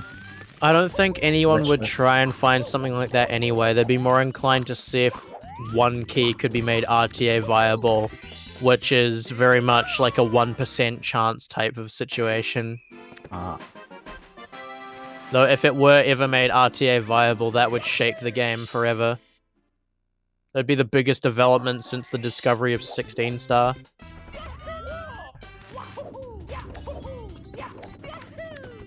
We know anything that gets discovered eventually gets implemented. If anyone, I'm trying to think, if anyone would ever legitimately try and get one key with like a somewhat viable method, it'd probably be Ouija or Kano. Either of those two, I could see actually giving it a shot, like a genuine attempt, if it was somewhat viable. Even if it was like a 1 in 100 thing. Like, I could totally see Kano finding out that it's actually doable and then doing a stream unlimited just to see if he could pull it off. Yeah, I mean, they are another one of the big names in speedrunning of Mario 64. Kano for sure. Kano being the world record holder for 1 and 0 star. Yeah. The very small percents. They're bread and butter. And Ouija currently being the top player of the current, I guess you could say the current era.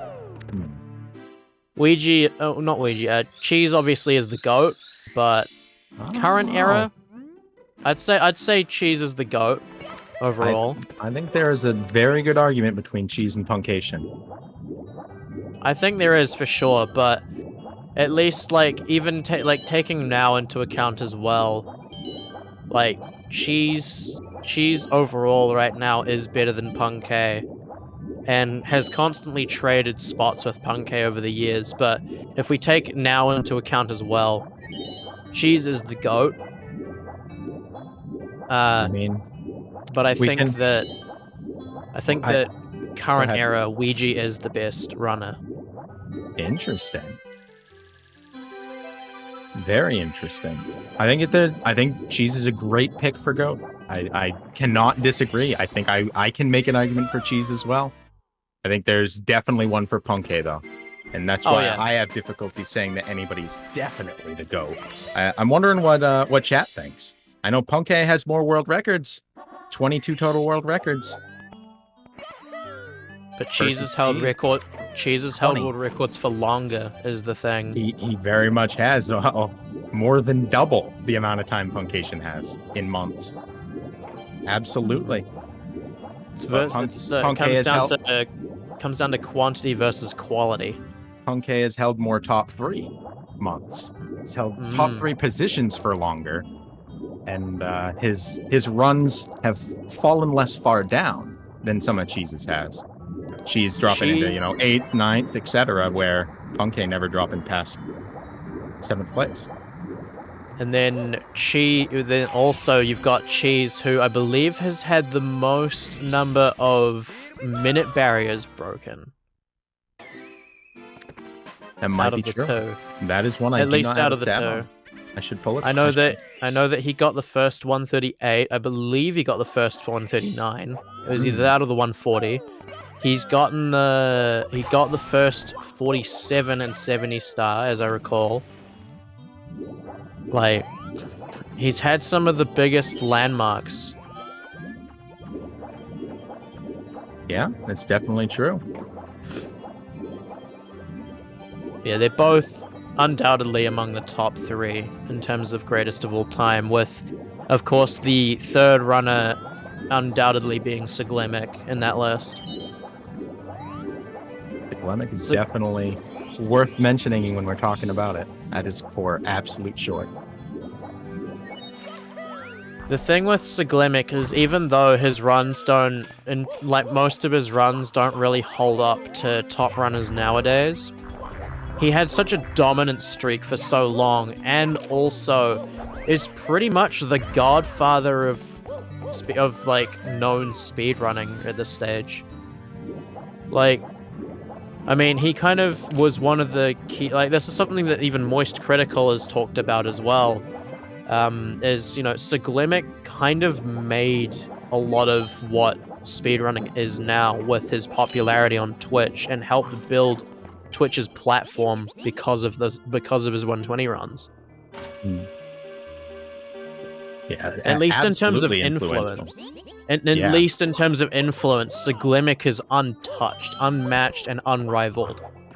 Majorly inspired an insane amount of people, and they're saying that in chat right now. Long after retirement. I love that. That's very, very true. Yeah, like, Siglemic is... Even if he isn't the greatest of all time in terms of the actual speedruns themselves, he is the greatest of all time when it comes to speedrun content and building a platform. Very true. And stretched outside of Mario. He's had the biggest influence on the most number of people by far. Like, I mean, you think about it, without Siglemic, where would we even be in the current landscape of Mario 64 speedrunning? The world record may well be like 5 minutes slower just about, and speedrunning wouldn't be nearly as big as it currently is, I don't think. It might be true. Somebody else might have done something similar around that time. I know Honey was really big around that time. Nero. They were pushing things forward right before Siglemic got there, and during Siglemic's reign, taking it away a little bit, and Siglemic fighting for it back always, but there were people there. Honey, all the way back to 2010, 2009, had at the title. I think the biggest, somebody asked in chat, the longest actual single reign might have been, I know Dragorn had it for just over 3 years.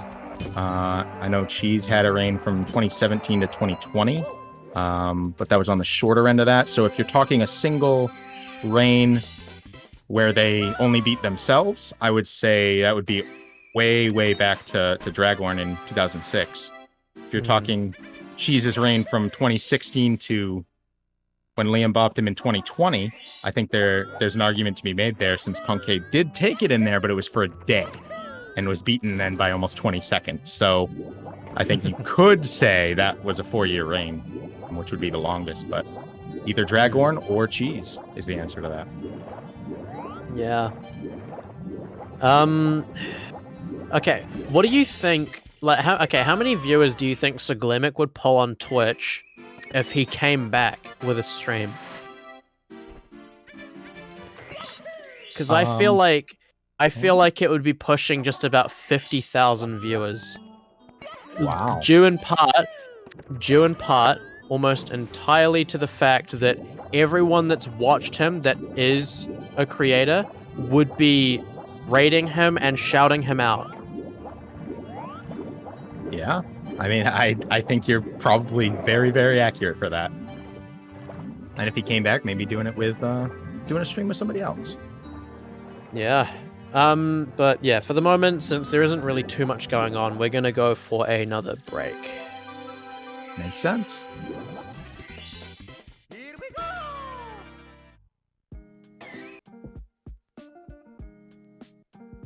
Urban arts helped prepare me for college by giving me a lot of experiences working both independently and collaboratively with other people to make really cool games, and taught me how to put my all into creative projects, and that helped me put together a very strong portfolio for college. The best part about being in the urban arts community is the people that you meet. A lot of the people here have the same interests as me, so in the future, making friends here will benefit me and them and everyone around, because we all benefit from each other by gaining skills that other people had that I may need. Urban arts helped me see myself differently by showing me that I can be a good leader. In the studio program, I was assigned the role as project manager, and fulfilling that role for the first time actually helped me realize that I have good leadership skills, and it really helped me to develop them.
Right, welcome back for the last half an hour of day one of the 120-star speedrun world record circuit. We've still got Punke in first at 139.22. Liam also with a 139, and Simply taking third currently with a 140.13. I'd just like to call out a donation from Anonymous, $20. There's no comment with it, but we appreciate the donation. Everything goes towards Urban Arts, which is an excellent charity and organization which helps underprivileged and BIPOC kids who are wanting to do things like game design and art design and things of the sort, working in the arts as per the name Urban Arts. And they have a 100% graduation rate. Like, Wow. it is ridiculous. It really is incredible. And like, I mean, I work in some art sectors as well myself. I've done game coding before, more indie stuff, some visual novel work, modifying things for people. It's hard. It is hard, and it's fun as well. So being able to support those kinds of endeavors from kids who are looking to turn that into their livelihoods and turn it into a career is really, really cool, and absolutely well deserved. So definitely donate where you can. Even $1 is going to go out there to support someone who is working their butt off to become as good as they possibly can at their personal dream. Yeah, I think that's extremely well said. And thank you guys for the donations, and that did get us the extra hour here today. So that's why they're still able to do the resets, and we could see some really good runs. We got a couple going right now. We have 3 people in VOB, and chat was calling it out. Simply and Blue Bob are real close to sync. They're within a second of each other in timer, and 1 or 2 seconds, and getting the same stars at the same time. It's really cool. Yeah, really insane runs. That's a 23.22 for Simply. Gonna be, I think, a 26. Yeah, 23.26 for Blue Bob. So 4-second difference between the two. Yeah, that's great. It's always good to see these runs continuing and getting down into the basement, which is, from my understanding as of today, where the rubber meets the road. Yeah, basement really is the biggest challenge of 120 star for any level of play. I think we've only seen a couple of runs make it upstairs, and of the few that made it up there, they almost all of them were completed. I can think of maybe one that wasn't, maybe 2. I think Simply lost one in TikTok, and I know Cheese lost one early in TTM. That was the first run to make it upstairs, was lost to Reds in TTM. And then, of course, Callie's 141.42 being the first completed run of the event. That's true. Yeah, these guys, they've got just under half an hour to get their final runs started. They So will hopefully be able to finish them after. Yeah, and they will be able to. Yeah, they'll be able to finish them once they've started. But as soon as the clock ticks over 9 p.m. Eastern Standard Time, or Eastern Daylight Time, I guess, that is it. They can no longer reset. Any reset at that point will not be counted towards the event, and that will be it for their day 1 performance. And we do have more tomorrow starting at 1. But for now, I feel very lucky to be able to still be watching this, be calling this, because it's very convenient at minimum to be able to see a lot of my favorite runners all here on the same screen and competing together. Absolutely. It's gonna be a very good. It's gonna be interesting to see how day 2 pans out as well, because of course day 1 here we've got some good times. There's quite the benchmark that's been set for day 2 with Punke's mid 139 here. Yeah. Certainly not infallible by the other runners, but Not an easy time to improve upon. That's true. And I mean, even, you know, we have two 139s and a 40 and a 41. And these are all times you shouldn't sneeze at, because they're top tier. They're not the sub 139, 138 or less, but they're still very good runs. Yeah, tomorrow's gonna be a very interesting day. It's the last day of this event, and whew, I mean, we've got some runs that have been cooking from people. I mean, we saw Liam on world record pace earlier in his 139.51. You know, that was world record pace to quite late in the game. True. We saw Simply's 140.13 as well was 138 pace until Tippy. As was Punk's run that he had earlier was also on 138 pace for quite a while. Punk's 139.22 very much so being on a 138 pace for quite a while. This is one of the cooler things about a tournament like this, is when you have what we see here with Simply and Blue Bob on the two bigger screens. They're real close to each other, and you can see the same movement, but the minor differences, and you can really tell when somebody does something out of the normal, and how good these guys are to just be so close to each other on everything that they're doing. Both these guys, such veterans, been in these categories for so long, and placing in these categories, top 25, 10, 3, world record holder in Simply's case, like, really cool to watch.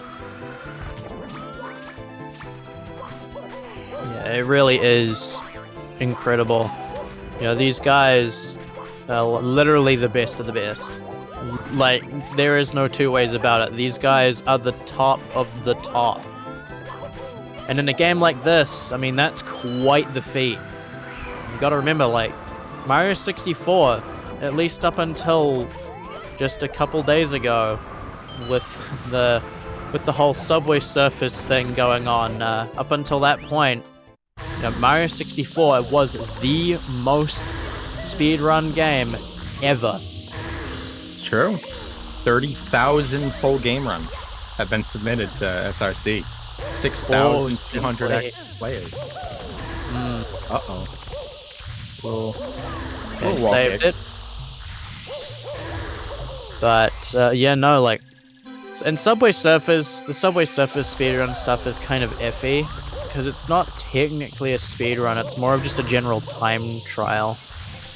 Not even that. I don't even know how you describe the Subway Surfers speedrun situation.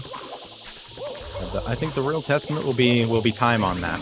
You know, this is a game from the 90s. It's been speedrun arguably since 97, but really heavily competitive since the early 2000s. So this game's been around, and it's still hundreds of active submitted runs and runners. That's going to be the real testament for the game, the staying power.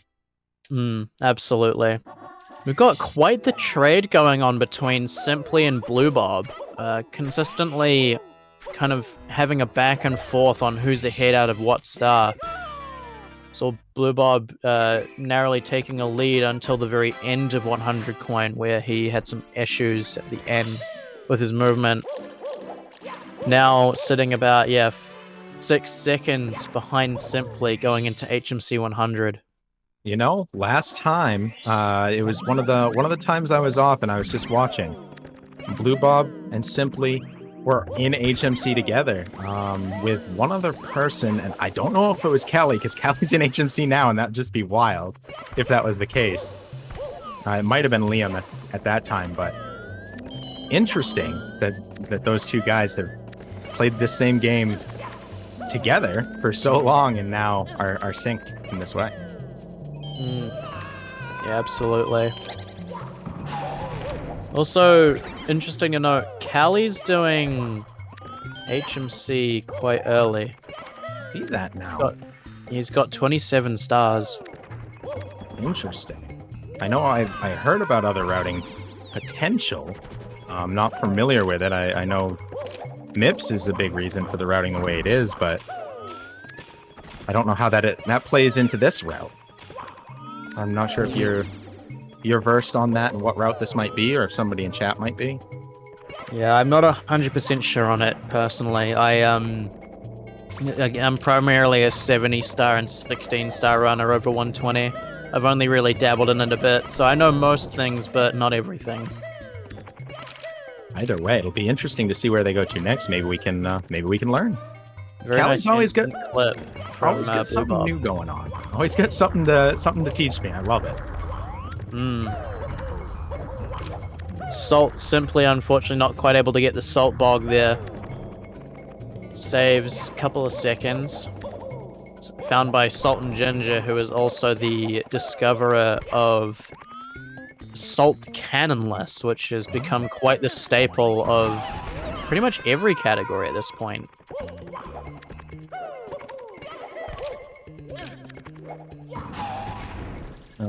Very nice coin RNG. Very nice coin RNG for Simply. Oh.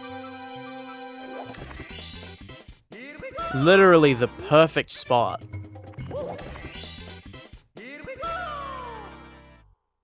And that's going to get him out of HMC 100 a few seconds ahead of Blue Bob. RNG making the deciding factor. Who's in the lead here? About 4 seconds difference. So, yeah, Blue Bob. Oh, they had the exact same split. 232. Interesting. Yeah, very interesting. Of course, Simply had quite a few mistakes in there that he wouldn't typically make, but still quite fascinating how these guys have been playing right beside each other the entire run. It's almost poetic.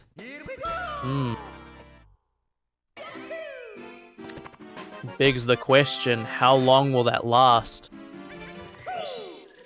That's a good question.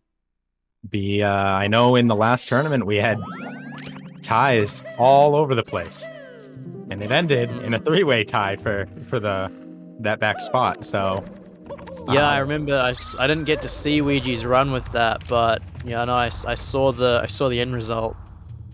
It's absolutely wild that there were so many ties the whole time, and then ended up with a tie at the end, an even bigger one on the final attempt there. So wild how that they push each other, and they end up in a tie, and it's just very cool.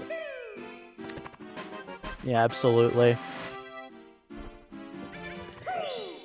And people are noting the desync as they went for different stars, but probably sync back up if they're comparable here. I think the most fascinating thing about these two performances here from Simply and Blue Bob is looking at their best possible times. See, Simply is still in that 136 range, albeit slightly, whereas you've got Blue Bob, who has a low 138 best possible time right here. That is interesting. I mean, it makes sense with their PBs. Simply having a stronger end game. Yeah, I find it quite fascinating in that regard of like, Simply's some of best is better, and like even though they're playing right next to each other, almost exactly the same. Yeah. There's still that massive difference in terms of who can get what time. Yeah, and I mean, you see it in the splits too, right? A -1 and then a no plus minus versus a -27 on Blue Bob's side.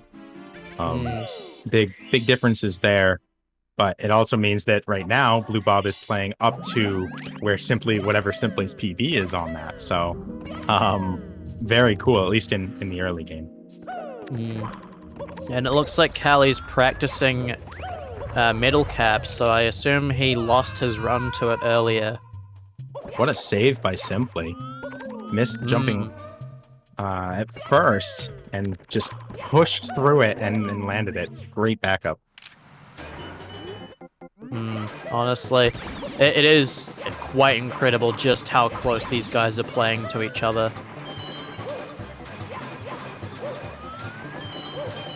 mean, yeah, like Blue Bob has already done Vanished Metal Cap rather. Whereas, it is kind of funny that Callie's with him. No, they've both only got 1 star left. Callie, the first person I've ever seen do that clockwise. I believe Which- it's slightly faster. I don't know if I'll ever stop being surprised. I think that's what people love about Callie is every time they think okay, we understand how this works and what this. Nope, doing it different and wild. Different thinking. So that's gonna be a what's that?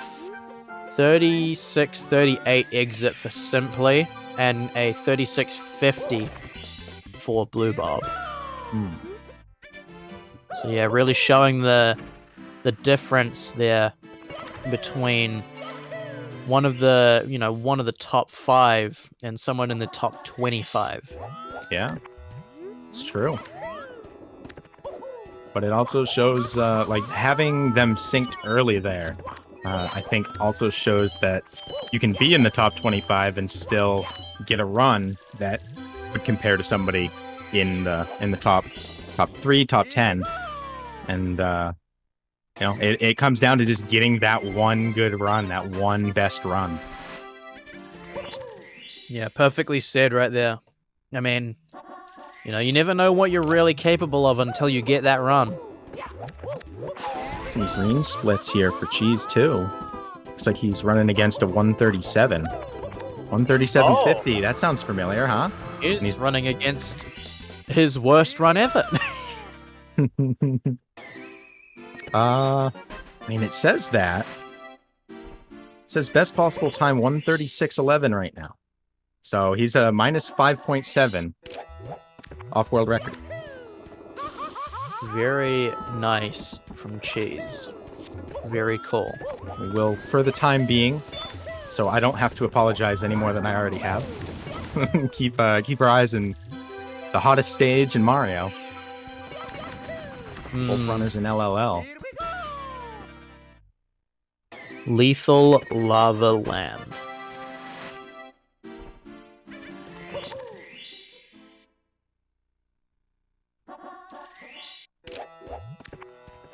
A lot of people's favorite stars are in this one. A lot of people like the reds. It is a really satisfying one to actually pull off.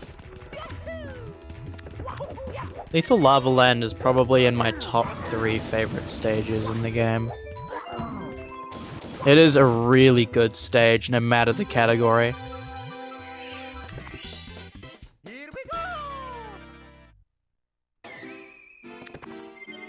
I do wonder what everyone in chat's favorite stages in the game are. I wonder if anyone likes THI like I do. That is Probably a really not. cool one. I think there can be a big difference too between the 3 different aspects there. Your favorite to speedrun, your favorite to watch other people play, and your favorite casual. I think those are all very, very different. So I love some stages casually that I did not like when I was running. Can we get a ban for Stealthy Walker for liking SL? Why no. nothing? What's your kidding. problem? It's Snowman's Land. Yeah, that's a cool one. You gotta go up meet the big snowman. Yeah, it's great until you do 100 coin. Fair enough. That's that perspective. Yeah, I'm 100% with Illuminati. Though I can't say anything on the 70. I like watching it run in the runs, but I did not like Wet Dry World as a kid. So we got let's see. Let me read out some of these. So we've got TTC from Frank Bryce. We got Wet Dry World, Bowser in the Fire Sea. Another Wet Dry World, Vanish Cap, CCM, SL, TTC, TTM, Womps, HMC, another SL, The fact that 2 people said that concerns me. HMC, we're Dry World, Bowser in the Sky, TTC, BOB, TTM, SSL, yeah. HMC. Bits, Reds. I love Aquarium. watching. I've heard Aquarium. I've heard Aquarium by a lot of people. Yeah, we've got TTC again. What else is there? Dark World. Another BOB. THI best concept. BBH is underrated. Well, BBH being underrated, you might feel a little bit of solace in the fact that BBH is my second favorite stage. I love BBH. It's got one of my favorite 100 coins, and I love the Boo Hunt. A lot of people say it's just opening doors, but I strongly disagree. It's opening doors and killing boos. I mean, you could say Resident Evil is just opening doors, and I love that game.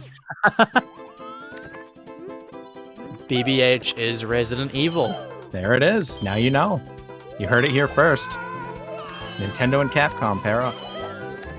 I know, Tall Mountain, great one to watch. The Tall Mountain Reds, awesome. Yeah, THI is the best stage, though, and if you disagree, you're wrong. Oh, okay. Oh, Simply. Oh, the save. That was close. Wow, beautifully done by Blue Bob on his side. Hash Browns, there are about 9 minutes left until they can no longer reset. They have 9 minutes to start a new run. And after that point, whatever they've got is what they get and what they have to stick with. Lest they reset and end the day off. As it stands right now, it doesn't look like 3 of the 5 are going to need a reset. Yeah, at this stage, the people that'll be wanting this the most are Cheese and Blue Bob. Because they are 2 of the 3 people that don't have a time on the board right now. What if Ouija pops back on at 59 minutes? Just busts out a run world record. I don't know if he'd want to do a run with a headache. How hype? That's fair. Just saying. Yeah, I know, it would be pretty sick. But I think what we really want to see right now, and just given the pace, you know, Blue Bob currently minus 22 on PB. Yeah. 138.34 best possible time right now in CCM. Maybe we could see a personal best to finish off the day from him. I mean, I've called it that it's going to happen during this tournament, and I do think that's definitely a distinct possibility here today on this run. But yeah, I think before the end of the tournament we see a PB there. I'd like to see one. Blue Bob and Callie are 2 guys that very easily could pull out that 139. True. No, we could see an upset from either one of them. And if those 2 get a 139, you know, maybe if Ouija really proves his wildcard status and pulls one out as well, we could potentially see everyone coming out with a 139, which would be incredible. It would be. But it'll start with Blue Bob, hopefully, if we can get a clean rest of the run from him. I know Cheese did take a bit of a hit there in SSL. It's now plus a little bit, but his best possible time's still at 136, so do with that information what you will. It's Cheese. I mean, you can't expect any less from him. It's Cheese on last run of the day. That's that. We know what it is. They both get the cold star there. I did not know when I was running that the penguin, when you return the baby, depending which version of the game you're running, gives that star somewhere different. Yeah. Yeah, no, in the Japanese version, the star spawns above the mama penguin. But if it's on the US version, it will spawn a wee bit away from it. Which is honestly, I would much prefer. Faster. Yeah, I would much prefer that because on top of that penguin, it is dastardly to get when you are not an expert Mario mover. Well, it's not just that either, but it's also like even for speedrun strats, on the US version, because it spawns away from the penguin, you can do a trick called the penguin drop, or penguin glitch, or pengu drop, where you do a first frame jump after landing with the penguin. So you slow Mario down a bit midair while you're doing the trick, and you can do a big first frame jump to sustain speed and get distance. And then right when you're close to the penguin, you can press Z once you hit the water, and in doing that, it'll trigger the star spawn. But you can move as the animation starts because you no longer have to put the penguin down because you dropped it with the Z input. Interesting. So you can actually get to the star quicker. You could have said Z. It's totally fine. Oh, it's easier for me to say Z.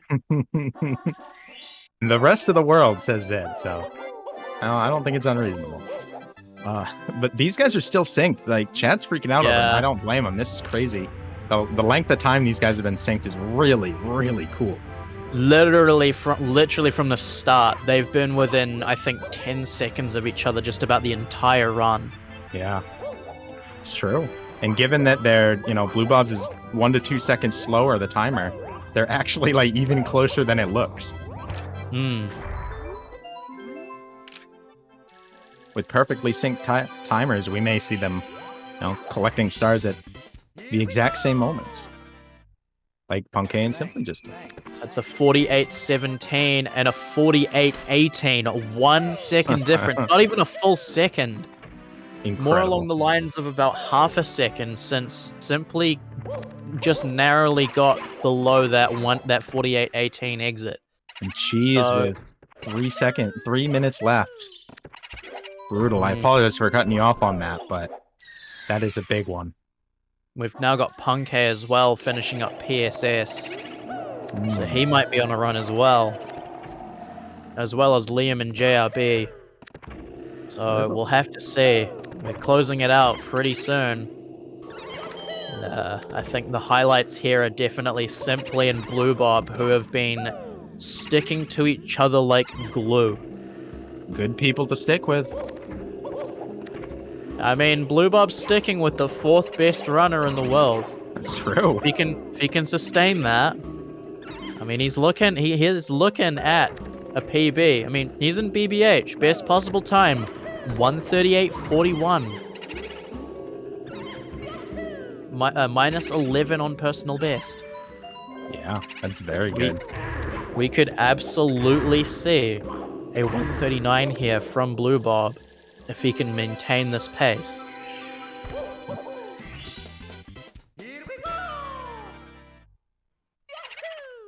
Markinator still with us.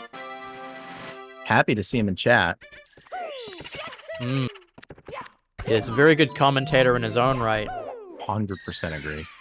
And a good runner as well. Yeah. You ever seen him fish? You ever seen him fish? No. World record fisher. Oh. Fishing percent. Yeah. Hopefully by fishing you mean the actual fishing and not fishing scams. No, fishing with an F. It's Bass Hunter 64. Yes, the world record. So we're seeing that very small difference between the two runners. This is going to be very tight for Blue Bob to get through that painting. But it looks like he's through quite clean. I guess he must have gotten one of the first boos earlier. I did. Yeah, definitely. That's the case. definitely falling behind Simply a little bit now in the 100 coin. But it's kind of to be expected at this stage. Simply does this star at a very high level. And although Blue Bob does as well, there is a difference between the top and the high. Yeah, I mean, there's a PV difference for sure here, but there's still a lot of run left to go. And there's still a lot of space left on that that tournament board. And this is just the first tournament. This SWRC, the circuit here for World Record Circuit this isn't the only event we're doing like this. There'll be more online and in person, including Pace. If you haven't submitted a run or volunteer application, you have today and tomorrow to do so. I So see what definitely happened. check that out. There's a link right now, start.gg/pace.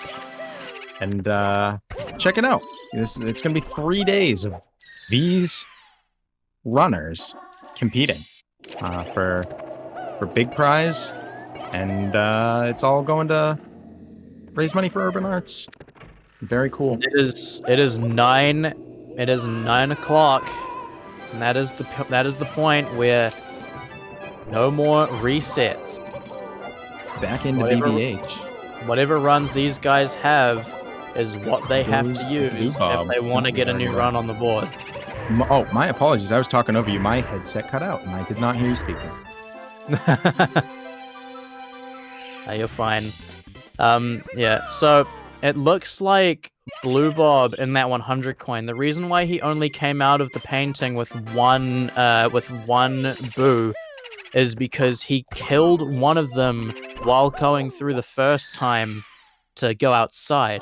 And so while he was doing that, one of the blue coins despawned and he had to get the backup boo. So he did lose quite a big chunk of time on 100 coin. Interesting. No, we are at last runs here. And she's just restarting as the question if he started in time or not. And I know that there's a small lag here, of course, between the runners and when they're actually doing a thing. So there's got to be a little bit of grace there for being pretty darn close and getting in on that last run. But this will be last reset for everyone. So you either finish it or see you in the morning or afternoon, 1 o'clock. Absolutely. Is that morning for you? Is that morning time for you? 1 Eastern? That's 5 a.m. for me. Fair enough. So I was only wrong for most people.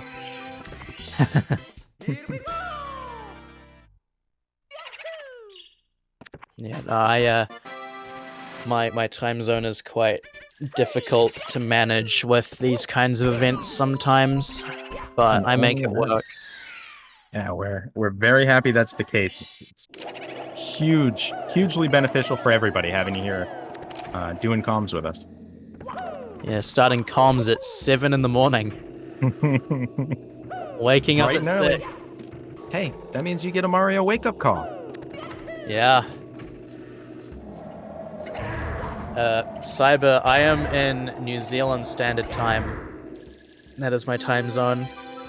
I'm like pretty much the furthest time zone in the future, like ever in existence. I am the furthest in the future than anyone.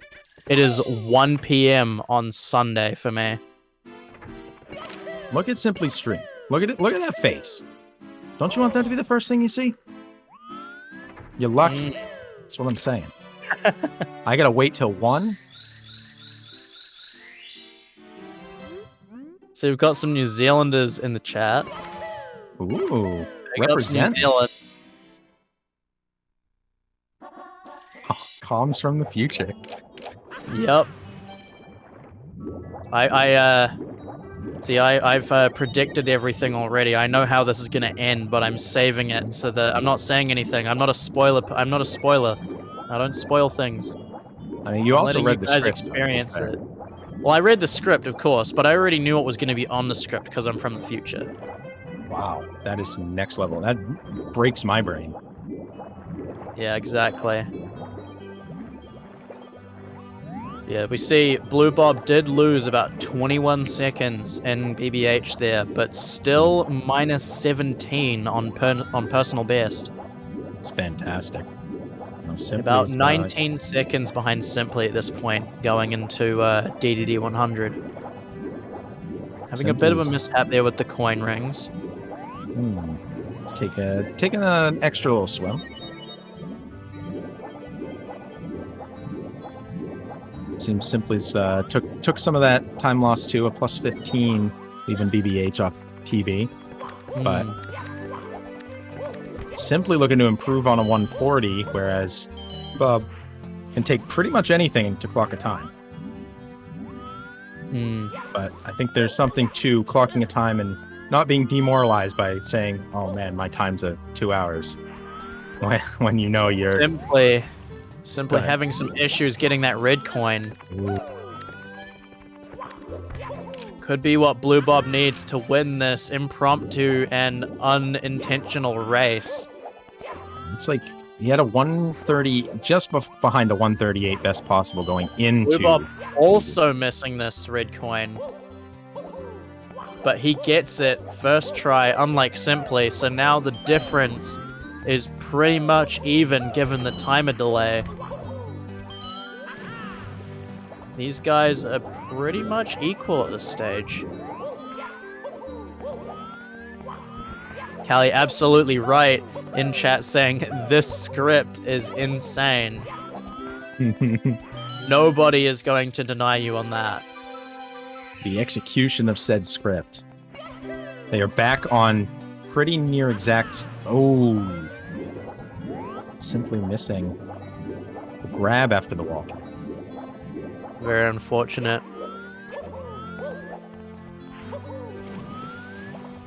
This is gonna be this is dangerous territory for Simply now. He's losing a lot of time here. Blue Bob has taken the lead. Simply's best possible time, rising from a 138.40. Meanwhile, Blue Bob's currently is a 139.17.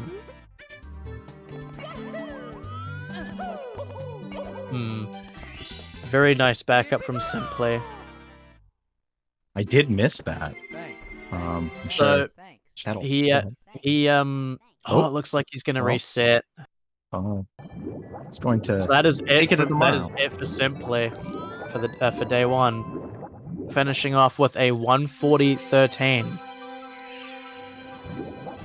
He still had more stars to get in DDD.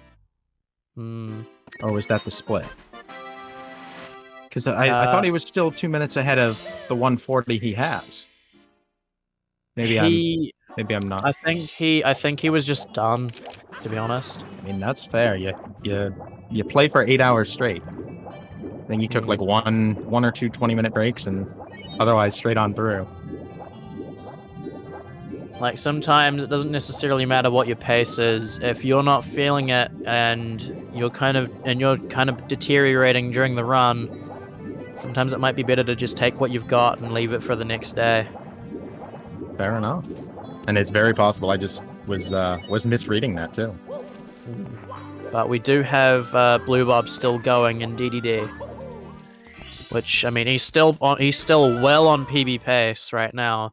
We've also got Punkay there in SSL, who's very, very close to his own 139.22 there. True, plus 0.7 and the best possible 136. And as I recall as well, I mean, at this stage in his run, he was about even with his personal best as well, so this is also pretty in line with his PB. And Punkay not only wiping out the I can't remember what it's called. I think it's Pokey. I can't remember. Correct me, chat, because I'm gonna make a fool of myself. But also, absolutely annihilating Klepto. I do believe that those are Pokies. Oh, cactuses.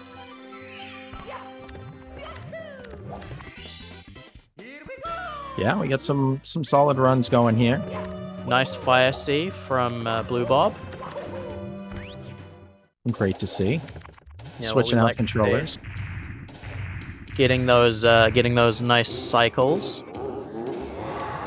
Okay, And then, getting all of the coins on the dive. Yeah, we love to see it. That's actually pretty hard to figure out. Once you learn it, I don't think it's that terrible, but it isn't easy to pick up. Getting all 5 of those coins. Well, yeah, in chat we see Session saying Liam getting a 2258 BOB. So we're looking at probably a mid. I think we're looking at a mid 104 uptime potentially for Blue Bob here. She's eating while running. Getting some assistance, an extra set of hands. Really going for that Cleopatra, Caesar, ancient Roman emperor type treatment. At this point, we might as well put him in a toga and feed him grapes. Full assisted speedrun. Oh, that's great. Wrapping up DDD. Great fire sea. Added to the splits, or took away, or whichever way you want to look at it.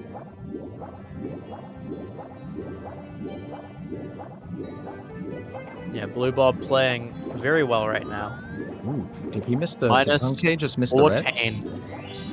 I don't believe so. Oh, okay. No, he didn't.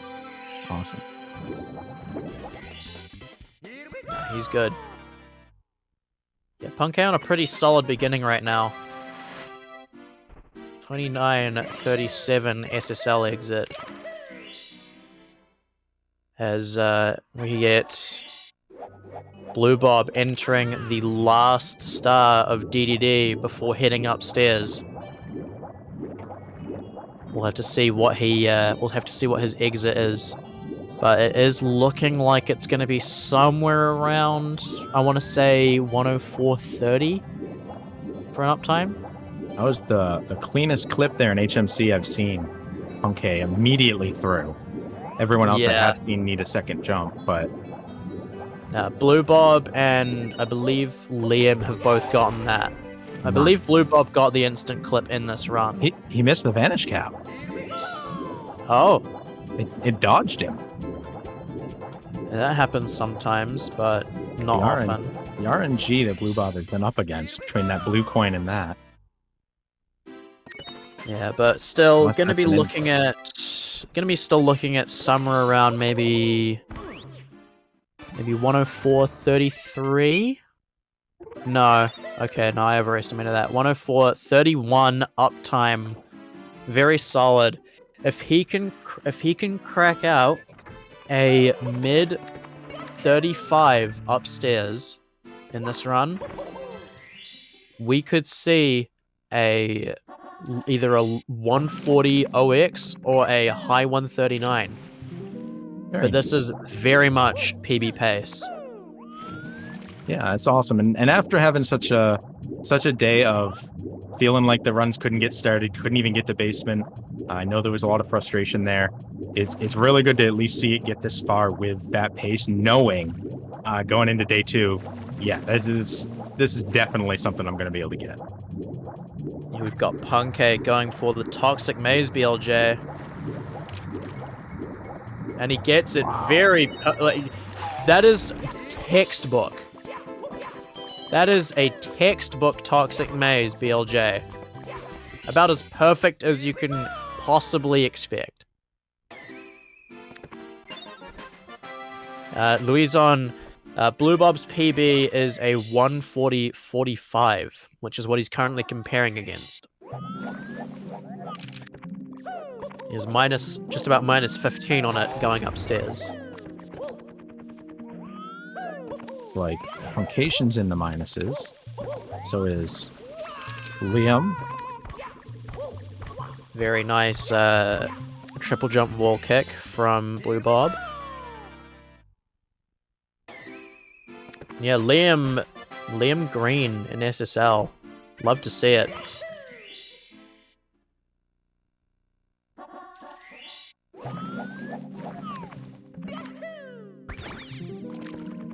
So we'll see if Blue Bob can hit the second one. No one mentioned those little... It's unfortunately failing to get up round the side of the platform. Gonna lose a little bit of time there.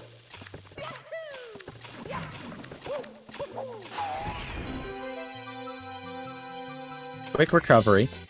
Get right back up there and snag the star. There will definitely be time loss involved there, though. That is for sure.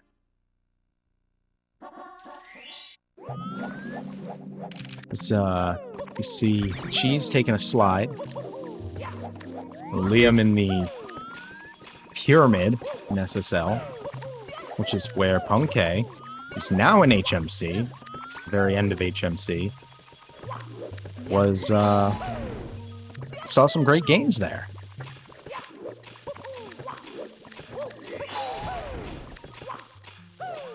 But seeing anybody on good green pace, seeing anybody PB or even close to it is always really satisfying and really hype.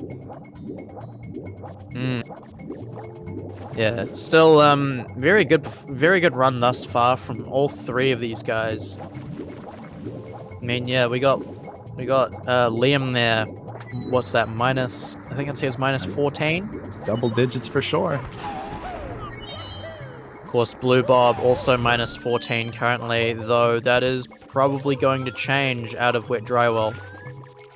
And Punkay minus 6. And he's just finishing up HMC currently.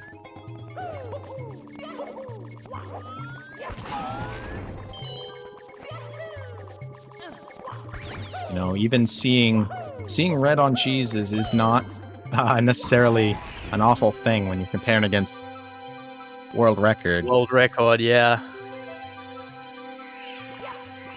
Although it looks like he's at the 140.32. Oh, he switched back and now has green again. Switched back to the 140. Very nice HMC from Punkay. Just playing a second off of his gold. Still 136 best possible time going into LLL. Wow. Yeah, he improved. That's exceptional. I want to see what Liam's is right now. I think it's... Yeah, Liam's best possible time right now. 135.42.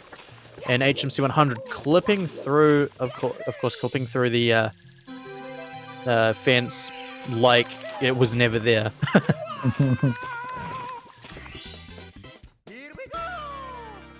Blue Bob with a very nice, very nice secrets. Wow. That's, you know, we theorized there might take a little bit of a hit there. We're not sure quite yet, but... Okay, so it's looking like it's going to be around maybe 13 seconds, I want to say. I think he's losing about 4.7 off of his old... off of the 14.7 that he had. Off of his, okay, so let's see. Off the sum of best, yeah, I believe it was around about 14-ish seconds. 13, 14. Ah, interesting. So 139 still doable.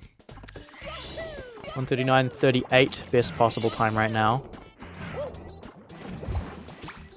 Bees and BOB, and then Hazy Maze and Punkay and LLL. Having a bit of a shaky secrets there in THI. If anyone knows about difficulties in THI secrets, it would be Squeaks, and Cobra, another speedrunner, another speedrunner in the community. Cobra, he does videos of like clips and highlights of people's runs that people will submit, and something that Cheese himself has actually said in his reactions to these videos is that every Squeaks clip that he sees, like 99 out of 100 of them are in THI secrets. Squeaks just is not good friends with THI secrets. Ah, so these are struggling clips? Some of them are success clips. Oh. You know, if someone gets a big personal best, like a high-level runner, then they might submit that. That might go at the end of the video. But most of the time, people will put, funny mistakes, funny fails. And those will go in the videos.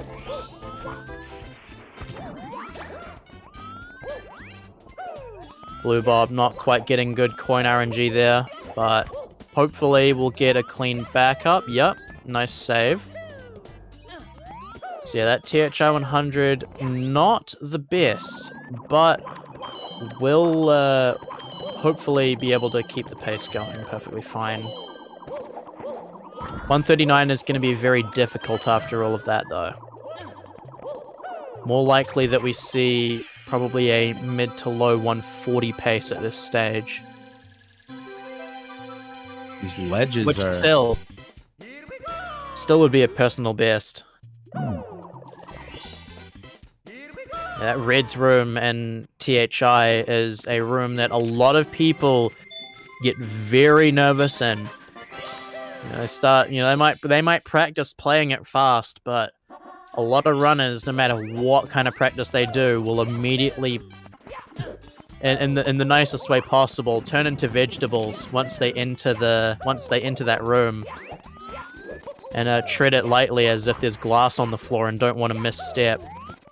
Ooh, it's not letting him in. Just a little bit off. Yeah, not quite gonna get the not gonna quite get Wiggler clip. Oh wow, that good point. That is a gold there for LLL. Oh, holy cow! Yeah, Punkay kind of popping off right now. Punkay pulling a cheese? Is Punkay gonna pull out a personal best at the end of day one? Are we gonna get the tag?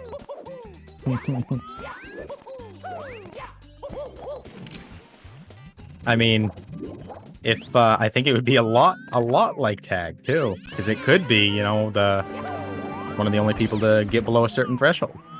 Yeah, there is the possibility that in the event that he plays really well for the rest of this run, that Punkay could get potentially that 137. True. Before Simply as well, which would be quite the feat, because as we all know, Simply is someone who has consistently been very close to that mark. Absolutely, yeah. Arguably next in line for it.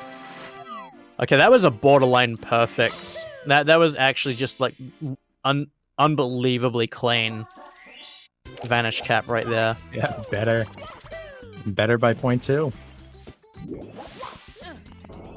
Yeah, just narrowly outside of his own gold.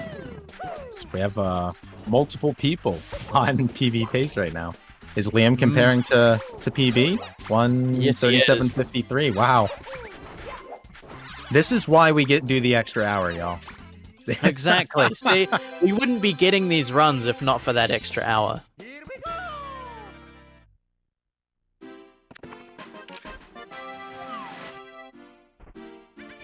Huge wins for everybody involved. Exactly. And yeah, you look at when these runs started, even Blue Bob, the furthest in the run, an hour and 15 in, that 8-hour mark that was originally going to be the end of day one was nearly an hour and a half ago. Had we not hit that goal, we would not have had any of these runs. True. And yet here we are seeing Punkay on an incredible run, Liam on personal best pace in LLL, and Blue Bob on personal best pace coming out of THI. Just narrowly. Did lose quite a bit though. So he might be, I think he's going to be a little bit red here. Probably about +2 or +3. And Callie. +2. And Callie. And Callie playing within 2 minutes of his personal best. So well played by everybody. Yeah, Punkay being on the PB while already in first. That's a power move. This truly is a cheese moment right here. Just in every respect, Punkay is having a cheese moment right now.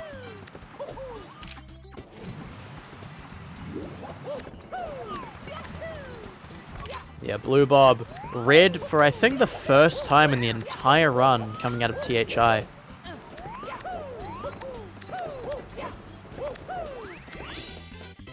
Playing close to PB in an event like this is not a bad place to be. Not at all. And yeah, we're looking at 139, unfortunately not going to be doable at this stage unless he golds a couple of stages in the remainder of the run and doesn't really lose any time in the other stages that he has left. Just putting up a good, solid, complete run, I think, is going to do a lot for every one of these runners' mentalities. Even if it doesn't end up being PB or your event PB. I know none of these runners are, hoping that their event PB is less than their normal PB. I think it'll be a really huge mental boost for.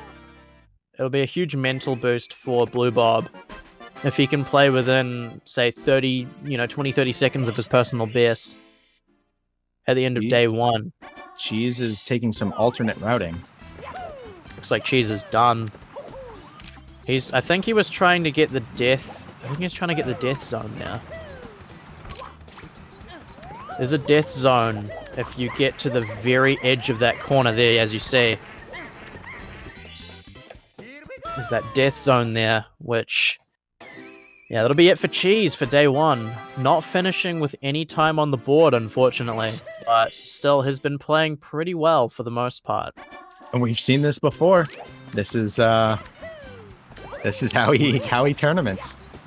This is how it ends up going for him. Come back final day and start the run. Last run of the day, goes into overtime, wins the whole thing. Yeah, but of course we can't confirm that may happen yet until we see how Punkay's run goes, because as of right now, he is on a smoking fast run. It's true. Blue Bob's still on PB pace, but we gotta take a look at Punkay and Liam as well, who's also -6 on his 137.53, 136.05 best possible time into Vanish Cap. Wow. All of these three guys are on some smokers right now. The big final push on the final run here. It's time to put up some times. See what you get at the end of this, and so yeah, Punkay 136.59 best possible time going into Big Boo's Haunt, BBH. Now, if Liam was entering BBH, I think everyone would have to Peepo leave, but it's not Liam, so everyone Peepo stay. Because you don't want to miss this run. This is probably one of the best runs that Punkay's had in a while. I wouldn't go so far as to say it's the best run he's ever had, but I mean, we got an LLL gold from him, and he is -18 on that 139.22.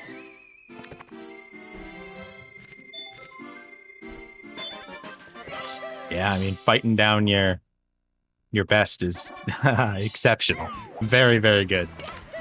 Having a little bit of struggle with the boo hunt here, but nothing major. We got Blue Bob here, almost finished with Tall Mountain.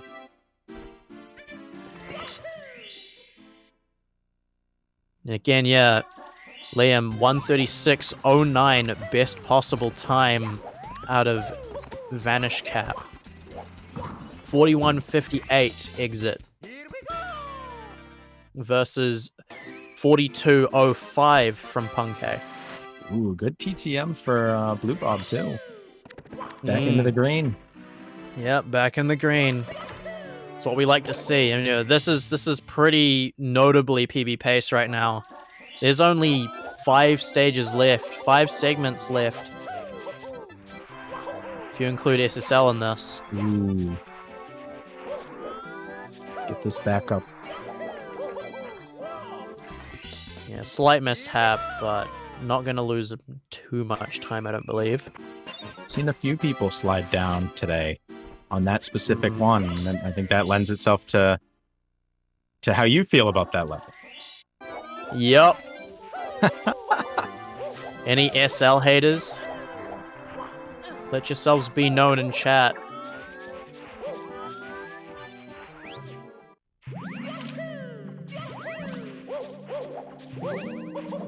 Yeah, still looking good from everyone right now. Only 3 runners remaining for the first day, and all of them are on PB pace. 2 of them are on the slow level. Pretty far into the run. 2 of them world record pace. It's true. Yeah. Sub 37. And Liam, very low 36. Yeah, Blue Bob unfortunately melting a little bit in Snowman's Land, but everyone melts in Snowman's Land, even though it's supposed to be a frozen wasteland. It's global warming, man. Even in Peach's Kingdom. Absolutely, got to cut those carbon emissions down. But yeah, absolutely looking at a really nice performance. Liam missing the blue coin at first, but that's only going to cost him about a second. Blue Bob finally able to get Snowman's head, and Cheese with the raid of 290 viewers. What a beast. Get those cheesy emotes out.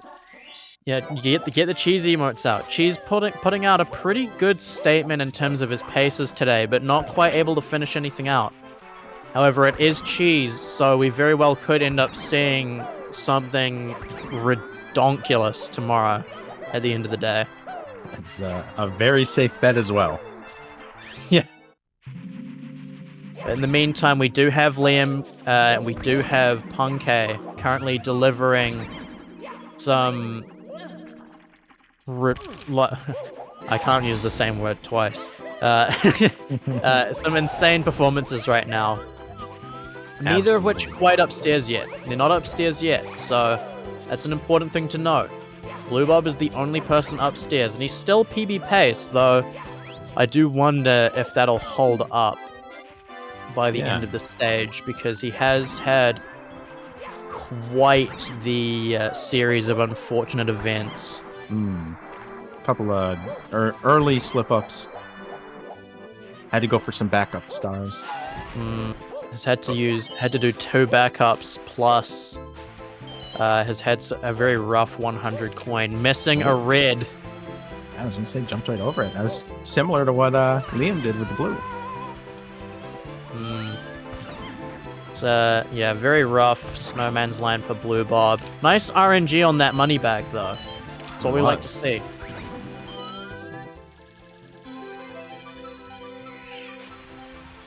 Now Liam gonna be losing a bit of time. Blue Bob can get this coin. Kind of trolling him on that. So yeah, Liam +4 on personal best going into BBH. Wow. That's still very good. Only 3 seconds ahead of Punkay. Out of CCM. Yeah, as you can see, that time is already ticking down for Blue Bob, and he's got one more star to get. Should be the bully. Yeah, so he's going to be... he might still be able to get a personal best, but it's going to be incredibly tight. Looking at high 140, low 141 at this stage. Personal best is probably off the table at this point, given, yeah, he's only got 4 seconds to work with. And the odds of him only losing 4 seconds in Tippy is pretty low. Ooh, there it is. Wilco clip. Does get Wilco clip, though, so that is a benefit for him. One of the most valid Tippies to date. Punkay, 137.09 best possible time into DDD 100. 54.08 exit. That is an incredible run going on. We'll have to see what Liam's looking at. We got Zufi in chat, one of the best runners as well, saying "Let's go, Bob." Yeah, can we get some love for Blue Bob in chat as he starts finishing out this run? Zufi. Incredible, definitely very good runner. 31 total cumulative months in the top 10 and 43 in the top 25 across all categories. Yeah. Come on, get some more. We need as much hype for Blue Bob as possible. Oh, missing the red, but he's gonna loop back around. Should be fine. Yep, he's good. Well done. Nice save. Love Good to see it. No panic. It's good controlled backup. Yeah, he's been playing very well. All of these guys have been playing very well. I don't know what it is. It's like every time you and I are on comms, something big's happening. Yeah, it's fantastic. These events really bring out the best in people, and we've been lucky enough to be there for a lot of the really good ones. Yeah, I guess GSA just needs us on comms more if they want to get more stuff out of it. Hey, I feel lucky every single time I get to be here. I mean, the 16 event was great. The 16 event was great. This has been great so far, and it's only day 1. Yeah. Looks like Punkay missed the red coin, unfortunately. See him shaking his head there. Gonna be trying to get that again. And there we go, he gets it this time. That is gonna be a pretty notable time loss there for DDD 100.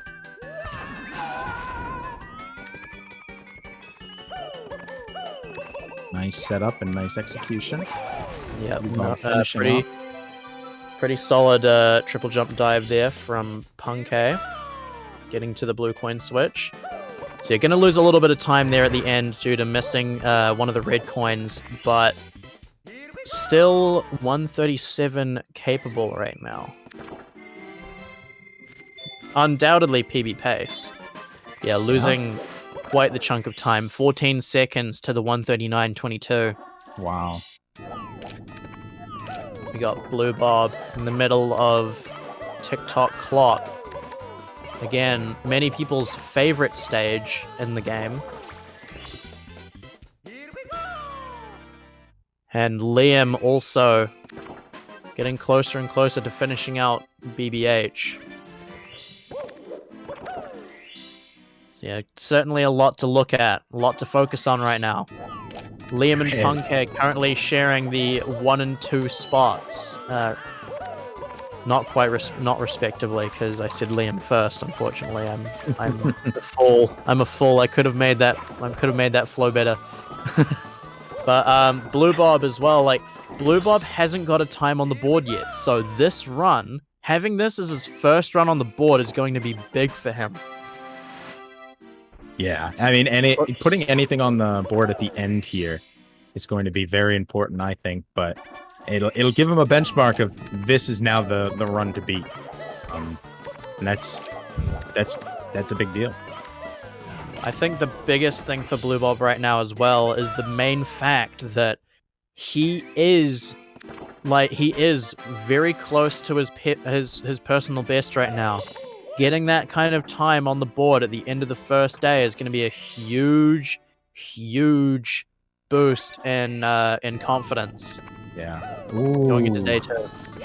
the sub giving Punkay some trouble. That might kill the green coming out of Bowser 2. Only 1.1 to work with there. Okay, not even might kill the green. It absolutely will kill the green, unfortunately. Well, blue, but Fair. still very much on a really good run, and most importantly, on pace to beat the 139.22. That's true. Yeah, and I mean it's still 137. Somewhat possible. Unlikely, but possible. I'd say it's pretty unlikely at this point after that front sub issue. Those shenanigans probably killed 137 potential, but 138's still absolutely on the table. Yeah. We got Liam exiting BBH 54.03, just 5 seconds ahead of Punkay, now entering Dire Docks to do 100 coin. So these guys, absolute titans in 120 star. We got Liam, going into DDD, 136.29 best possible time. Still very much so world record pace.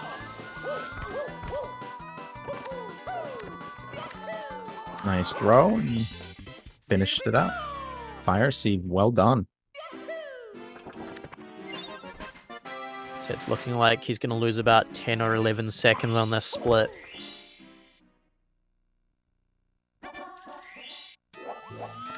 Could be rough for the morale, but a little bit. But yeah, 137 still technically possible. I wouldn't count on it though. Still 137.39. Now, if he had this kind of best possible time coming out of Snowman's Land, I think we'd have to start getting hyped up. But that is not the case right here, and we will have to wait and see what happens. But more likely, he's looking at a 138 pace run. Over the Reds. Having a bit of an issue with red coins here, Blue Bob. Fortunately, it is 100 coin, and he's not going to spawn the red coin star, so he won't lose that kind of time, but still going to lose a couple of seconds as a result of those mistakes. This is a very long run. And now Liam also struggling with some of this front sub. But saves it quite nicely. Certainly not as difficult as Punkay's was. It's a nice pickup there. Still a bit of a hit. Gonna lose a decent bit of time there.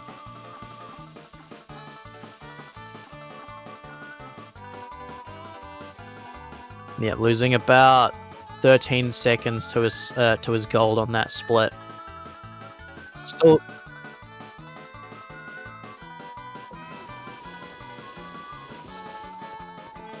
right. So if we can get some more donations. I mean, we've already hit the goal.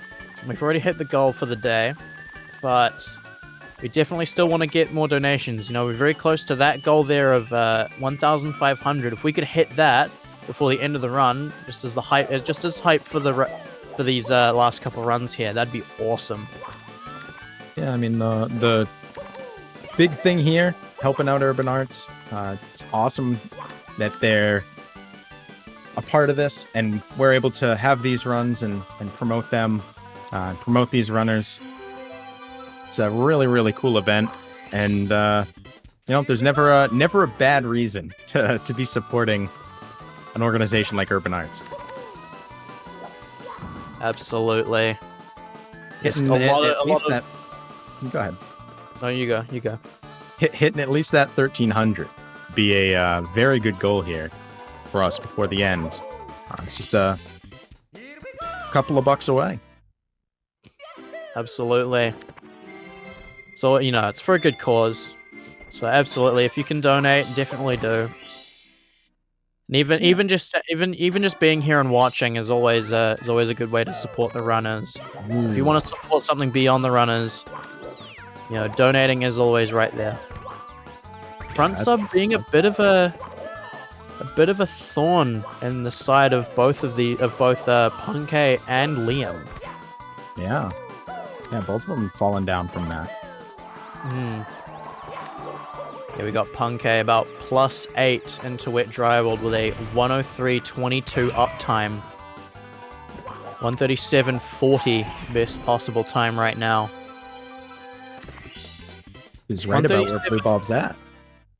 137, not entirely off the table, but still very unlikely. I could potentially see a... What was that? Liam just, Liam bonked and then landed, inside the pole. New meta. Yeah, he, RNG manipulation at its finest. That's it. Yeah. Liam gonna be missing early cycle. Not gonna be happy with that, I don't imagine.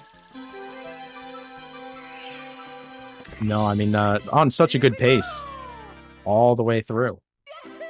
So that'll probably actually get... Yeah, that's definitely gonna be getting rid of the 136 best possible time going upstairs now. Looking at... so looking at around about... What's that? Out of DDD 100? 56.49. We'll see what his Fire Sea exit is, but it's looking like it's gonna be pretty much the same as what Punkay's was. So these guys are pretty much at the same point. Which is important to note, because there is every possibility that these guys get within a couple of seconds of each other. We got Blue Bob finishing up Rainbow Ride, looking at a low 141 best possible time, entering Bowser in the Sky. 141.07 best possible time. Can we get some hype for Blue Bob as he starts to finish off this run? Yeah. This is within 30 seconds of his personal best right now, this run. Absolutely, let's get some hype for Blue Bob in the chat. First finish run 2 of the tournament. 2 other competitors didn't finish runs today. So this run will put him potentially in 4th, mopping Callie, if he can get this cleanly. Oh, and right as I said it, he died. That's gonna be... What, a 30-second hit? I think that's 30 seconds there. Yeah. I apologize, everyone. I failed. Well, you're in the future, so you have some time to spare. You can give him 30 I'm in the future. I'm in the future. I was just, I need to think of an excuse. Oh, you're just gonna lend him some of your future time. That's all. Yeah. I was just, saving the hype for tomorrow. Sure, yeah, we'll go with that. But yeah, it's looking like Cali Bop is no longer on the table at this point. However, can still get 5th. Yeah. Well, I mean, there's not really any other spot that you can get, lest he resets, but I don't think he's going to do it this point, this late in the run. But still a very solid, very, very solid run for Blue Bob. Yeah, he can pop Ouija and cheese out of the tie with him. Absolutely. Yeah, leaving the world record holder and the wild card in his dust.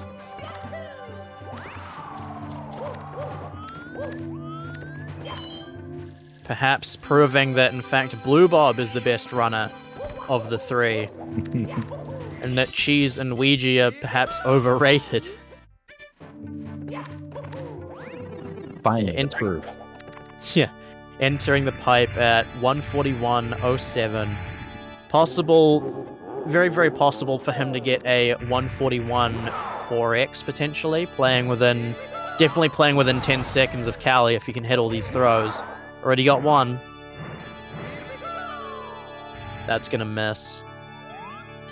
So unfortunately, I think that might be it for 141 there. I think the best he can do now is a very low 142.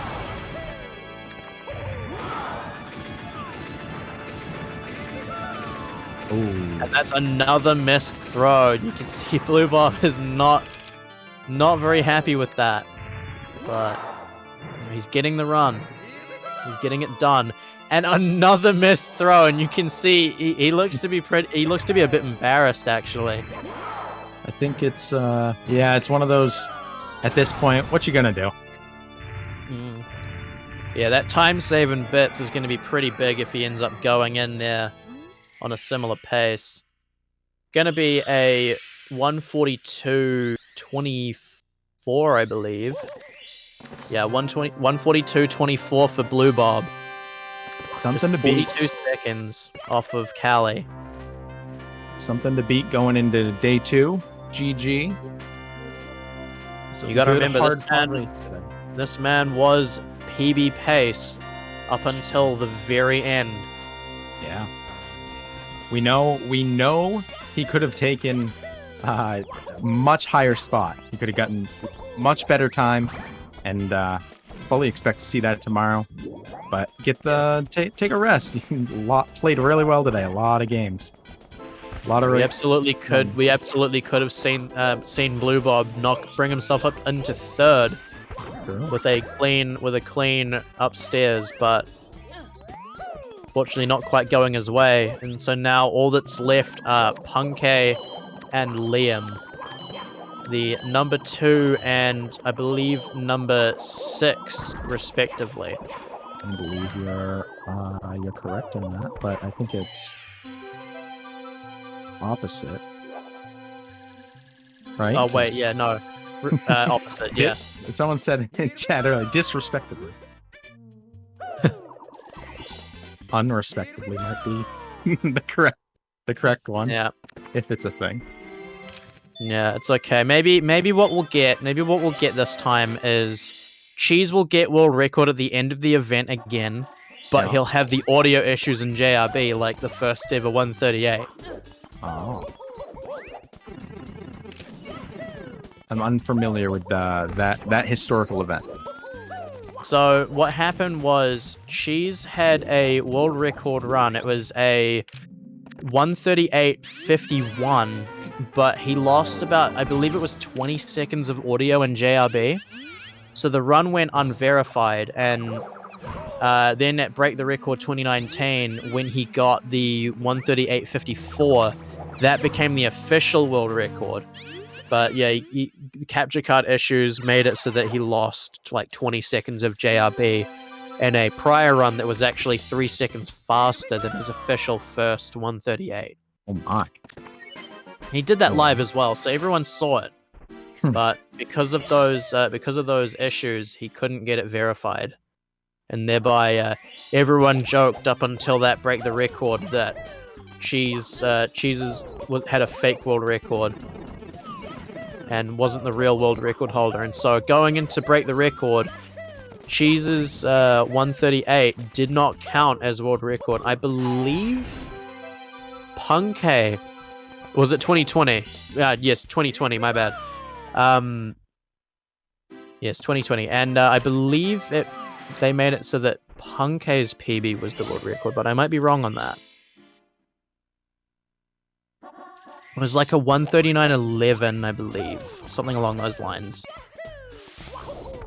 And then, of course, we then had Cheese fix, you could say fix the discrepancy in his holding of the 138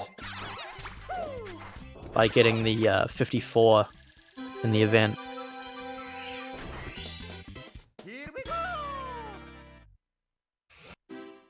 I know during the 16-star first season, we had Cheese going up against Aki in the finals, and there were some issues that happened there with controllers not working correct for Aki, and Cheese ended up saying, "Let's run it again. I don't want to win on a controller issue," and did end up winning that one. It was absurdly close, as you would expect from two of the best. Absolutely. But those things definitely happen. Yeah, we've got Punkei. Still 137 best possible time in THI. Has had a very, very solid run so far. But yeah, looking at we've got Liam exiting Wet Dry World. 108.40. 6 seconds ahead of Punkei's run.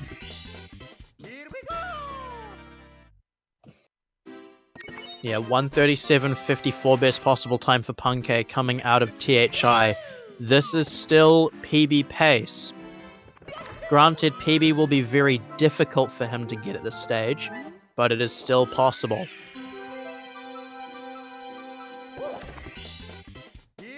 Liam having a bit of an awkward secret, but able to finish it out cleanly. You heard it here.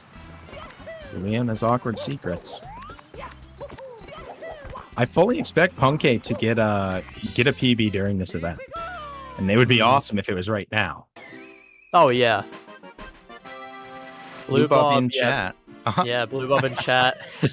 Both had the same idea. Liam getting some pretty scuffed RNG here in THI 100s. That blue coin that blue coin really wanted to social distance from him.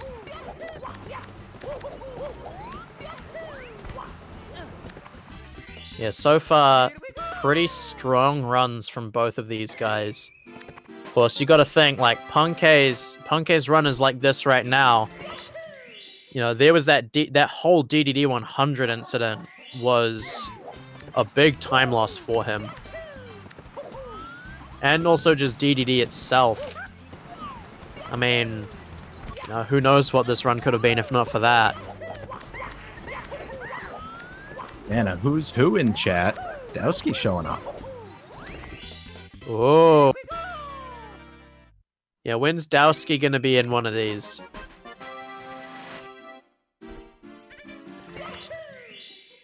Yeah, maybe one day we get a 1-star break the record. I mean, I'd like to see that. I don't know if anyone else would. People might not want to see people see runners resetting to SBLJ every 5 minutes. I mean, I think if it's top tier Mario content, I see no reason not to watch that bad boy. Bring out some other runners that haven't competed in major events like that before, like for example CJ Rocco Camero, who is really, really cracked at 1-star, has been on world record pace into Bowser in the Sky a couple of times. It's he's quite the runner. But, for the moment, yeah, we do have 120-star here, and you've got Liam in THI and Punkei in TTM.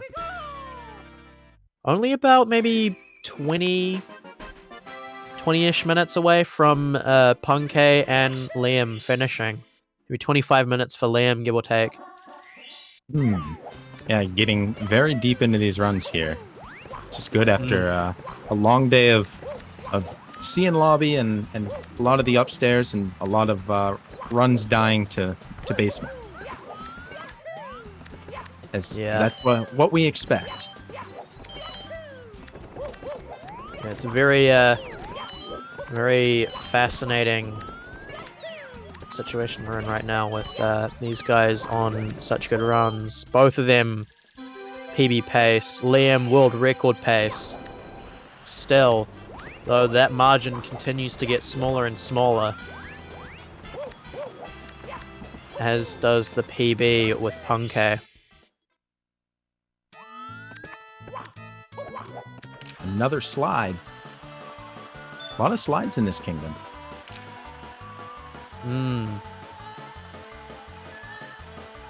Yeah, no, it's there's not too much to comment on right now. These guys aren't really making too many mistakes. They're playing quite cleanly at the moment. Yeah, can we get some hype for Punkay and Liam in the chat? Who do you guys think is going to get the better time at the end of it? I'd like to see what you guys are predicting between these two titans. The poll's still open, too, for who's going to get the 139. Liam's up to $21. It's a very, very safe bet. Puncation at 0. Nobody thinks Puncation's going to get a 139. I see Dwight with the correct answer as to who's going to get the better time. Squeaks going to pull out a 133 right now. Wow. Yeah, 1 minute and 33 seconds, because that's about all he can muster before resetting 120. Because he's a 70 main, and 120 star for 70 runners is a bit of a nightmare. I say that very wholeheartedly. 70 star runners do not like 120 when they first start it. An exact tie, huh? Interesting prediction. Really hype, and it's not out of the realm of possibilities. Not at all. We got Punkay now into Snowman's Land, 137.58, best possible time. And Liam entering Tall Mountain, 137.44, best possible time. And that's within 14 seconds. Liam actually exiting THI slower than Punkay by 8 seconds. Huh. And failing Breezeless. And it does make sense, though, that he would have the best possible time, given their PBs. So it's going to be very, very close between these two at this stage. Best possible times very close together, and exit times very close together. We could see as small as a 10-second difference between these two at this rate. The question is, who's going to come out on top? Because both of these guys are well ahead of the 139.22 at this point that Punkay set earlier on in the day.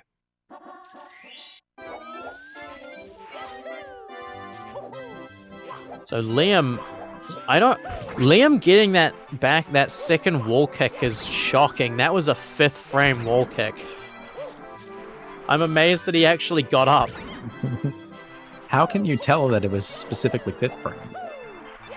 You can tell when something's 5th frame. You can tell when something's 5th frame when it looks like they shouldn't be able to wall kick but do anyway. Oh, that's the last possible. Yeah, that's the last possible wall kick from what I recall. As I recall, 4th frame just looks like a late wall kick. 5th frame looks like they're not supposed to be able to get that wall kick, but then they do anyway. Interesting.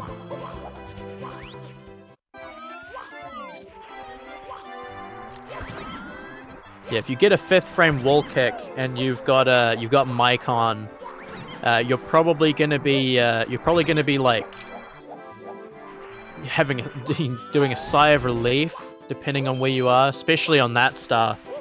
Now, if you're on an insane pace and you get that 5th frame wall kick and still edge grab, there's gonna be some sweating.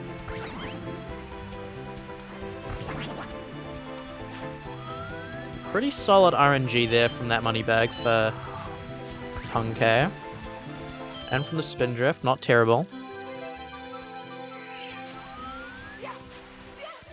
They're looking pretty good so far. Good 100 coin there. Possibly could see. Yeah, so this is looking like a serious PB pace going into Tippy.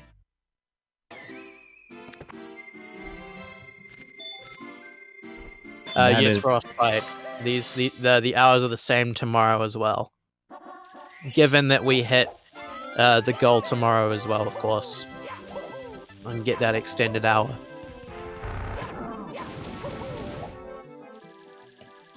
Which we've seen has been hugely beneficial. Blue Bob got to finish a run. Punkay and Liam both on very good runs. Very good for Punkay.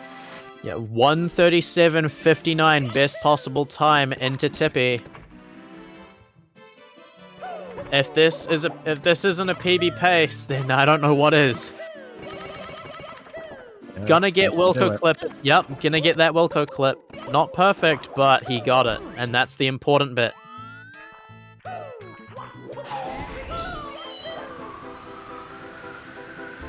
Not seen many of these fly levels go cleanly so far today, so Hopefully, Punkay can be one of the few, if not the only.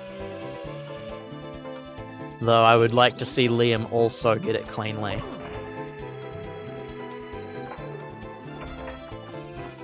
Speaking of Liam, he's going to be finishing up TTM in a minute. Oh no, Punkay! Lloyd's out, and that kicks you all the way out the castle. Oh no! Getting the rollout and falling off.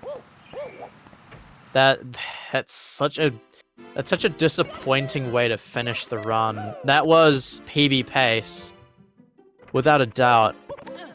I can't even imagine what it's like to be Punkay in this moment.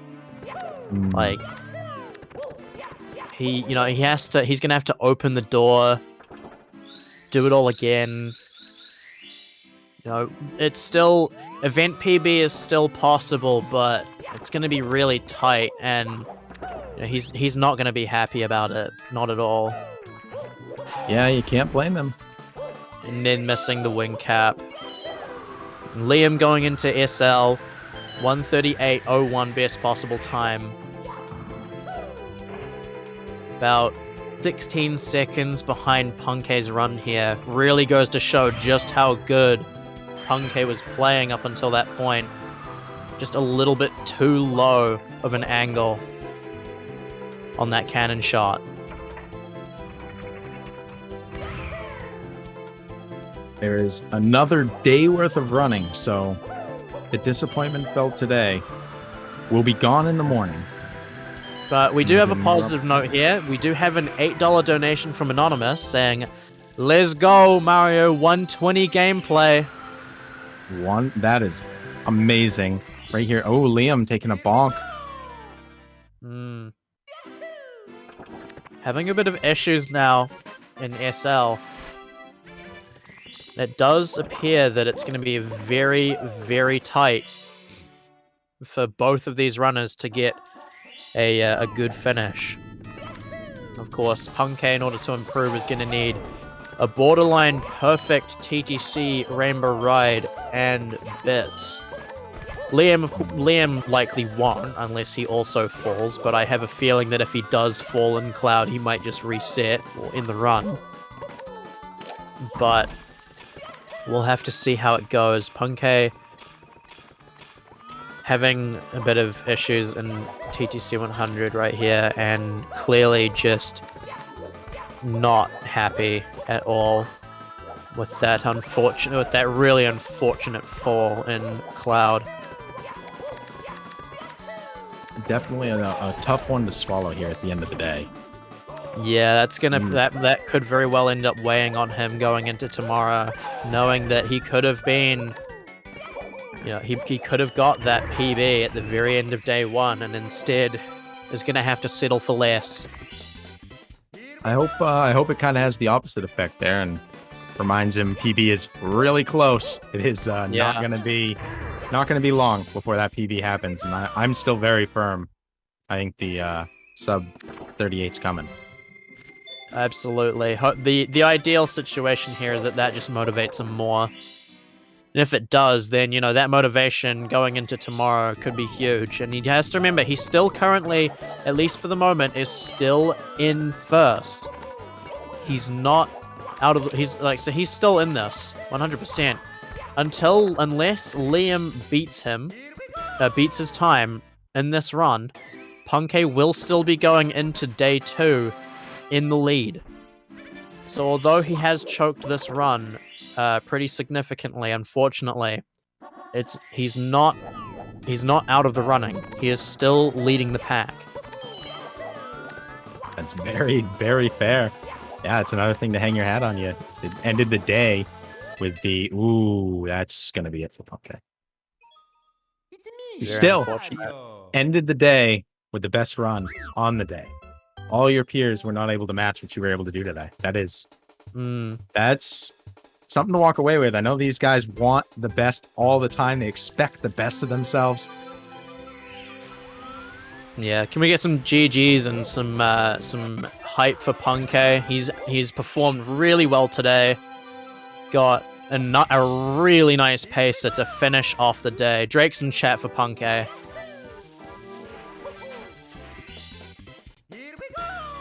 Excellent performance for day 1. Can't be too upset at all. But now, best of all the runners. And now all eyes are on Liam.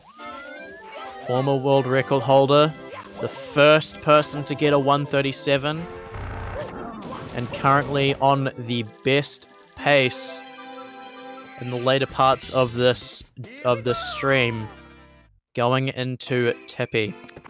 138.26 best possible time.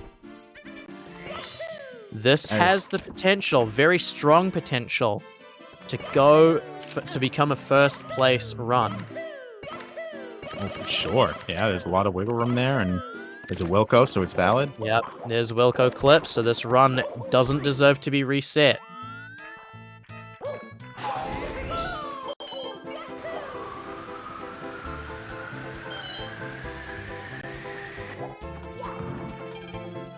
Be quiet for this cloud. Don't want to say anything too risky. Normally I wouldn't mind, but I don't want to end up getting doxxed by Liam fans.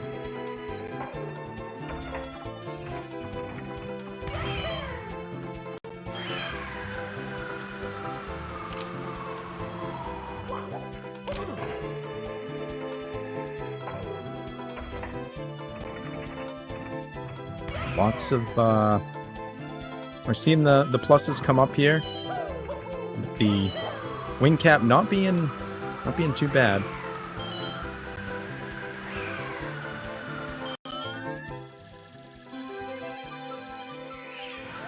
Yeah, it's looking good. It was a pretty solid cloud for Liam. Yeah, going into TTC 138.30. He has 52 seconds to work with before beating Punkei, or at least tying Punkei, is no longer possible.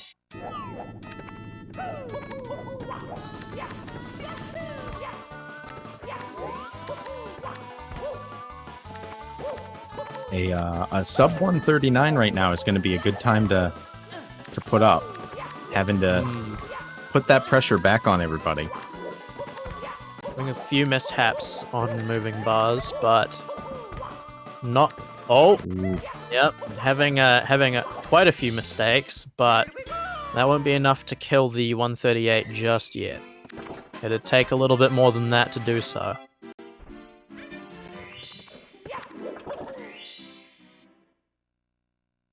Get some hype in the chat for Liam, the last runner of day 1, and on first place pace. Anyone with Liam emotes, spam them. Okay, maybe don't spam, but chuck them in the chat. Let's get some hype for Liam.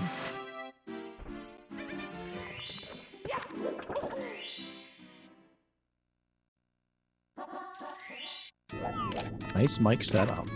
Like his shock there. Shock mount. I do wonder what microphone he's got. Kinda looks like my New Year with a top on it, or a windscreen.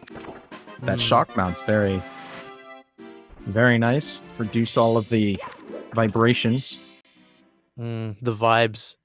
For condensers, a big deal. Yeah, I'm personally running a Rode NT1. Oh, yeah. Rode's a good company. I got that one 3 years ago? Yeah, 3 years ago. Before that, I was running a Rock Band, like the game Rock Band microphone. Oh. Liam, that might have been a contemplating reset. Oh no, okay, he was waiting for the clock. I'm being silly. I know all about TikTok clock. Clearly.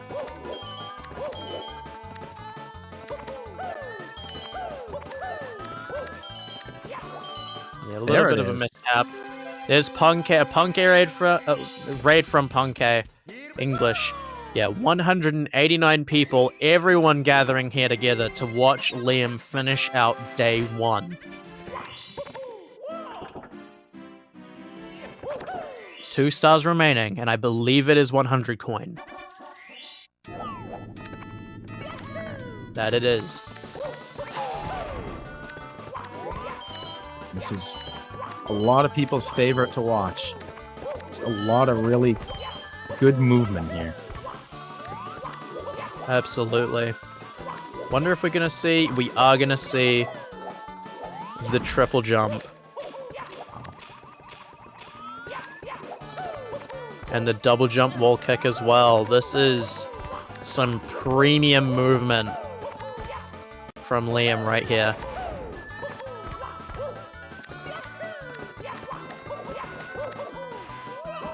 Oh, that looks okay. familiar. He's still alive.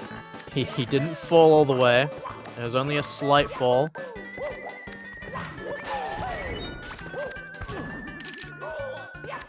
And the invisible wall. Goodness.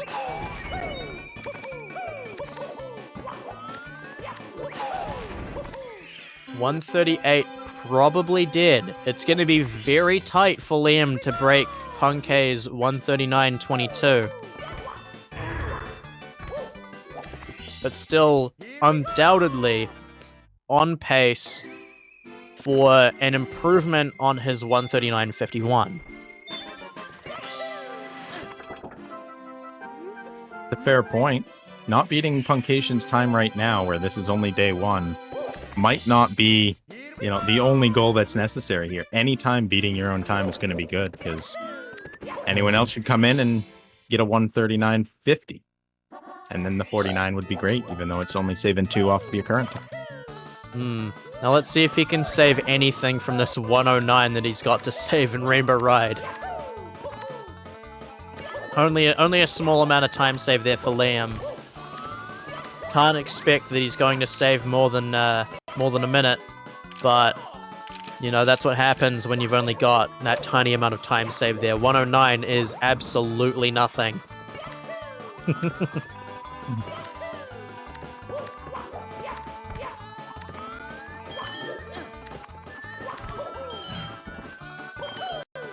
I wonder what would happen if we ended up seeing a 139.22 from Liam.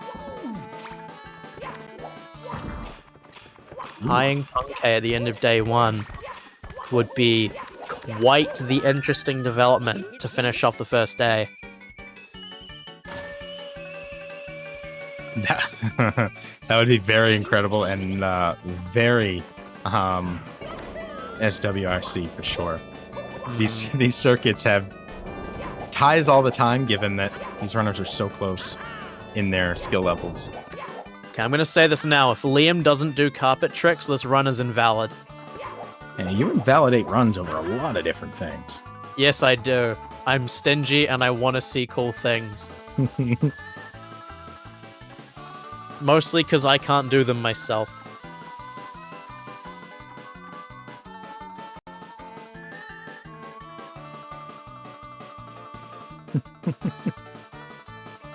No carpet tricks from Liam. Bad run.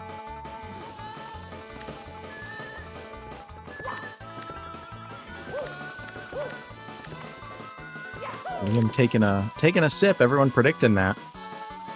And good time here while we have a minor wait for him to grab this star. Tomorrow we will be back. 1 p.m. Eastern.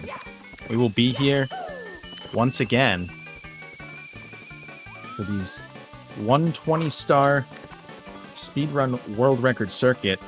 Give these runners a second chance to improve their scores, maybe get Ouija and Cheese on the board, see how quickly they put up a run. I know Cheese had the first run to make it upstairs. He could put up a run right out the gate. We've seen people be on world record pace, PBs. Anything can happen. Absolutely. I mean, even just at the end of this first day, we saw Punke and Liam both on world record pace going into the very late game. That's true. Anything can happen. Cheese and Simply both frequently get paces that could manage to get world record. You never know. Any of those four could pull out a 137 in this event. It's absolutely true. And only 2 of them have one currently, so there's a 50% chance with that lineup that we get someone's first ever 137. You do not want to miss it. I fully expect that at some point soon, and it could be tomorrow, we'll see Simply and Puncation are going to hit that 137. I think either one of them could do that tomorrow. Absolutely. I think after how he performed earlier, Punke might be the favorite to pull it off. He was my first pick on that here today. But Simply is never Liam. far behind. Absolutely. Liam, very nice second Lankatu bounce. Opting not to do the double wall kicks. Understandably so, because in his 139.51, he failed both of them multiple times. And that was the primary reason that he lost so much time in that run.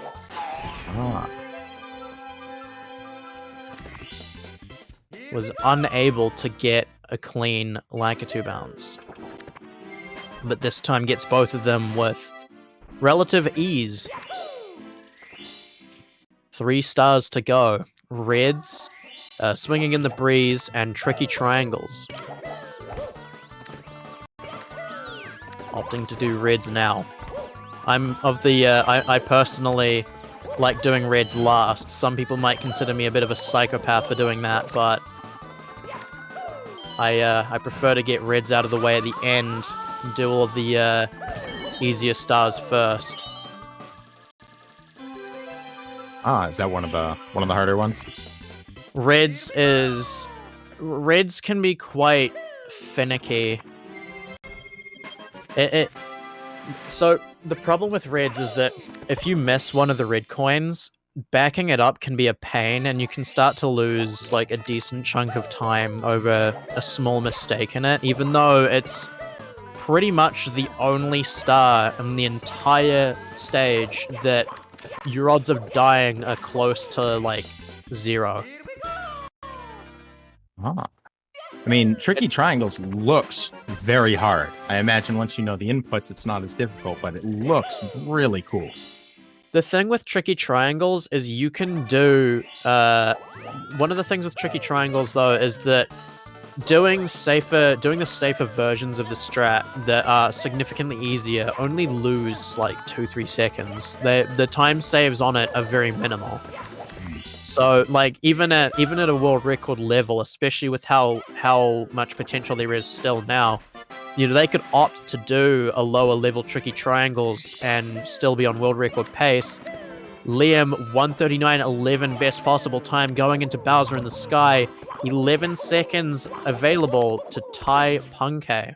10 to unanimously and solely be first place going into day 2.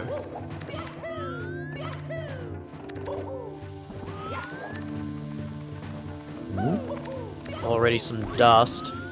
And a death! That's gonna be it for the first place from Liam. At this stage, only thing he can do now is improve upon his 139.51 and widen his margin for second. Classic bits. Absolutely. No matter what run you're doing, deadly.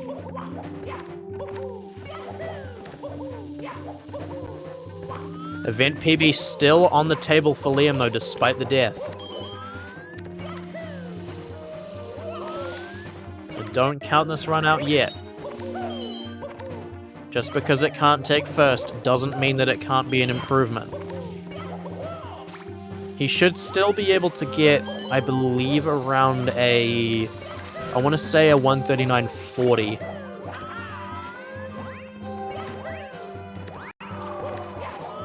We'll find out very shortly. The last star is on the stage.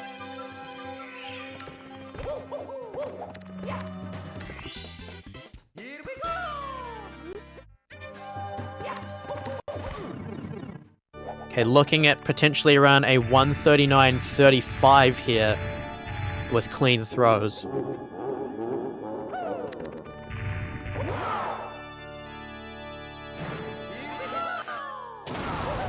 There's one. Two.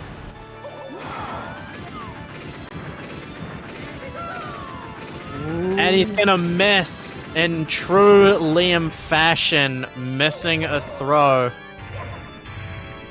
Harsh. He did it in his 137. It is a classic Liam moment. This is still going to be an improvement though, but only by about 2 seconds. I mean, we said it earlier. It could be the difference. And there we go, 3-second improvement, 139.48 from Liam to close out day one, improving his margin of second place by 3 seconds. Certainly not what he would have preferred, but still a good performance nonetheless. GG to all the runners. Punke coming out on top here today with Liam close behind. Simply, then Callie and Blue Bob. And Ouija and Cheese have yet to place. They have not put in time. So 1 o'clock tomorrow, the opportunity to do just that. And I look forward to seeing you all there. Thank you so much for commenting with me, Zeus. Absolutely, it's been a pleasure. And thank you to Speedrun and everyone watching. We will see you tomorrow at 1 p.m. Eastern Time, right here on GSA.